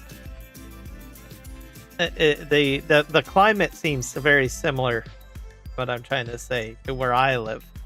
So I probably would move there if I wanted to go somewhere. To tell you the truth. Very familiar. They've done a very good job. I like the fact that they added the stones in there. I noticed that was in there. The Highland cattle is kind of neat too. different type of cow breed. Got to keep on adding more breeds in. I think adds a whole different flavor to the game.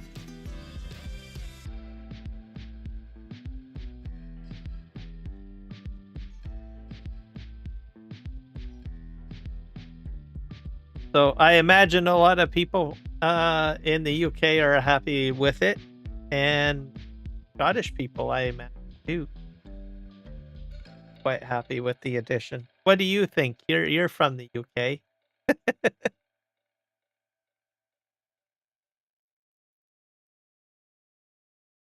And if I'm not mistaken, it's like the first UK map, right? Like I don't think they've ever had like another UK map before. So that's something to say something about it. Oops, I went wrong side. Just gonna back up this way and dump that.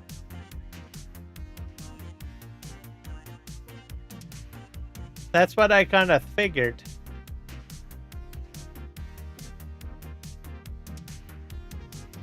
Well, I think they did a fantastic job.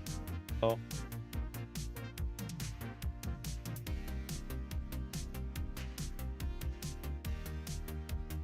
I think the other thing too is that, and I was mentioning this a little bit at the earlier part of my live stream, they're getting a little bit better at their storytelling.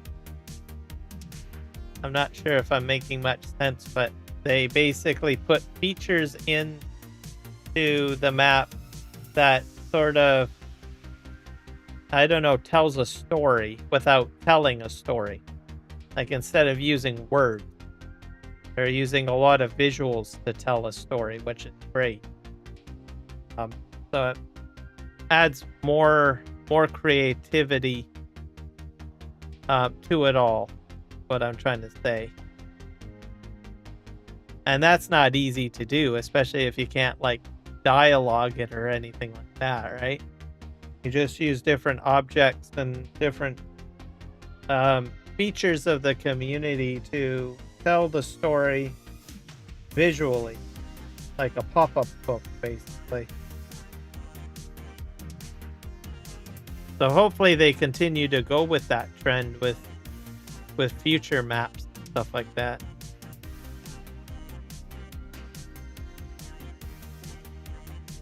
Because in older versions of Farm Sim, you didn't have that, right? You might, I think probably in 19 it was like what was it, Erlengrad with the castle, but it still was just a castle there. But now they're putting in more of the fine detail. They're doing the research. They're sending their teams to, to Scotland. They're sending their teams to,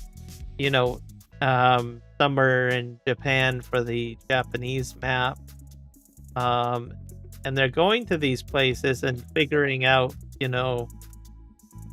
what's the big story, or what is it about these locations that we can express storytelling into the map.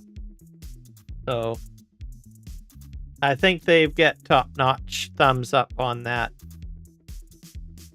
And I think they need to continue to do that, because the people of those locations, that live in those areas or within those countries are going to be more proud to play the map or connect with the map on a more personable level.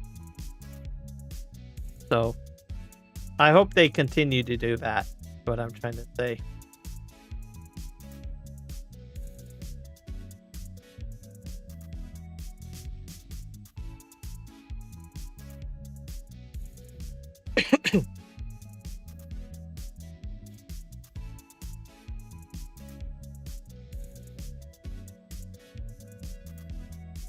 But yeah, I was very impressed with it.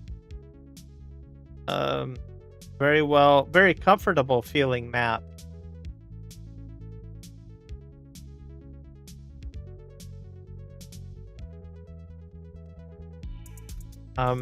The other thing too is the starting farm, you get like the sheep right away. And I'm not sure. I think the cows are on the same property too. So starting farms are not just like a property with a couple of crops and some equipment. You can get starting farms that actually have animals on them too now, which I think is great. Especially featured animals, right?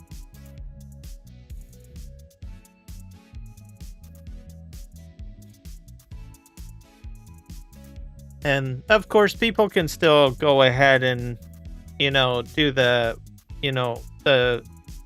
go with the mode that is not the new farmer mode. Oops, my potatoes right here.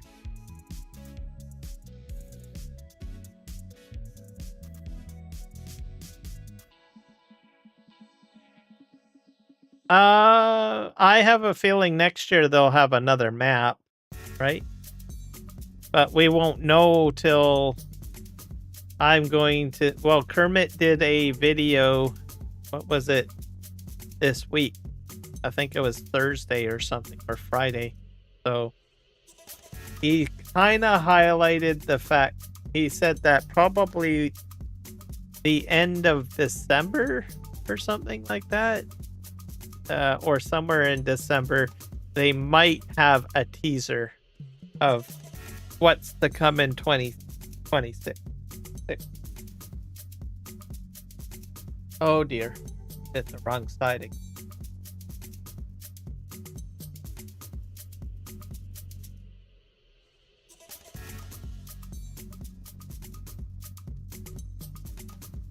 We'll see.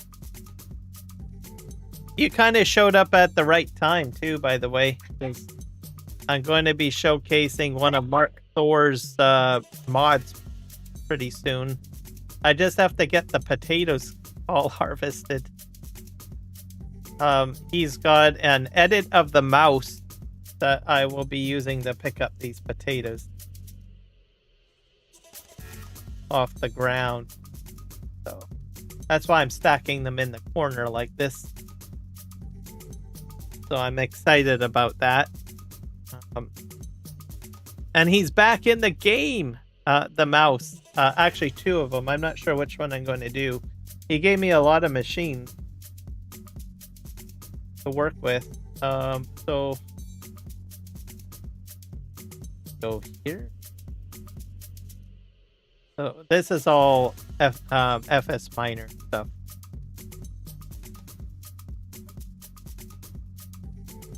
So this is all. So this, I think this and this one. So these are ground pickups. And their capacities are pretty large, I believe. Oh, and I think he has a ROPA that I downloaded. I think this one. Sure. Or was it this one? This one. It's the multi, it's a mod.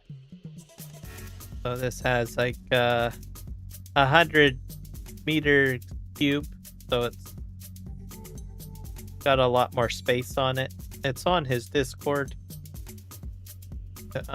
What else? Scrolling. Where did his Fords are in here too. Put his Ford tractors in. Got them edited. Yeah, this thing will pick up everything, including onions off the ground, grapes, everything you can think of off the ground. So I got that. Same with this one as well. So this is one of his mods. It'll pick up everything.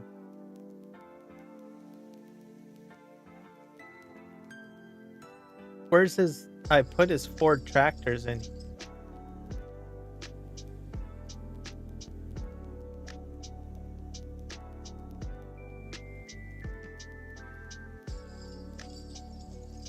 See, normally this is the Hispano one. You only get 2 crops usually with the pickup. but his will allow you to pick up everything. So I went with his, looking for his Ford track. Got so many mods on. What the? They're in here. Oh, there they are. The Ford series. So these are the ones that I played in FS22. So he's got them brought over from FS22. They look a lot better. They look shiny in 25. So those are available on his Discord. He indicated he's officially back. You're heading to work in a bit? Okay. Well, at least I showed you in the shop. So if you need anything like that, check out his Discord. It sounds like he's back in the game, as I said. So we'll be able to see all his mods again and everything like that, which is pretty cool.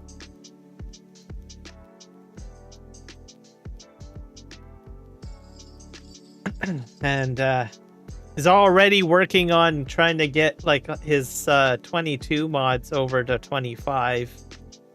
The edits and all of that. Popped into his Discord and read some of the comments. So cool. I welcomed him back. I said, "Good, you're back."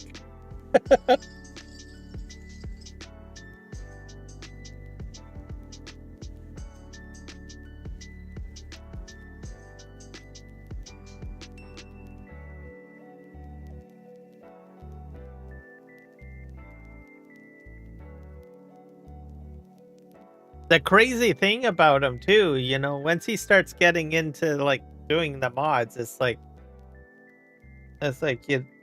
crazy.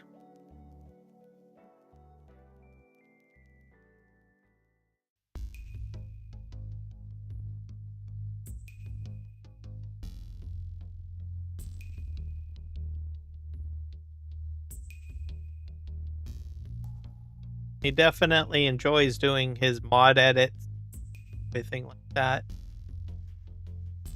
Cool.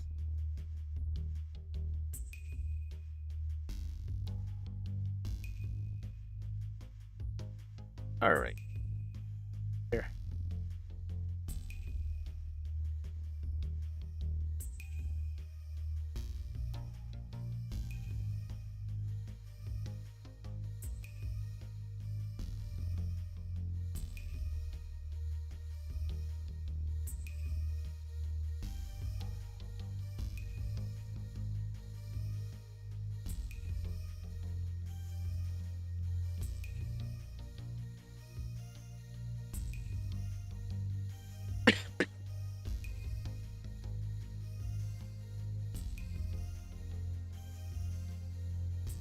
I think I hold about 9,000 liters of potatoes.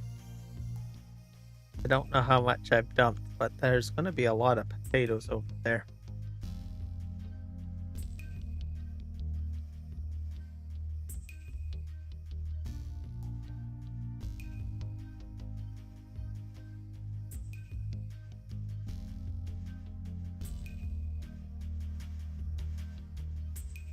And then we're going to have to figure out a production to use with them, which I think is going to be potato chips, because I've got like olive oil just sort of stacking up. I haven't sold any of it since I started making that.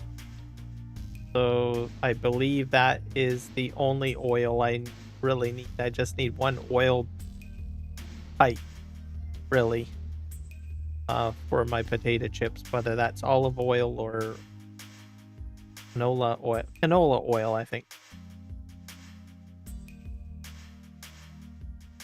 We're at 89%. Am I going to make it to the end? Probably. Yes.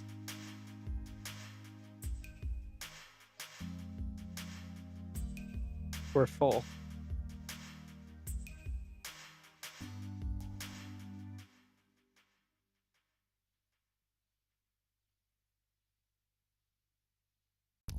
Out.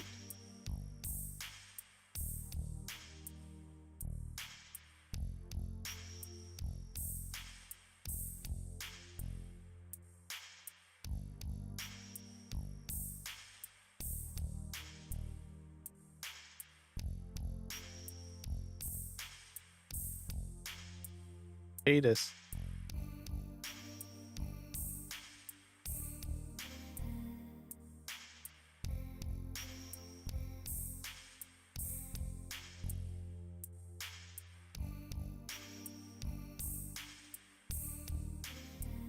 Back up.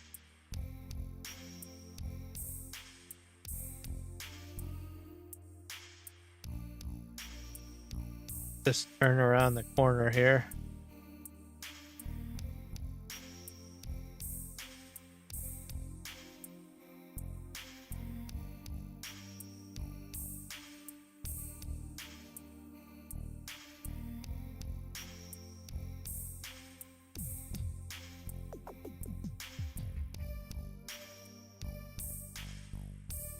All right, we're all done.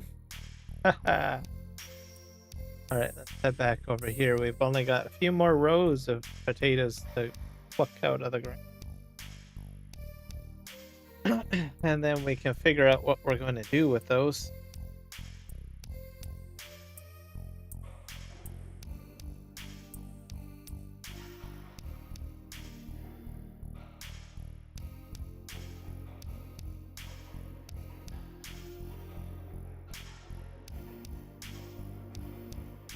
I think I can see the rear. That must be the back of the machine. So the smaller camera in the upper right-hand corner is the rear.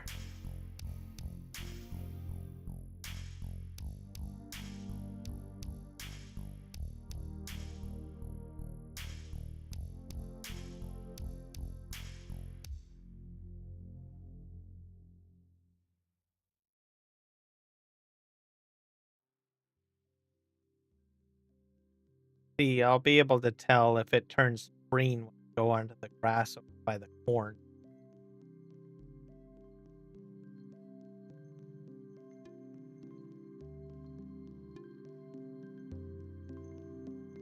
Right now it's all brown.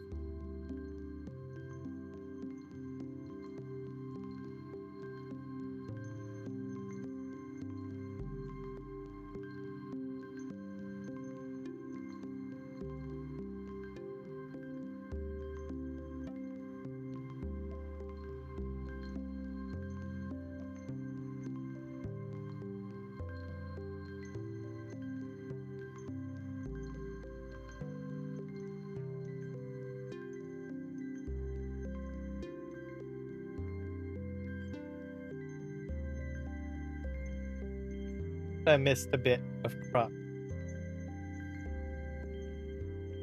here. That up.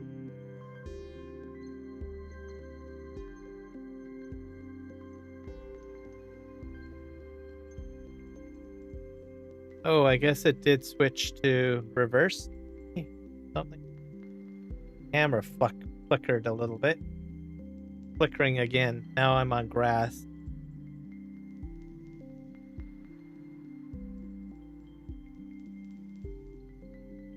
I think it's really picking up the grass. Sure.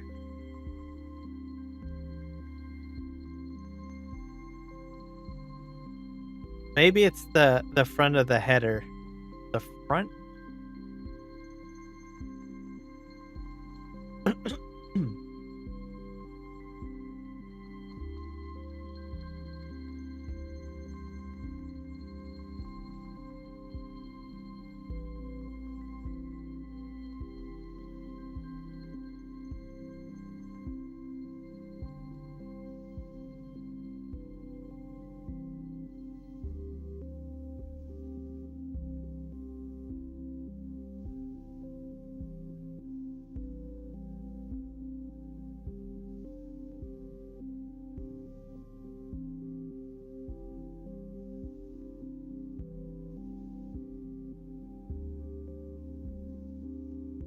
Three.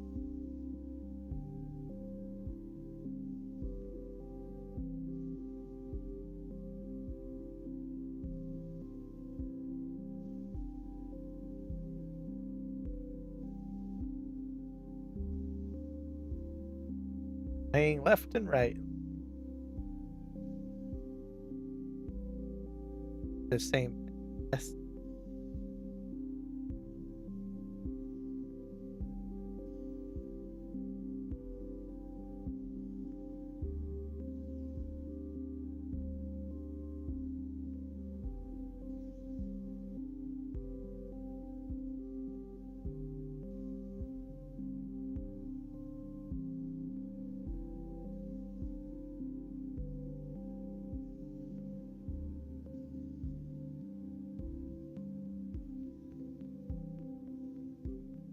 Well.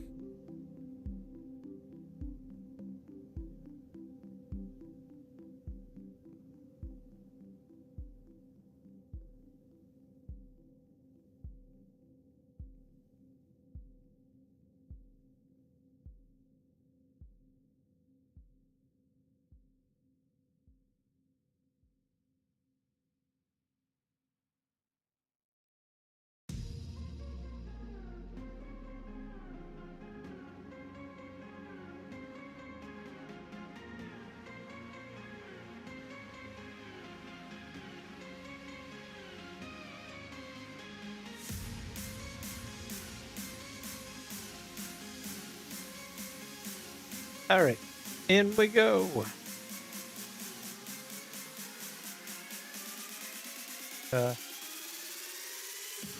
On just grab more and more stuff here.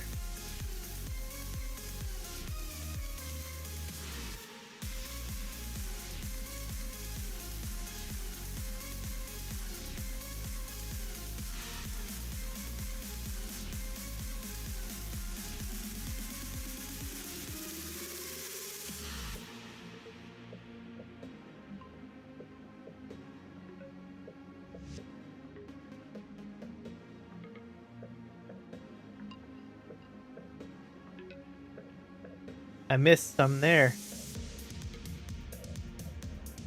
To back up and grab that.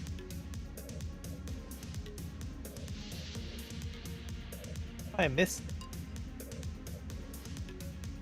Maybe I wasn't quite aligned.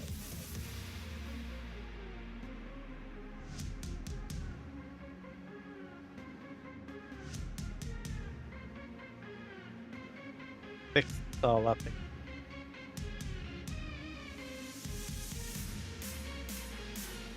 Oop-a-doop-a-doo-doo.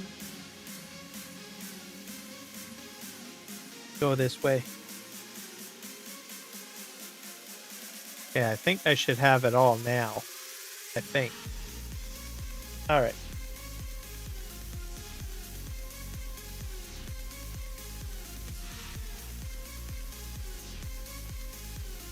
I don't think I'll make it to the end, or I have to empty. Okay.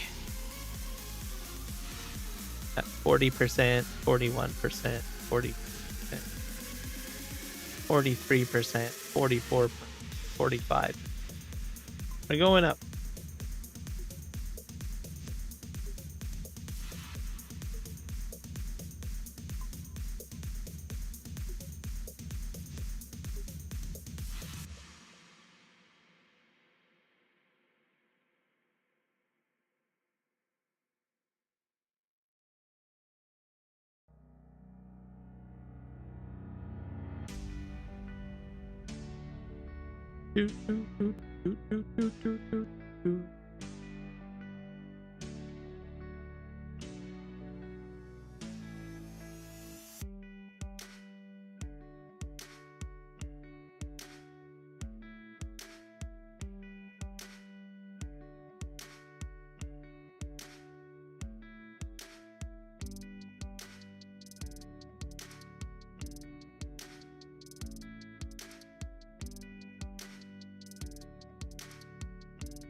Okay, I'm at 92. I think I'm just gonna head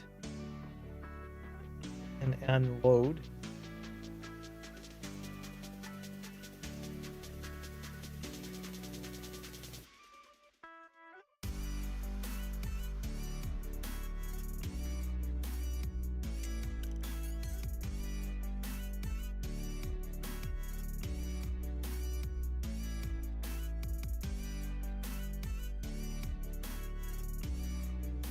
Looks like I'm knocking the camera.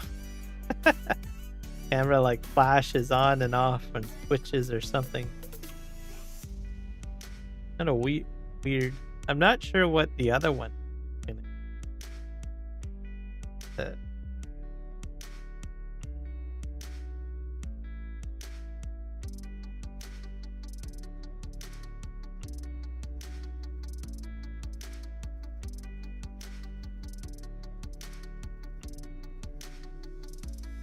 This.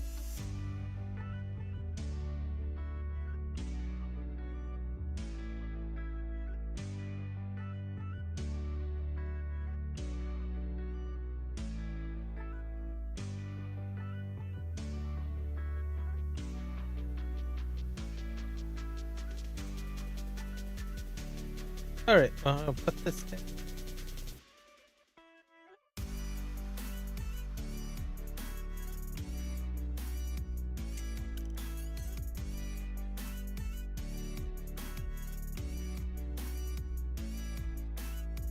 Forward we go.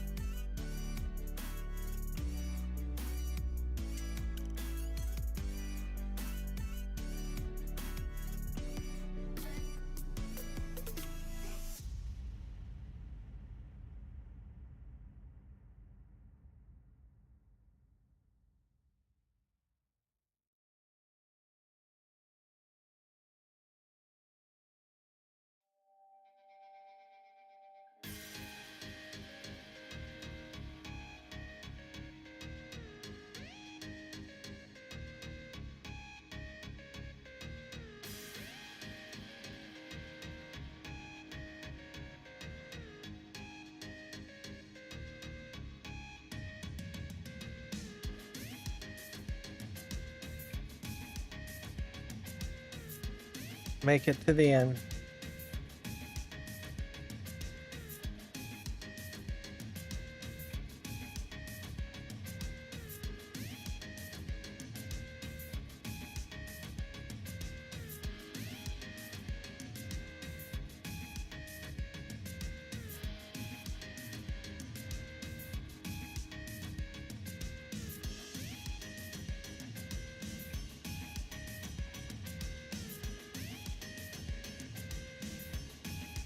It seems like I get about one strip, maybe?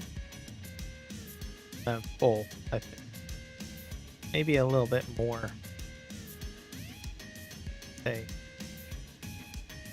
60%. Probably that. Okay. 65, 66. So get partially back down the row.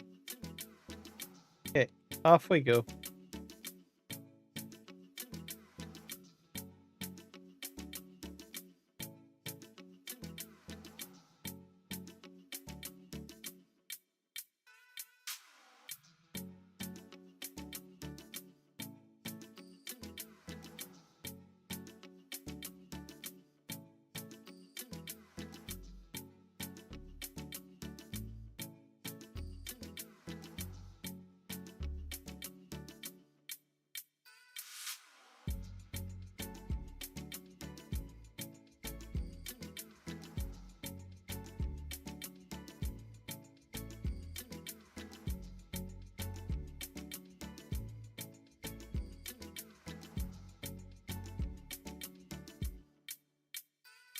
At about 96%, 97. Cool.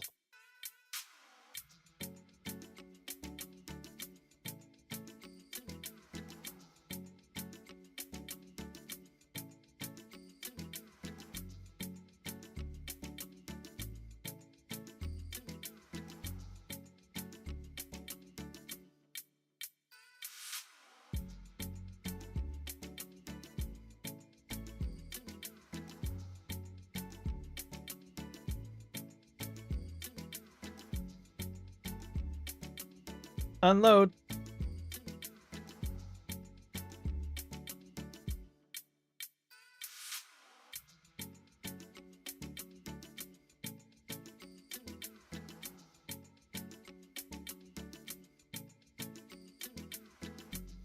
I did make a bit of a mess, though. I'm gonna have to pick up that stuff over.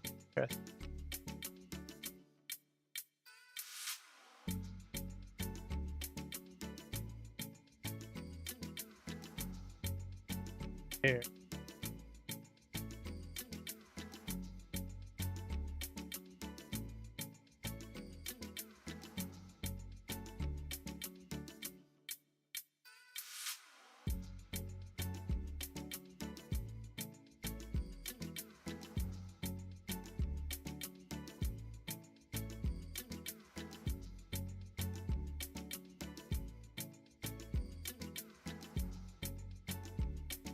Am I empty? Yes, I am. Hold on.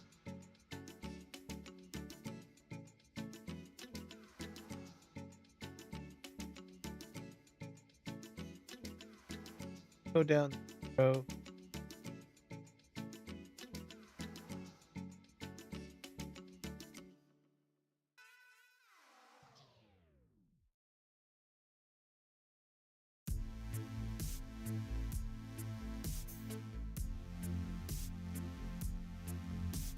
There's a lot of potatoes. Oop, I'm not collecting for some reason. Oh, just a slight delay. There.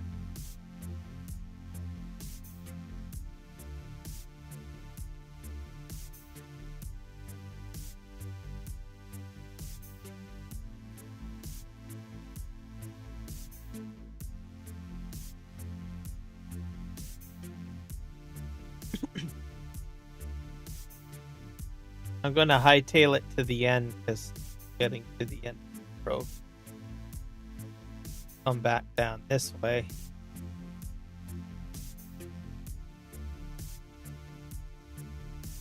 Which will work out fine.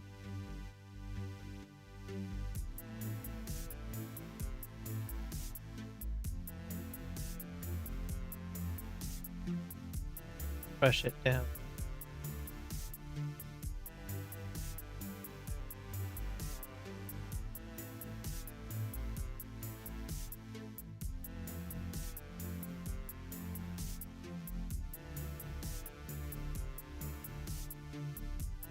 Oh, I should mention, you guys are just checking out my live stream. Remember to hit that like button, please. Definitely helps out. Subscribe, of course, if you wish. Share it out. Caring is caring, I guess. That is so taboo, cliche. Yeah. If you're on mobile, you can hype my live stream. Well, that in mind. It's not available. The ability to hype is not everywhere. So, I am in Canada. I can hype people's content. I think the United States can do it. Hard to say. But it is available, I think, on mobile. On the phone, I haven't been able to see it by accessing it on the computer or hyping on a television set. But I do notice that I can hype something on a phone.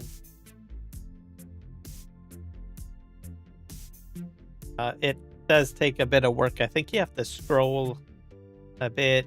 You have to bring the drop down a bit. I don't know. If you can find the like button, it's somewhere in there. That I think they need to work on mobile phone features, I think, because it is a bit of a challenge to hit the like button.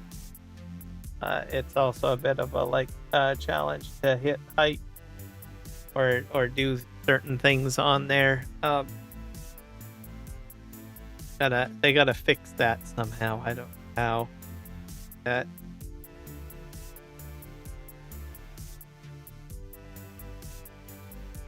they should make maybe translucent buttons on the screen. Mind you, the only downside to that is it does cover up the visuals of the live stream, so to a degree. I know that they have some functionality for that, because I know with some of the studio recording features on the phone, which I played around with a little bit, has some items that show up, like when you try to go live, yes, on the phone. So I think that would be cool. But then also give an option to hide it. Complex to do. Either way, those features are hidden. Or takes a bit of work to get to it. That.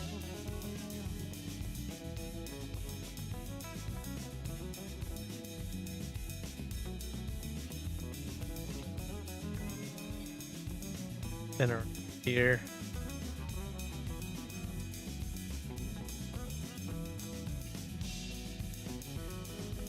Man, this is a lot of potatoes.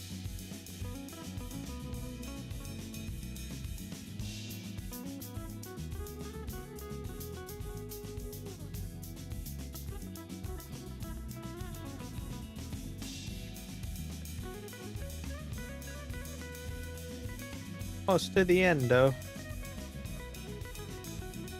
Go down. Go.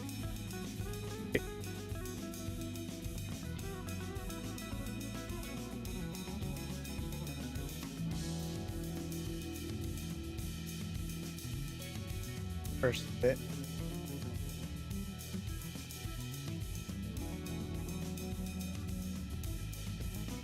Here.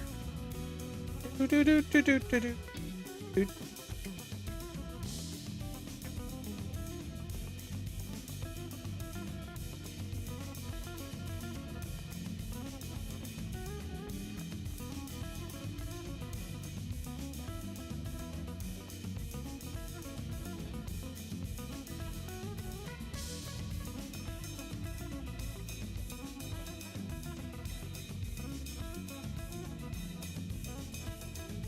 So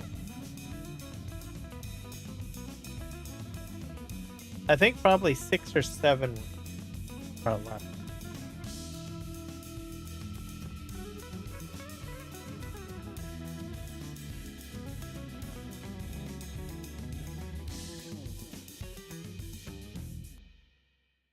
I wonder what this will be like to do, what do you call it? Onion. I think the onion harvester can go a little bit quicker than this. We're at 10 kilometers per hour.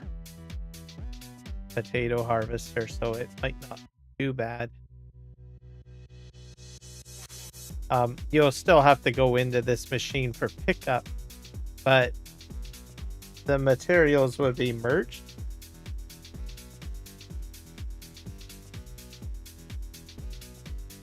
Depending on how you do it. So I think if you do like center windrowing with it,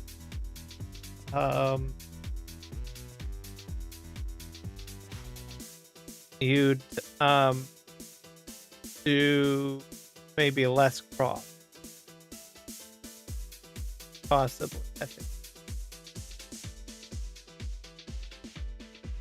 Thinking on it, because if you do it to the side, you would go up one side and windrow it to the left, like as an example from here.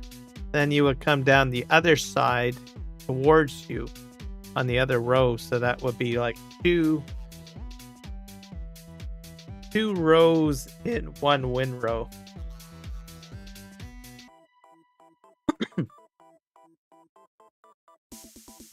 And then so you would be only picking up maybe one windrow, I guess. Well, I don't know. Mind you, you still have the capacity the same, right? So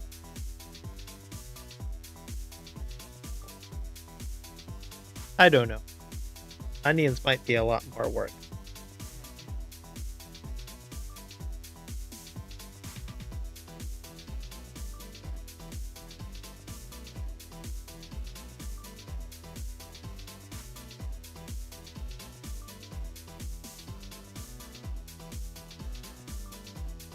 Swing here.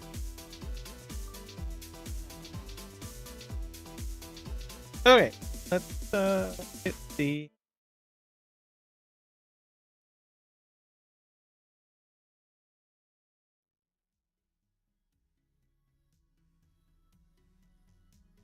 swing around.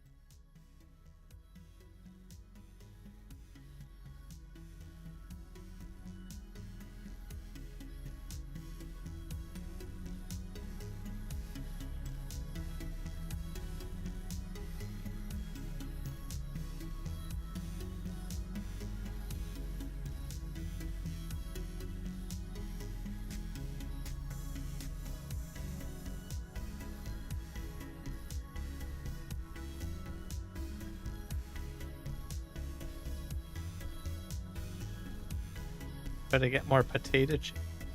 This is all going to be in potatoes.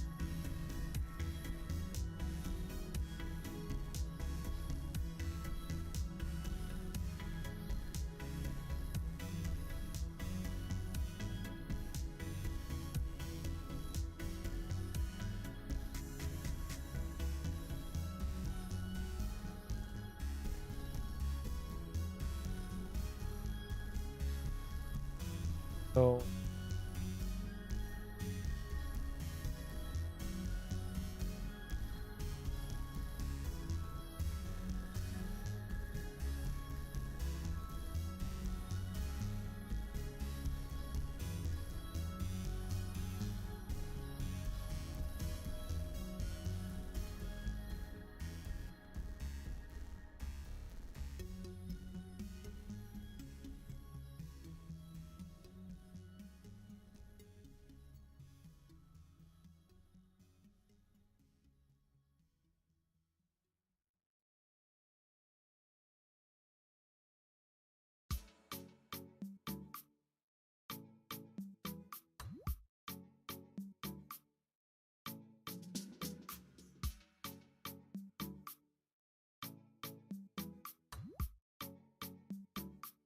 yep, almost there.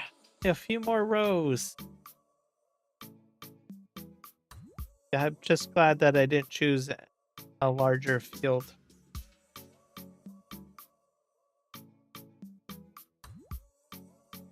Choose this.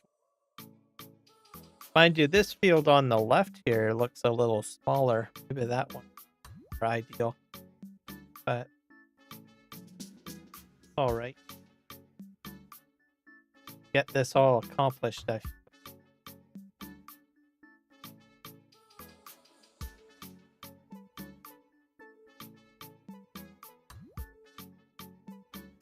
gonna see if there's like a potato chip plant already on the map first before placing. I don't do a very good job at placing stuff. I just kind of pop it down. Try to use some of the map pre-existing. What do you call it? Actually, that could be a problem because I don't have all the bridges built there.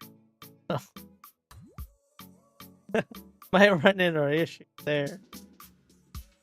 To figure something.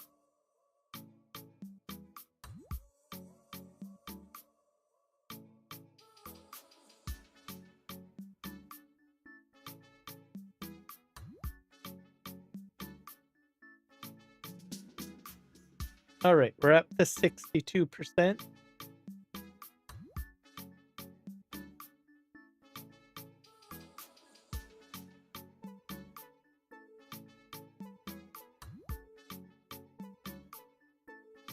grab that.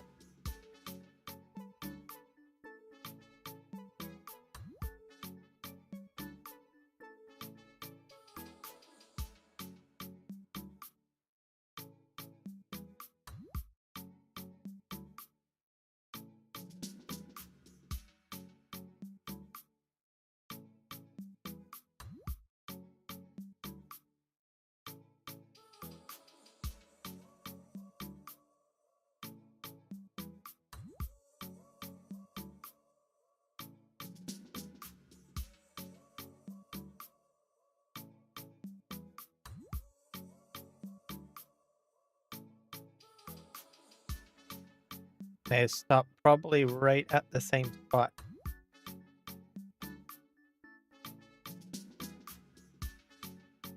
What happened? A little bit further.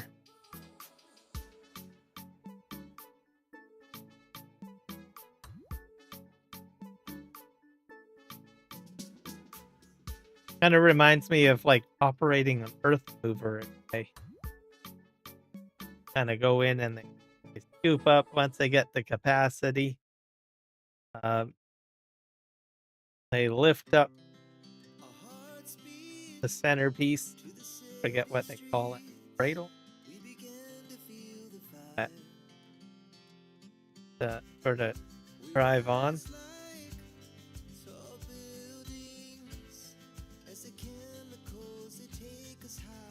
Kind of crazy.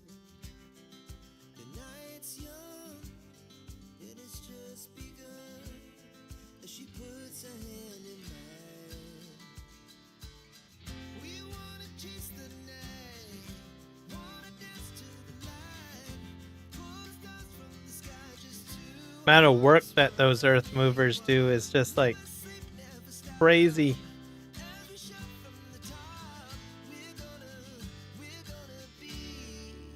I've only seen earth movers in person once in my community. They were trying to put in a park, but I noticed that most of the time they operate like on mountain slopes, stuff like that, where they try to put in new housing or residential areas. Just kind of, I don't know, carve out like a bowl, whatever,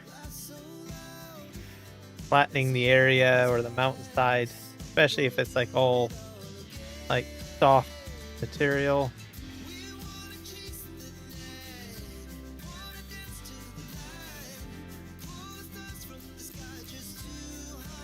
Seen a lot of videos of it more than anything else. And they just go, go, go. Oh, am I empty? Yeah, I'm empty. Right.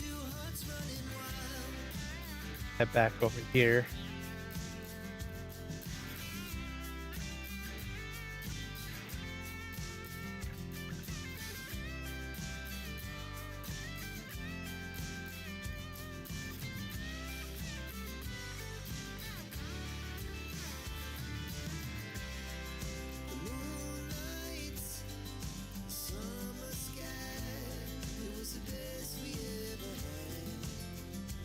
This song reminds me of Tom Petty a little bit. The voice, that is.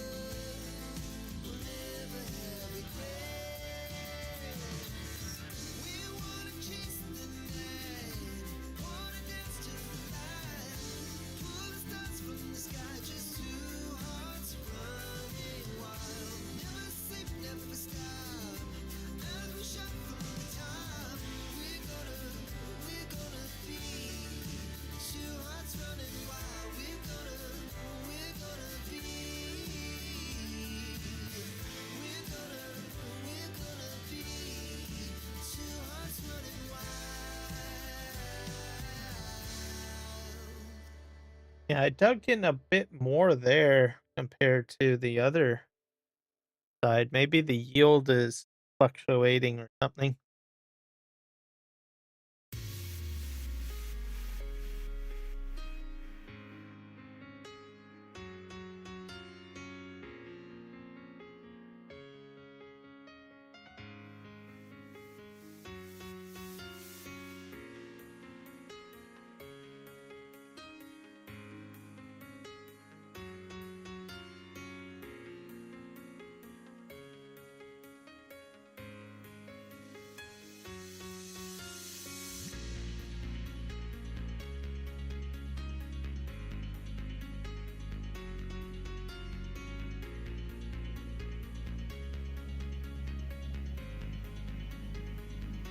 All right.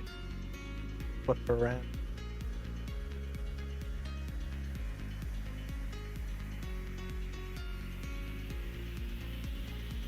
Something I might try doing is actually doing this. If I can. Trying to ensure that I'm kind of further down. This is what I'm going to do.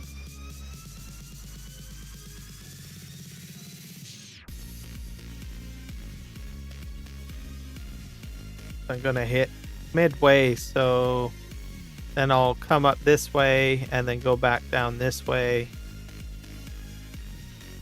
I don't know if my logic is all that great. I'm at about 80.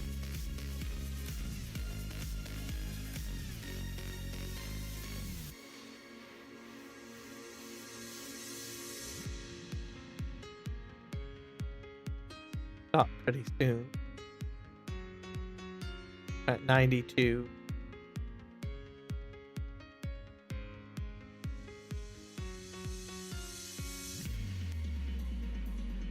Go.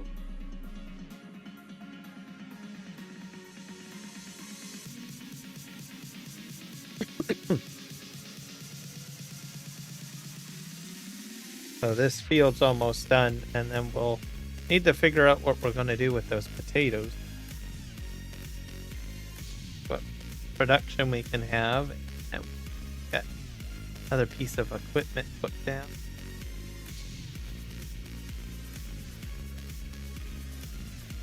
Just put this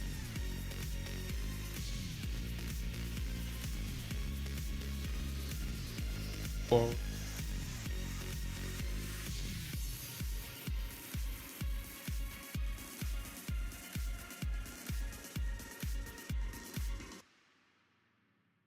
%.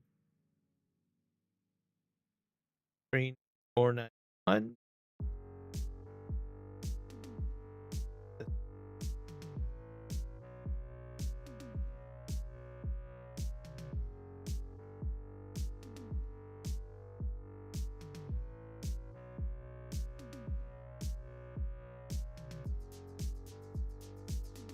Oh, really emptying out now.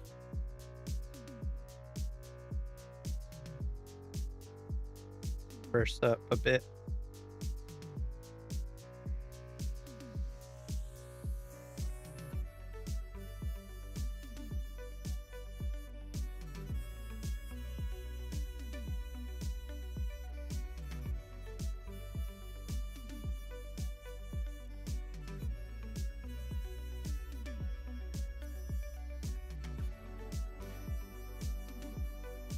Empty.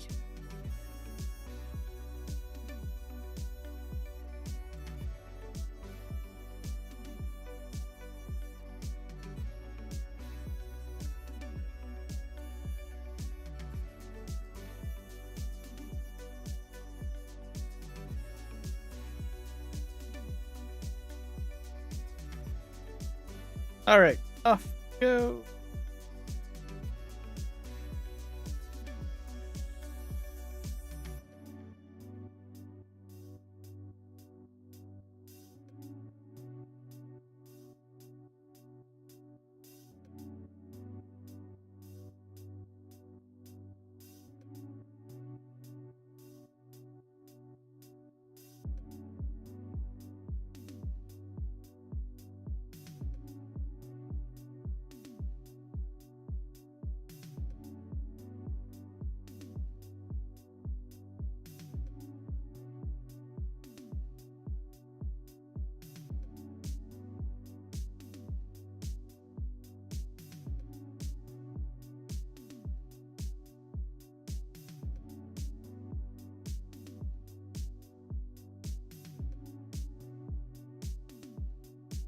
So I'm just going to boogie it down to the end and come down the one row.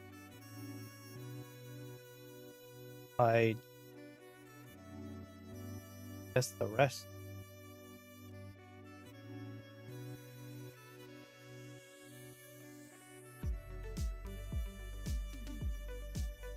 quite a wide swing.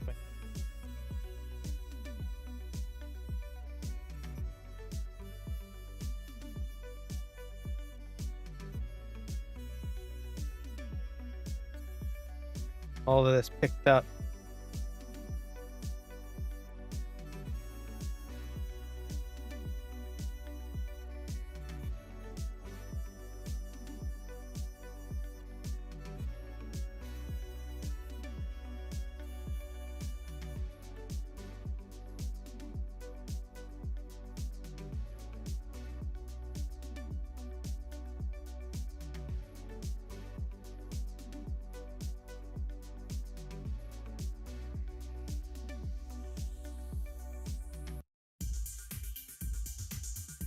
I think I might have to pivot to the left.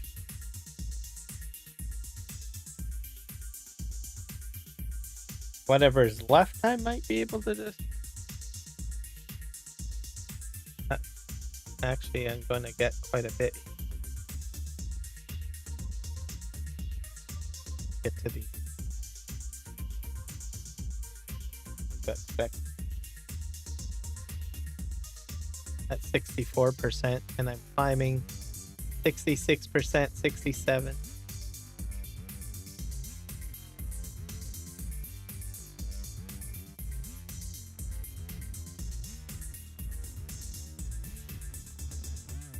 Not sure if I'll make it to the end. Maybe I will.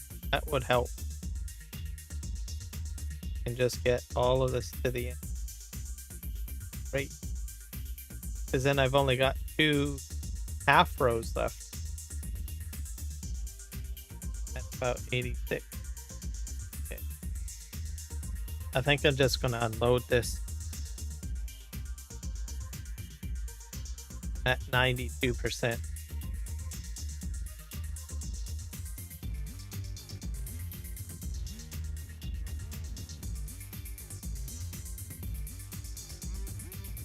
I'd probably stack it in front of here. This big pile of potatoes. Woohoo! Okay, that's just done. This is crazy.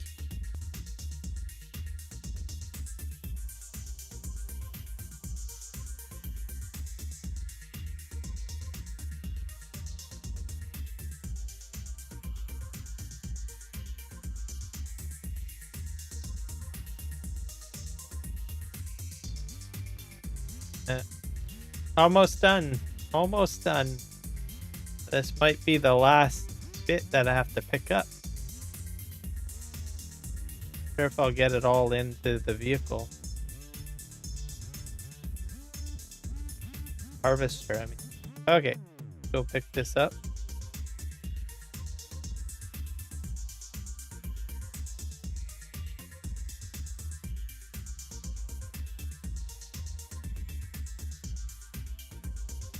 Boogie it.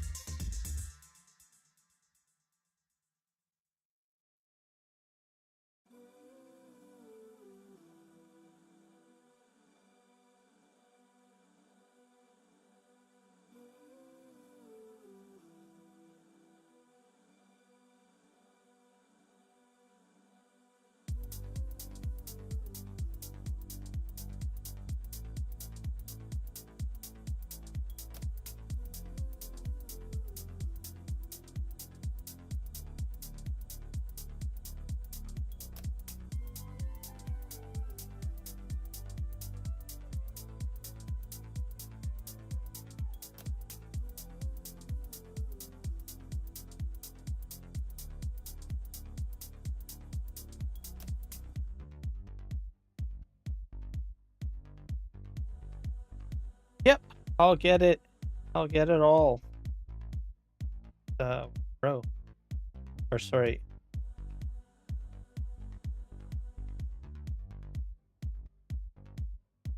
Yeah, one load.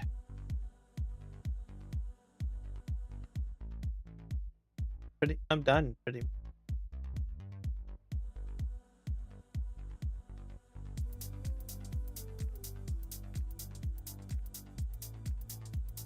All right.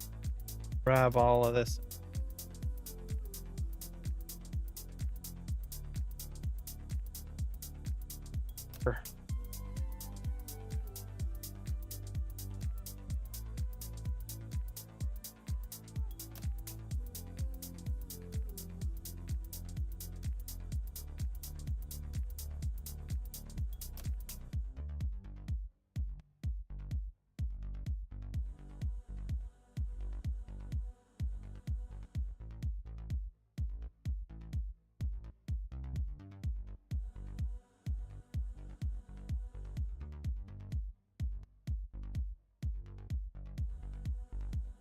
Now the next step that we need to look at. Oh, I missed a bit. Back up and back up.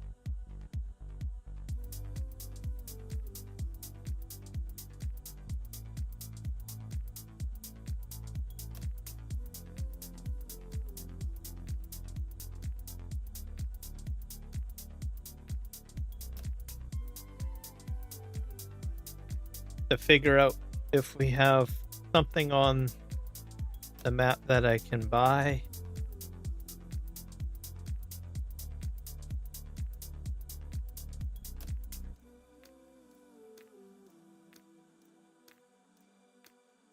Have this big giant pile of potatoes. Just dump them off here, I guess.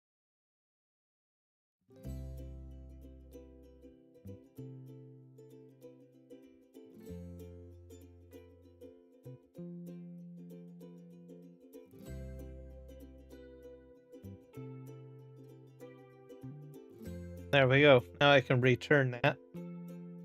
The least of equipment.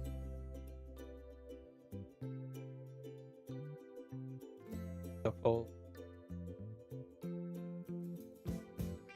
I think it's under vehicles.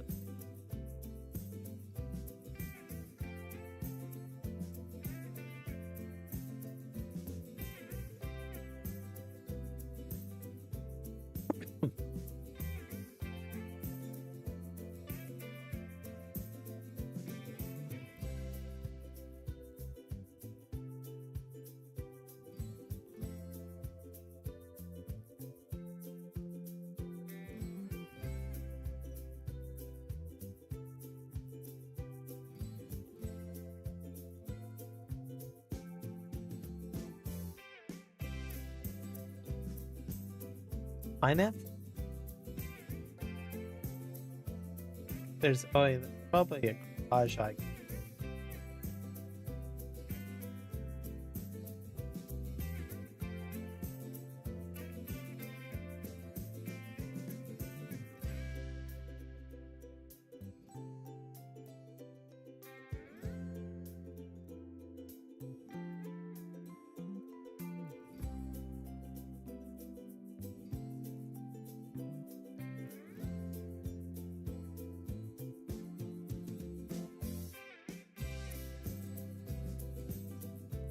Leasing. There it is. Cost me about 7,000.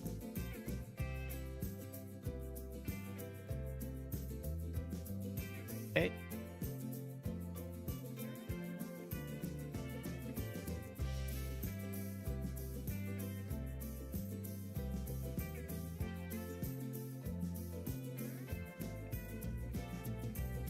This.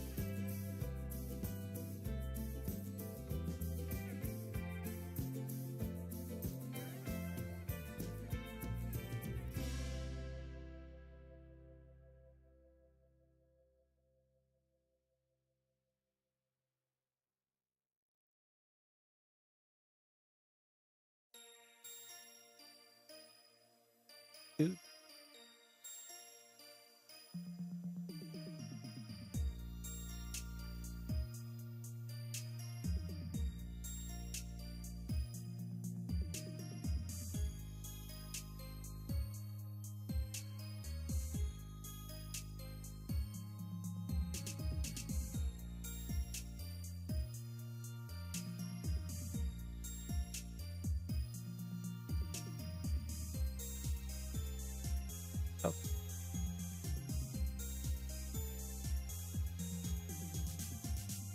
I just make sure it's the mod. Bye.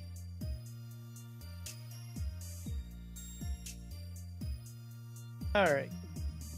I'm going to need some trucks too.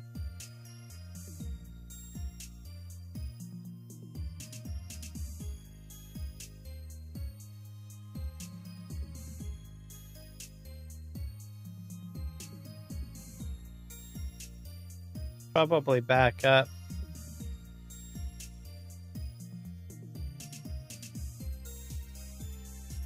We'll tackle it from this side.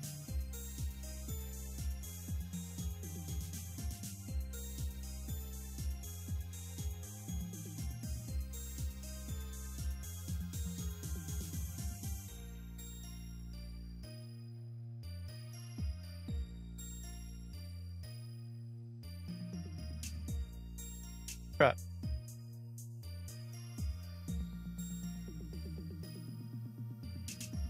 This looks like it's in good shape. Okay, do I have any more trailers that I can pick up?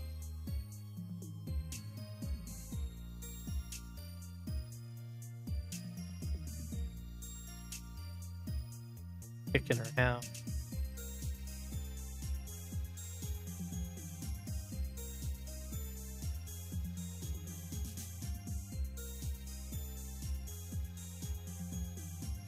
Some gold.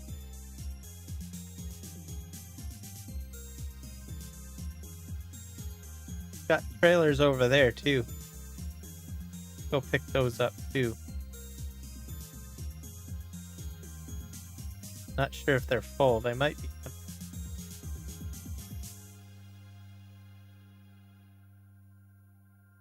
Large B train.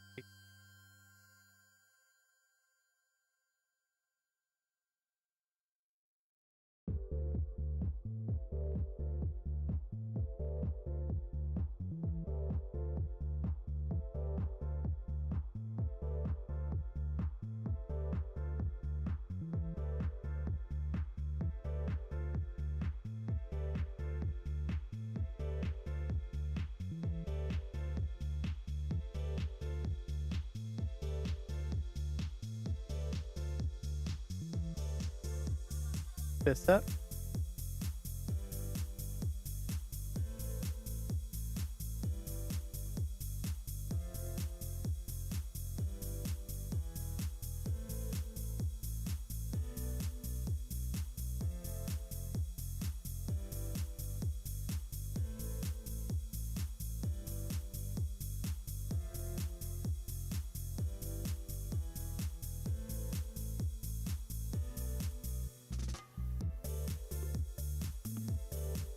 Perfect.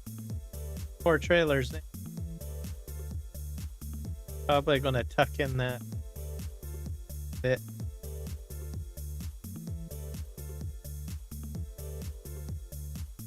The wheels basically tuck. There we go. Go up the hill. We'll get to where we have to go.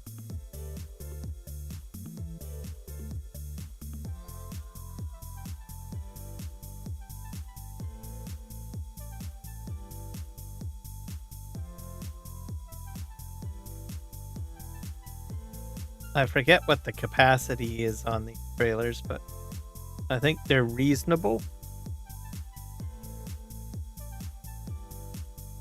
Starting to slow down on the hill here.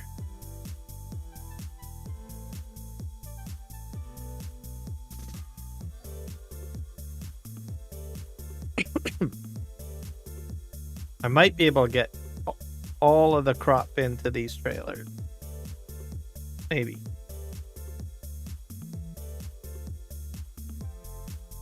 Just have to transport to one spot. Spinner.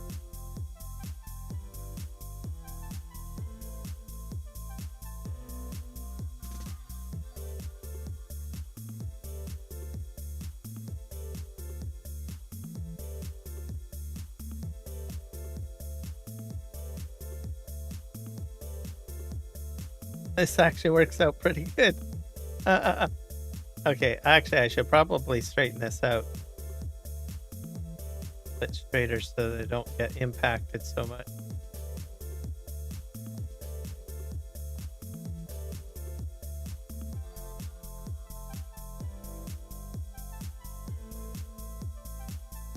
All the green.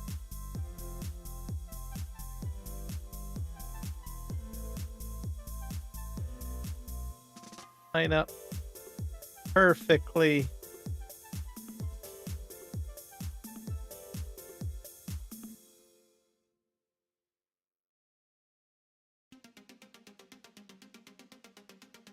Try it one more time.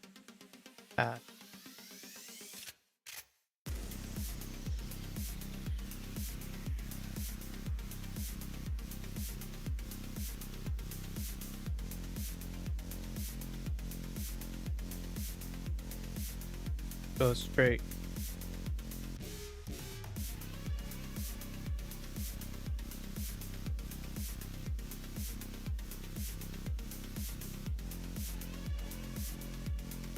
Should do it. How this all works.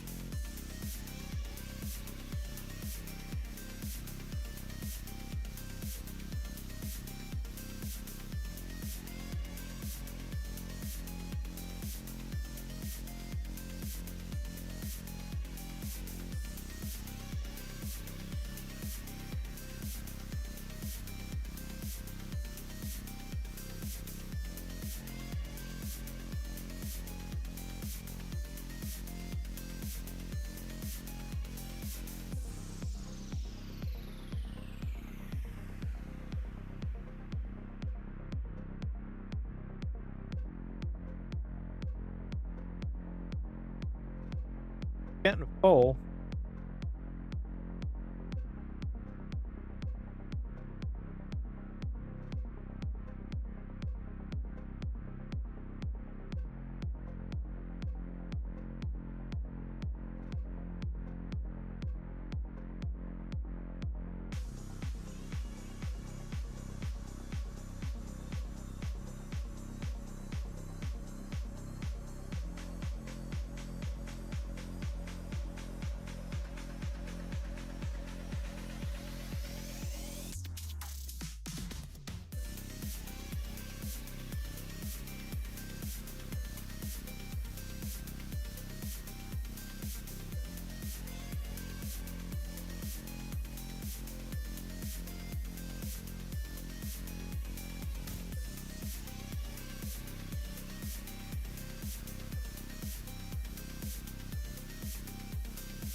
I filled up too quickly.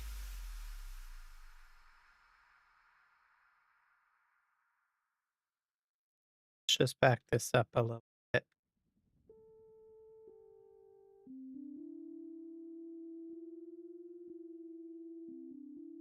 All right, let's go.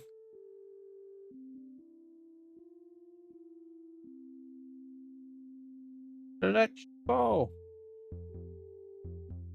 Let's go.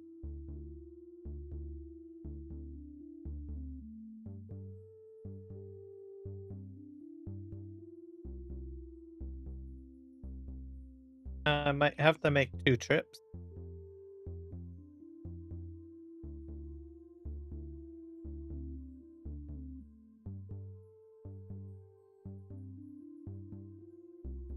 Yeah.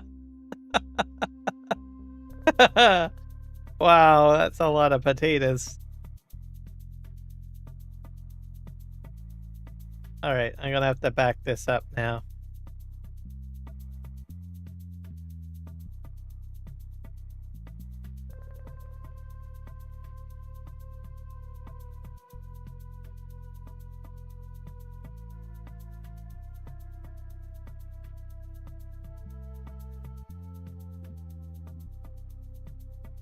All right, park that there. Okay, now I gotta figure out where I'm gonna take this.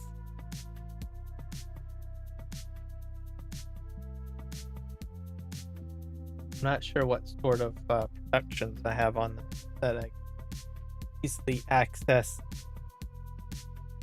and yet still own available. Campbell's charcoal factory, concrete factory, pallet factory, Pepsi factory, vodka factory.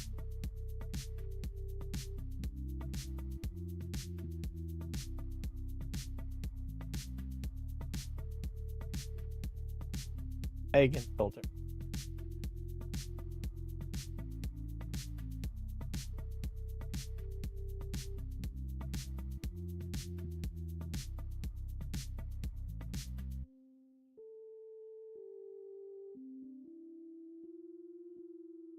Now, I think I have to put something down. I think.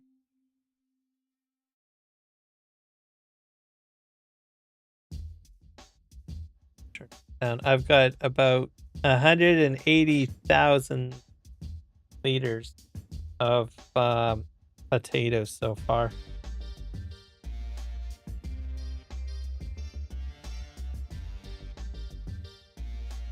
Put something down that can make potatoes or use potatoes.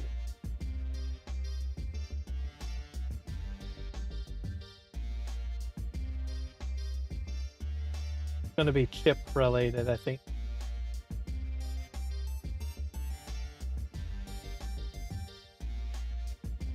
Textiles, vinegar, whiskey, wine. Vinegar takes corn, did not.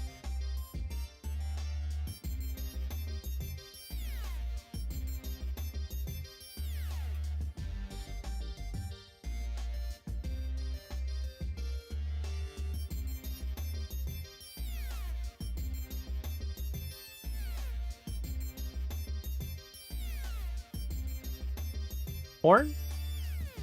Oh. Paper fat. Oil?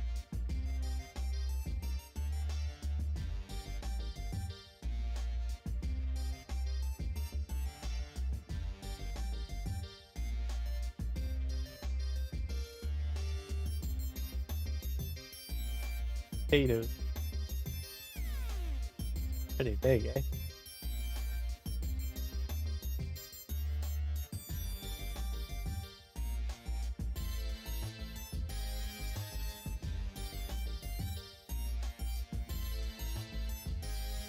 I'm gonna put my potato factory.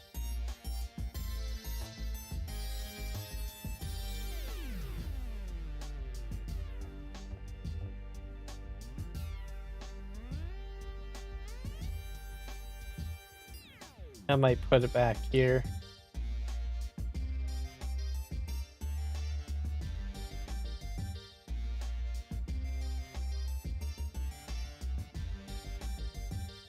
Or over here. Oh, sorry.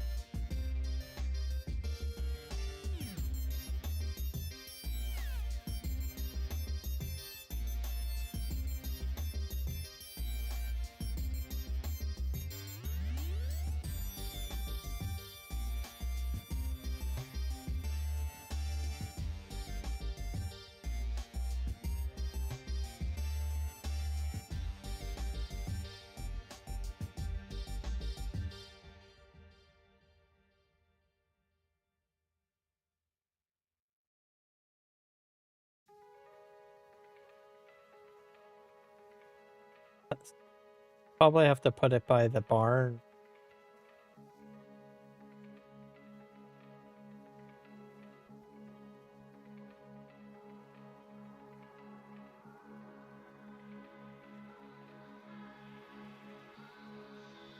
Here's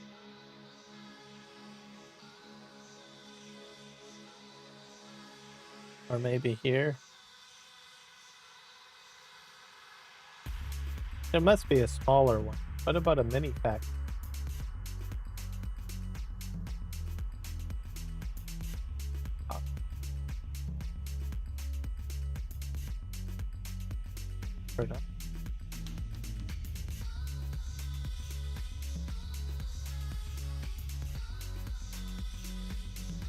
To find factory. I don't think there's a mini chip factory. Preserve?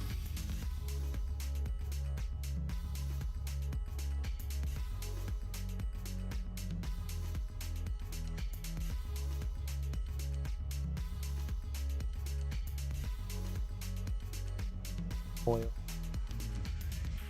Finish. Sugar.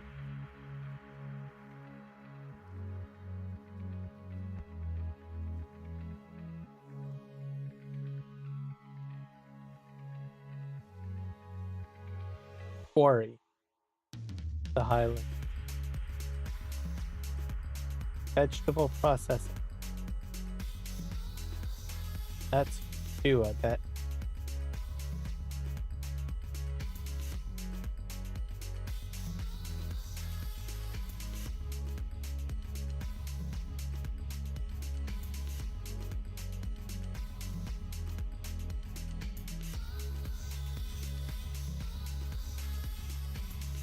Bioplastic.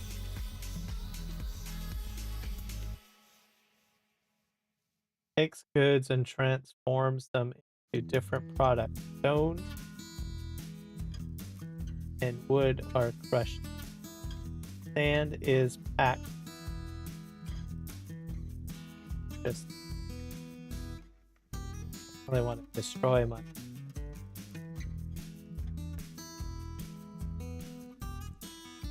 potatoes though. Eco-preserve food factory. Takes goods and transform them into the bioplastic production.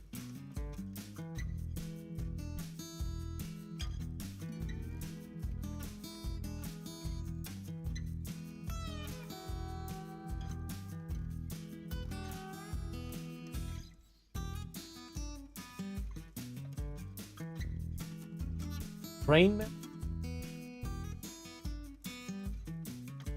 That does potatoes. How big is this?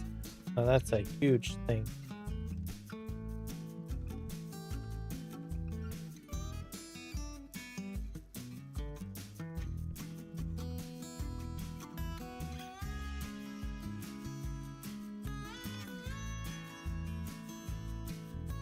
Dairy.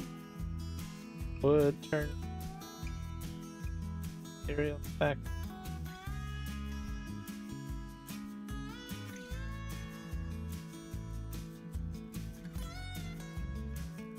Frito-Lay. How big is that? Oh, that's huge. Glue factory? Old map? Don't know. What's this? Pizza?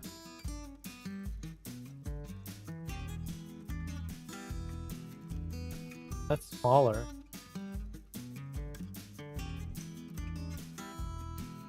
Pallet factory. Rock debris crusher. Rock maker. Sawmill. Seed maker.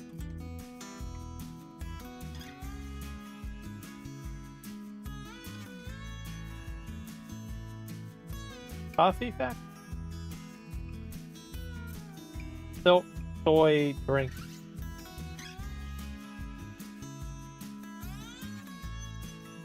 The vodka. I don't have the other recipe. So.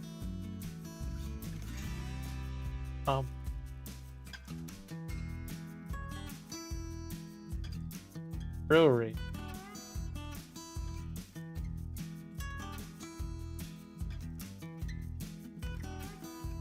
Have the dole. That's juice though. Sure. Juice fact. I don't. Craft Liquid fertilizer. The cane factory. Oh. Fries hash brown. Oh, that thing is huge. Pizza, pickles, PVC oil.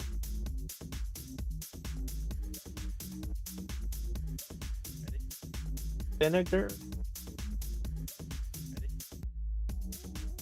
I think I gotta go back to chips, I guess. I'll have to figure out how I'm gonna get that on.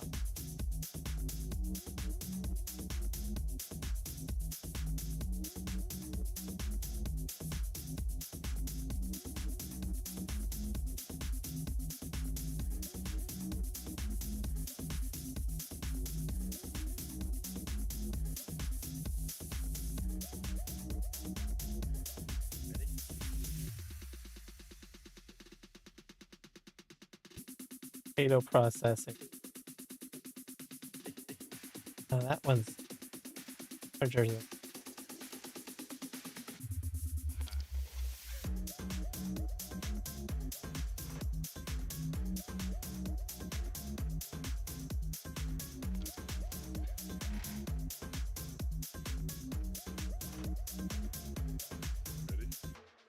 Now let's see if we can fit this somewhere.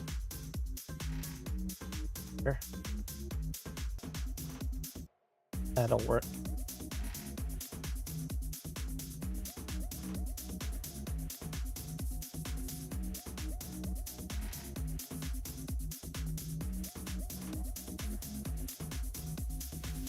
That's a lot of weight.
Not entirely sure if all of that will go in there. My whole crop, I mean. Where's the trigger on this thing?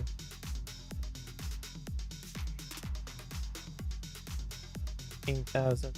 Oh, here it is.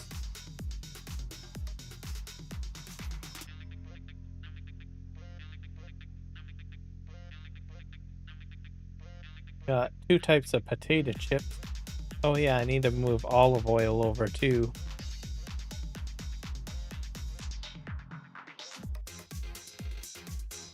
Take sunflower oil, canola oil, olive oil. I have to move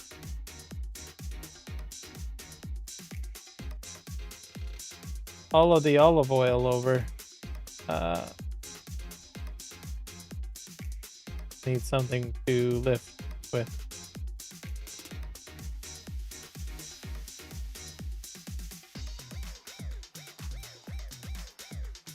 Oh.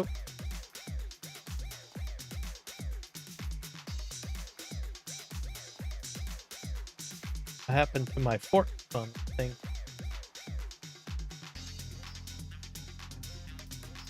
Fuck it. Oh, here they are.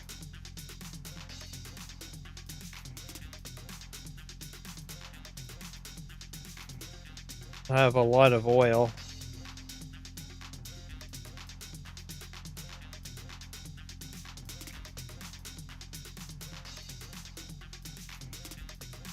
That worked for me perfectly.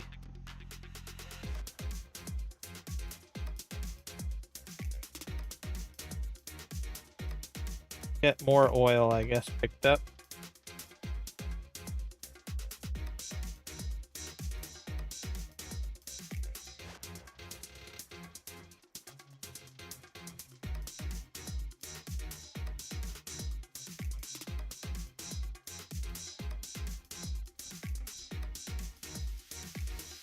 I don't know where I dropped this off though. Do I have to drop it sort of right on here?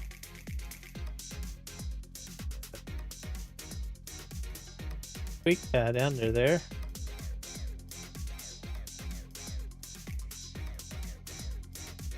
Oh, it does work. One pallet of oils in there.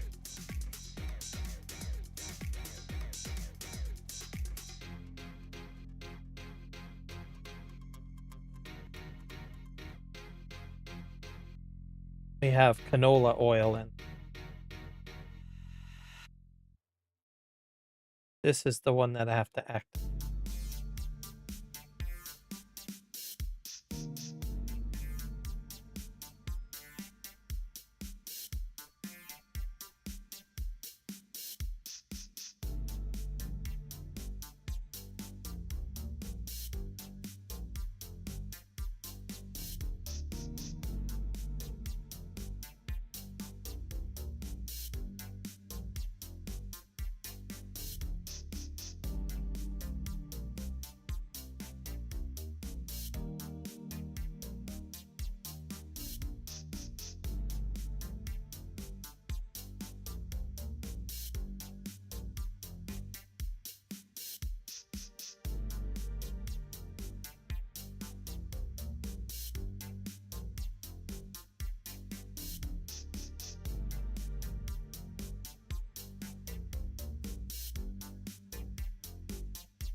Almost empty. Oh, next trailer.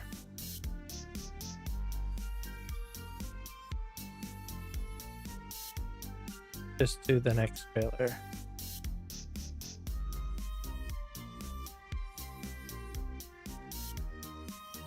And about 90K or 100K left.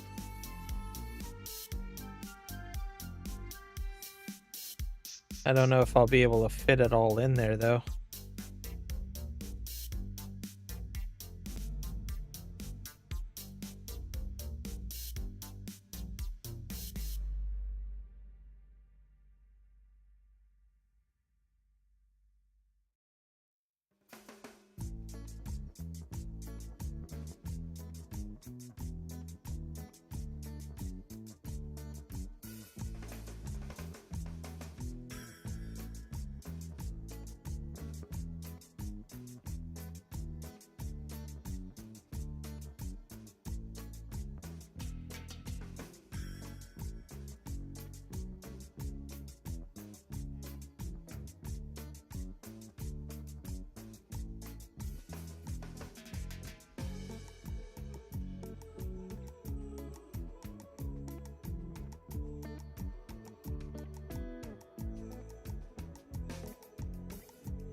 $50,000 left. The trailers. Crazy. That's a lot of potatoes.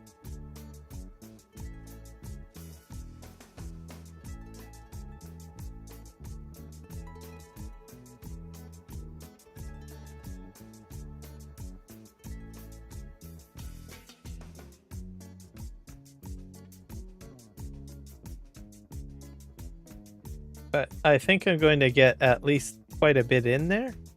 And then I should be able to fit the remaining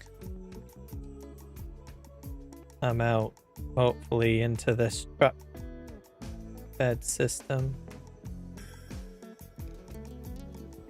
We'll see what happens. See out this one.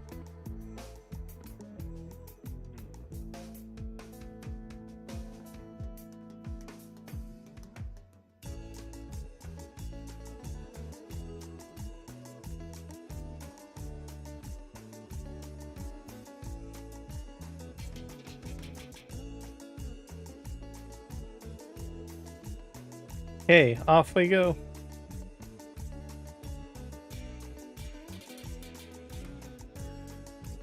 The rest of this into the trailers and then I'll be happy, I guess.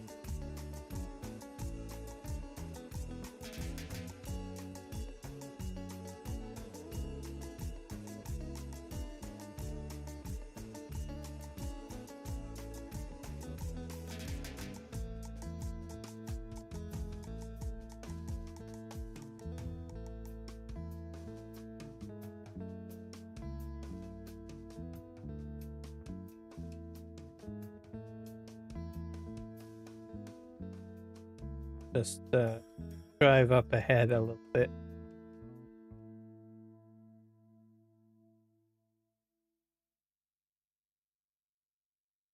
Let's see if we can get the rest of these in there.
Pick up the rest of this.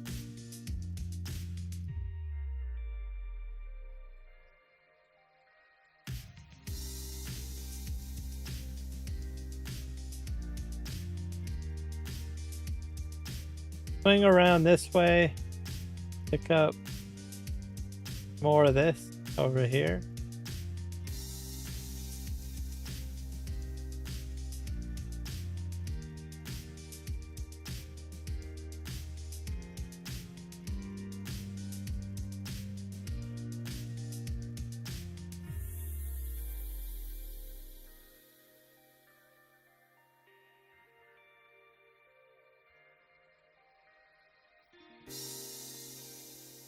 All cleaned out. I think I did it. Perfect.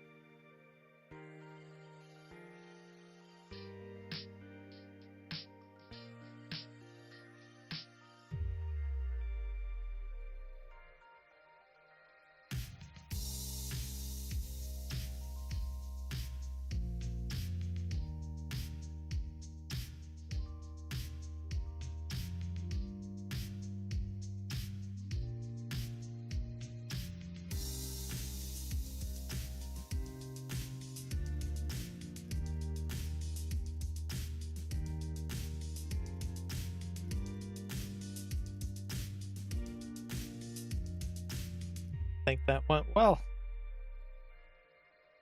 Thing I can do is just get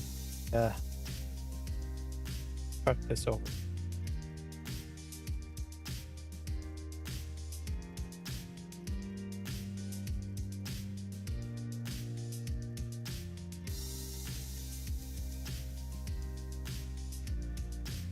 What am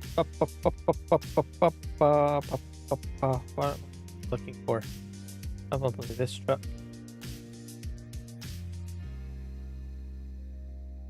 Go, go, go.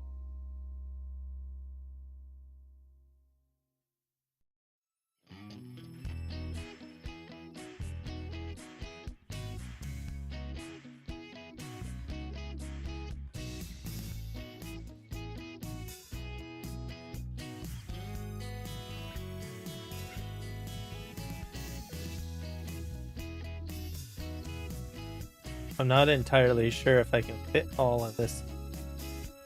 I think what I'll do is I'll sort of line myself up.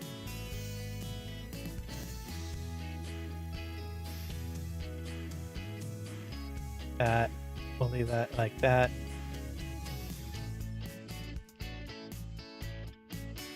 I think I have a universal auto load trailer. This might be one.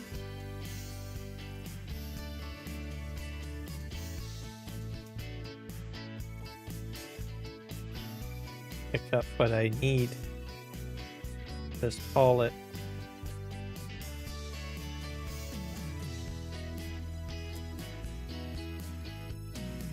Fortunately, there's bread in it too. Problem.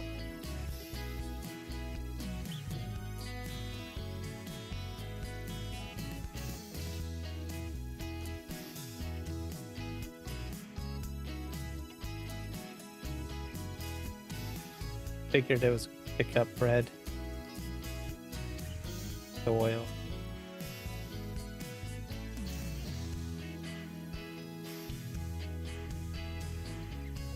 I don't think it'll really matter. All this over here. Dump it in. Whoa.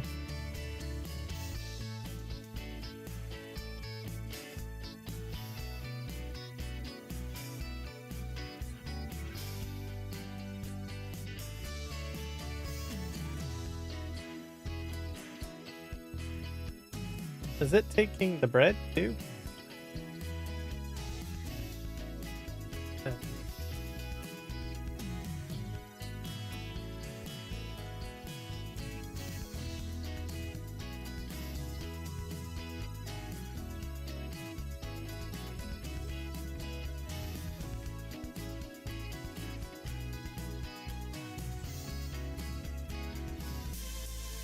There we go.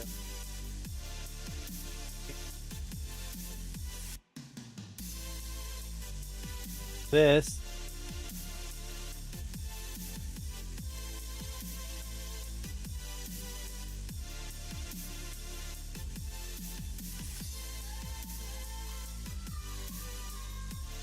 I'll use the telehandler.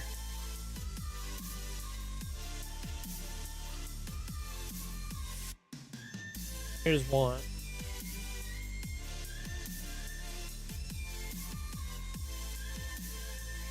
I don't have enough oil to sustain this, though. I will mention that right now. I think I'm fresh out of canola. Not sure how much I have left.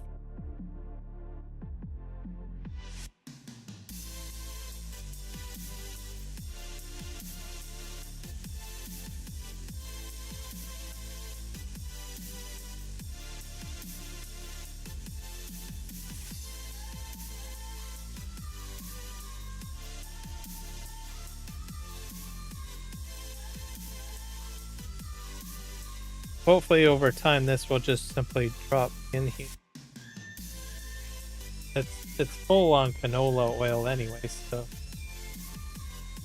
yeah, good thing. I think.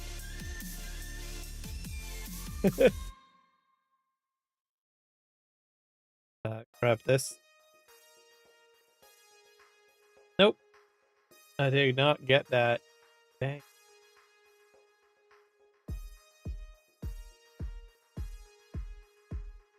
Good.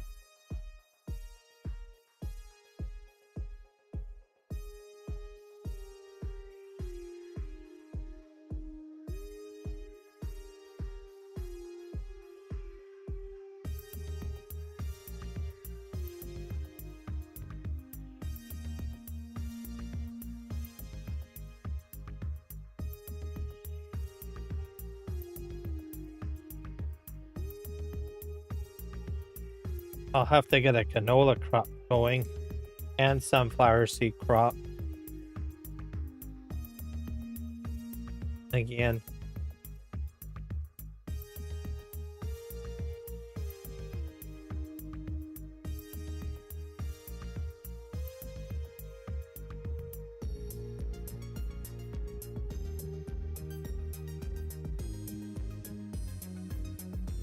pick this up. There we go.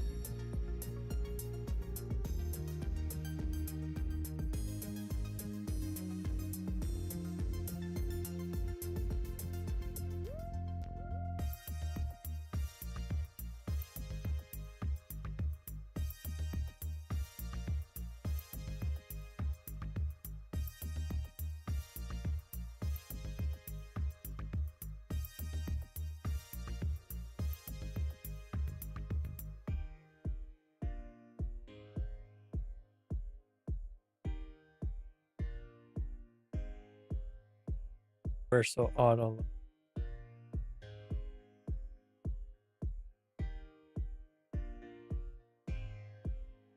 Red basket to go.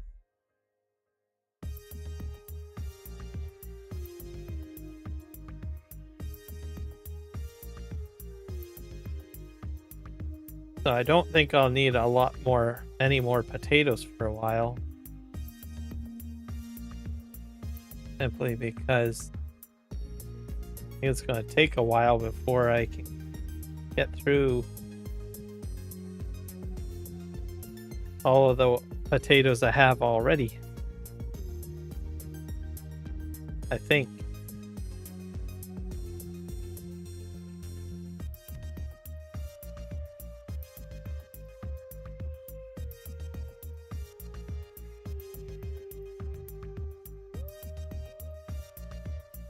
I think I'm going to try to sell all this bread product.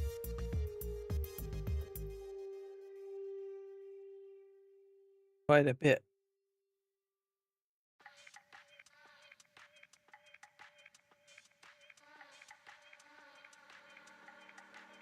I'll have to check to see if my existing factories can do potato flour. Sure. I don't think the ones that I have right now can do that, and they do rice.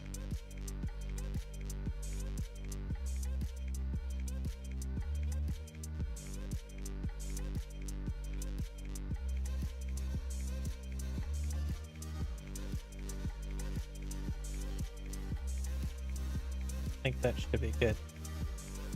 Universal auto load.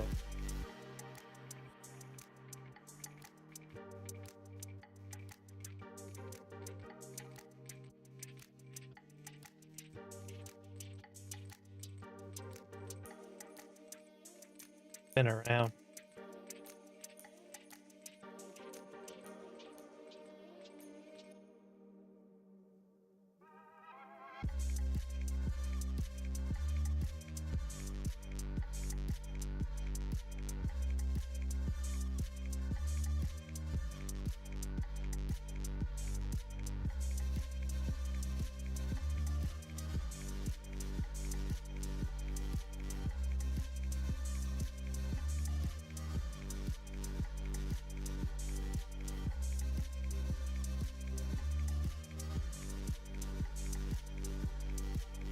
See if there's any more over here. I think I got like 1 or 2 to pick up.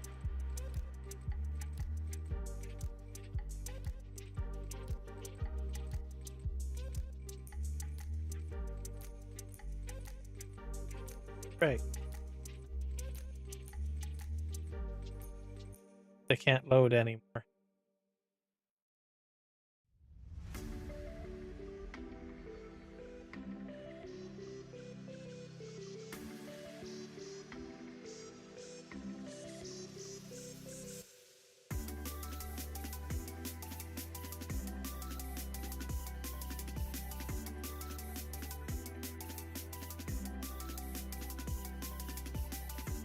$12,000 liters of canola oil. Wonder how much. It goes 5 per 100, I guess. For one chip bag.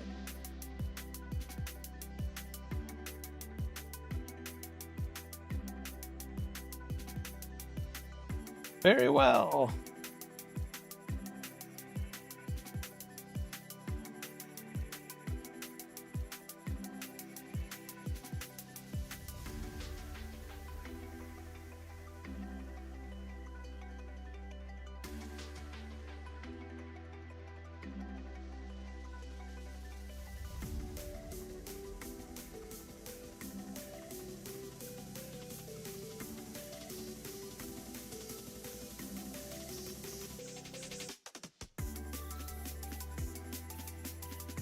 I'm gonna see. I'm gonna end the stream, but I'll see if I can send you guys some active.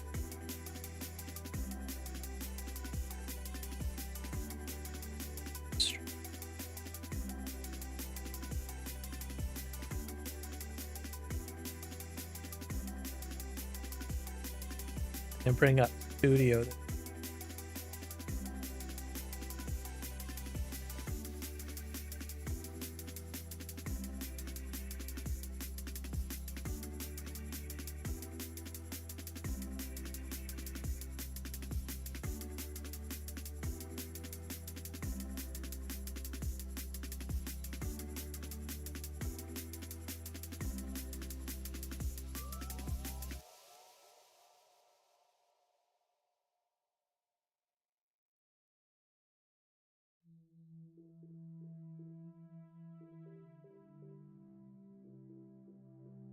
I would have thought the Kiwi would have been live streaming.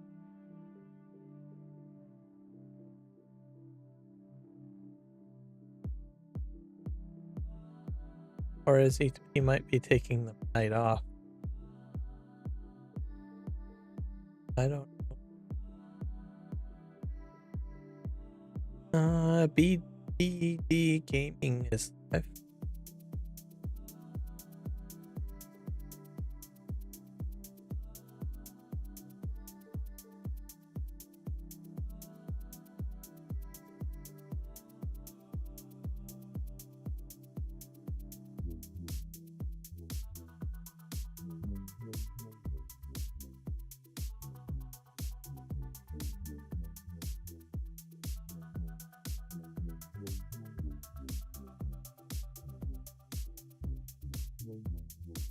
There. All right. Well, I'll send you guys to BD Gaming. Have a wonderful evening, everybody, and thank you for watching. We will see you guys in the next one. Remember to like, subscribe, and follow or hype. And we'll see you guys in the next one. Cheerio. Oh my gosh. I just have to say a huge thank you to my amazing October contributor, Kenshin. Seriously, your support means the world to me. I can't even express how grateful I am. I mean, it's just fantastic to have you on board, and I really appreciate everything you've done. You're like a shining star in my October. Let's keep this awesome energy going. Thank you. Oh my gosh. I just have to take a moment to give a huge shout out to my amazing channel moderators. You guys are simply the best. A massive thank you to the Sim Guy, Juan, Jess, James, Argsy Gaming, Michael, Villafana, Legion, Mark Taylor, Farm Sim Freak, Kiwi, Rocket, and of course, Mark Thor. You all rock. Seriously, without your support, this channel wouldn't be the same. I mean, you keep everything running smoothly, and I can't appreciate you enough. Let's keep oh my god. I really hope you all enjoyed today's live stream. It was such a blast, right? I can't wait to see you all next time. And hey, don't forget, if you loved it, please remember to like, subscribe, and share the stream. It really helps us out, and I just want to keep this amazing vibe going. You guys are the best.